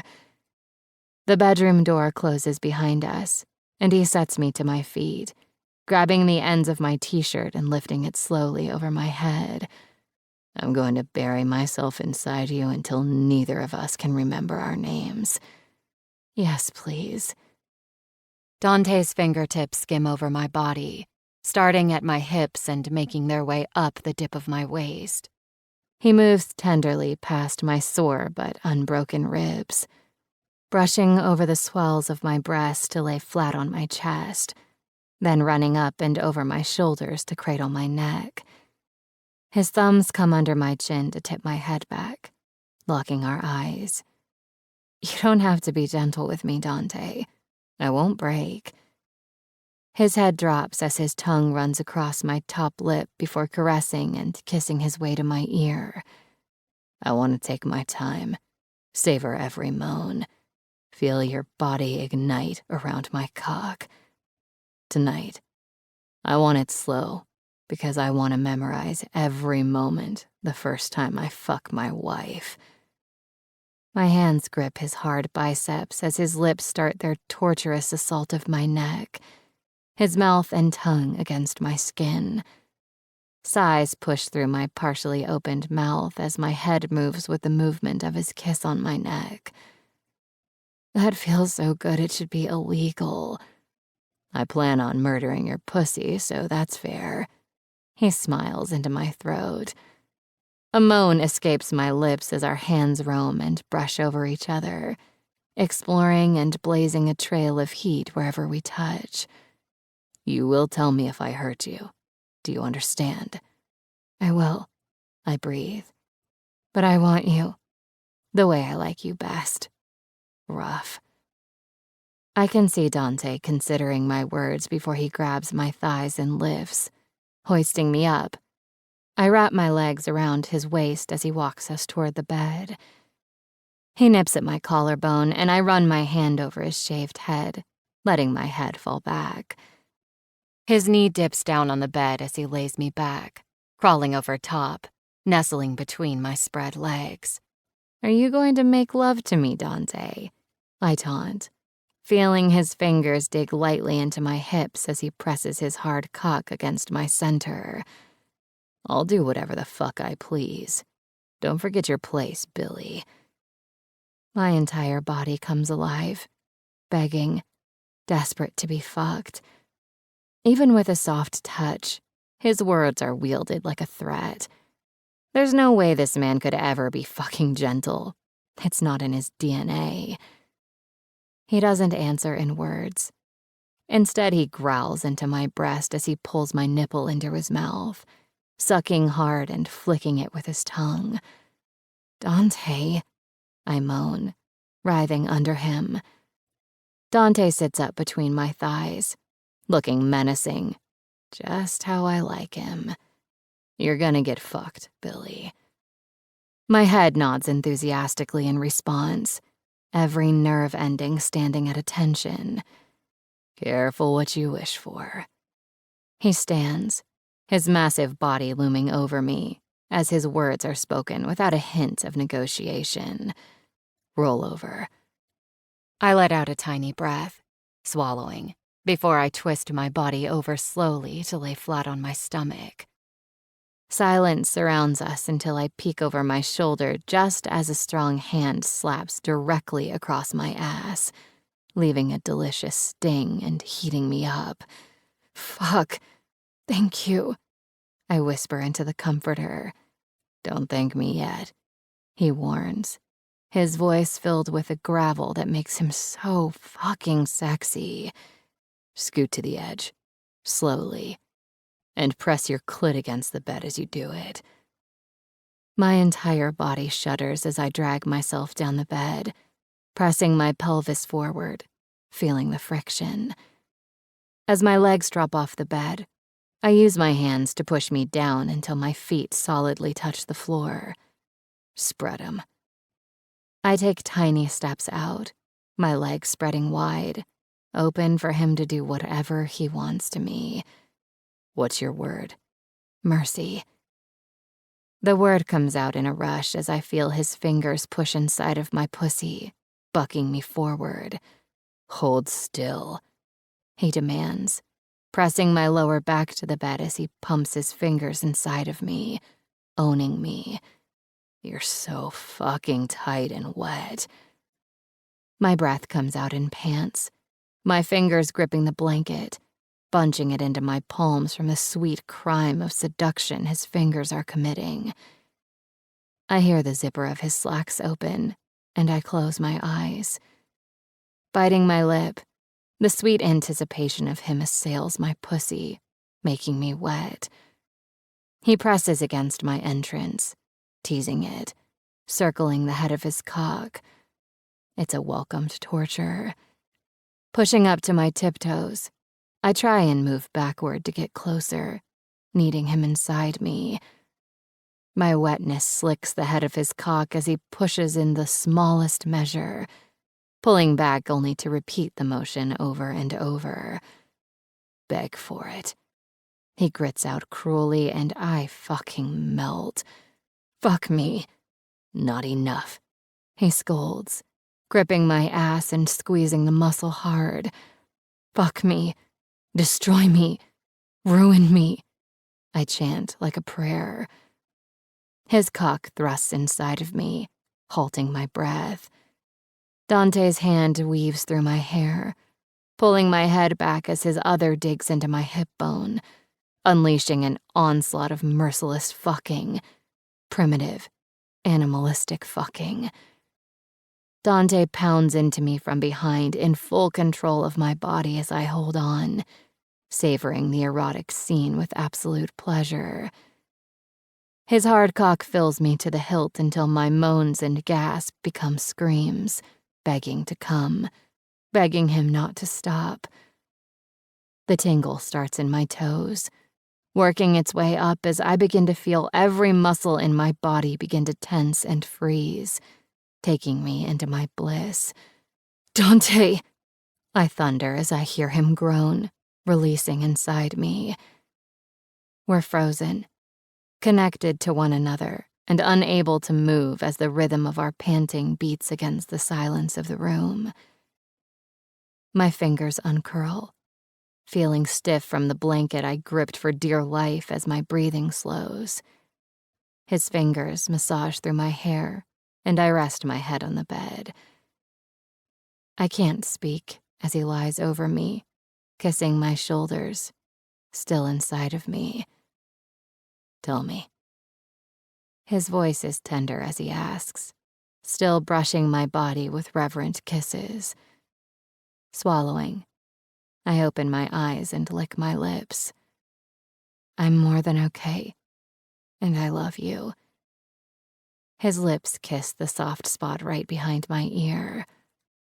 I love you isn't enough, because you'll always be my everything, Mrs. Sovrano. Then I guess we'll just have to devote ourselves to finding a new word, because you'll always be mine too. Epilogue. Dante. 1 week later. Scusami. Excuse me. The tailor interrupts me and my brothers, holding up another fitted tuxedo shirt for me to try on. I've been here for an hour being fitted for my goddamn wedding tuxedo. The things I'd do for this woman. I shrug off the previous shirt I'd tried but couldn't button. You're so swole, Luca teases like the asshole he is. Who the fuck says that? Dom chimes in as he adjusts his bow tie. Shut it, dick, I laugh, rolling my eyes at Luca. He's just jealous because I could kick his ass. Need a reminder. Luca grumbles, undoing his collar. Fucking monkey suits. I've never enjoyed them. I nod my agreement as our tailor, Sal, helps me into my shirt. I push my arm through the sleeve, but Sal stops, looking at me with concern. I pull my brows together, confused by his abrupt halt. Sal, why are we stopping? I ask over my shoulder. I apologize, signore. I didn't want to hurt you. His old eyes drop down to where the nasty scar from my first and only gunshot wound mars my arm. It's fine, old man. Your eyes are tired. That's an old wound. I frown, the memory flitting through my mind. He laughs and continues to help me on with my shirt, and my brothers look at me solemnly, knowing that I didn't just lose some skin and blood that day. If you don't mind me asking, Sal coaxes, his curiosity getting the better of him. It's a gunshot wound, I answer, staring ahead as I fasten the buttons up my chest. The surprise on his face is evident by his wide eyes. I hope they paid for that, Mr. Sovrano. Who would be stupid enough to shoot you? My face grows serious at the thought. My late wife. Oh, I'm sorry. Excuse me for a moment, the old man says softly as he walks away to answer a ringing phone. Luca doubles over laughing, and Dom spreads his arms, smiling at me like I'm crazy. What? I bark, turning toward them. Dom throws a shiny black dress shoe in my direction. You dumb fuck! You said my late wife. I lift my leg, dodging the loafer and shrug. And? She is fucking late. She was supposed to be here 20 minutes ago to approve these damn outfits. I don't even know why she's making us do this again. The first time was perfect. Luca shakes his head, still laughing. You've been speaking Italian too much. You said it like she's dead, not tardy, dick. I look at him and then start to laugh, a deep rumble, just as she walks through the door. My laughter doubles as the tailor gives Sarah a sad nod as she walks by. Sarah looks at me confused, and Luca almost falls off the bench he's sitting on from laughing too hard. What's so funny? She questions with light in her eyes. Nothing, Billy. I deflect and reach for her just as she gets close enough. Just a translation issue. Come here. My lips slip between hers as I pull her close and kiss her deep. Sarah pushes against my chest and breaks our kiss, smiling before she opens her eyes. You look handsome. My hands travel down to her ass and squeeze. You look edible. Let's do the honeymoon right now. I look over my shoulder at my brothers and grin. Get out. She rolls her eyes and slaps at my chest. Technically, we're already married, so... She shrugs. My eyes lock with hers. I'll give you anything you want. Tomorrow I'll stand up in that damn church and give you the wedding you've always dreamed of. Then I'm going to take you away and make sure I give you the one thing you've always deserved. What's that? She questions sweetly. Your own family, I wink, rubbing a hand over her stomach, watching the happiness explode on her face. Sarah, Christmas Day. Keep your eyes closed. I snap as Dante tries to pull my hands from covering his face as I ride piggyback toward our new dining room. The house was my Christmas present, along with the first family dinner we had last night on Christmas Eve. Just a little closer, a little closer. Dante tilts his head, trying to bite at my hand, and I giggle. Okay, stop. I let my hands fall as he lowers me to the ground. The moment my feet hit the floor, I run out in front of him and spread my arms in a ta-da motion. What is this? What did you do, Billy? He asks, taking in the 20 small white boxes all over the table. I can barely hold back my excitement as I explain. I was struggling to figure out what to get you for Christmas. Walking to the table, I start to open the lids. And then it hit me. I know it isn't your birthday, but... Oh shit, Billy. Dante is grinning ear to ear as he takes a step forward, peeks inside one of the boxes and sees white frosting with Happy Birthday written in delicious swoops. Are you happy? I whisper, wrapping my arms around his waist. He stares down at me with so much love in his eyes that if I'm never any happier than I am in this moment, my life will be perfect. Happy isn't enough to describe what I feel. His thumb brushes my hair to tuck behind my ear and his eyes falter. You've given me more than I deserve, and more than a man like me has a right to ask for. But Billy... Dante bows his head, closing his eyes and stands silent, unable to finish his sentence. The moment is too much for him because I give him the one thing he's always needed: unconditional love. Squeezing him tighter, I press a kiss onto his chest and step back. Which one do you want to try first? Dante looks up at me, happiness on his face. He jabs a finger into the cake, scooping a chunk of frosting and holding it up to his mouth, but pauses, shifting his eyes down my body. He takes his free hand and bunches the side of my dress, pulling it up until my center is exposed, and brings his cake-covered finger to my pussy, slathering it across my clit, grinning as he does it. I want to start here and work my way over your whole body with every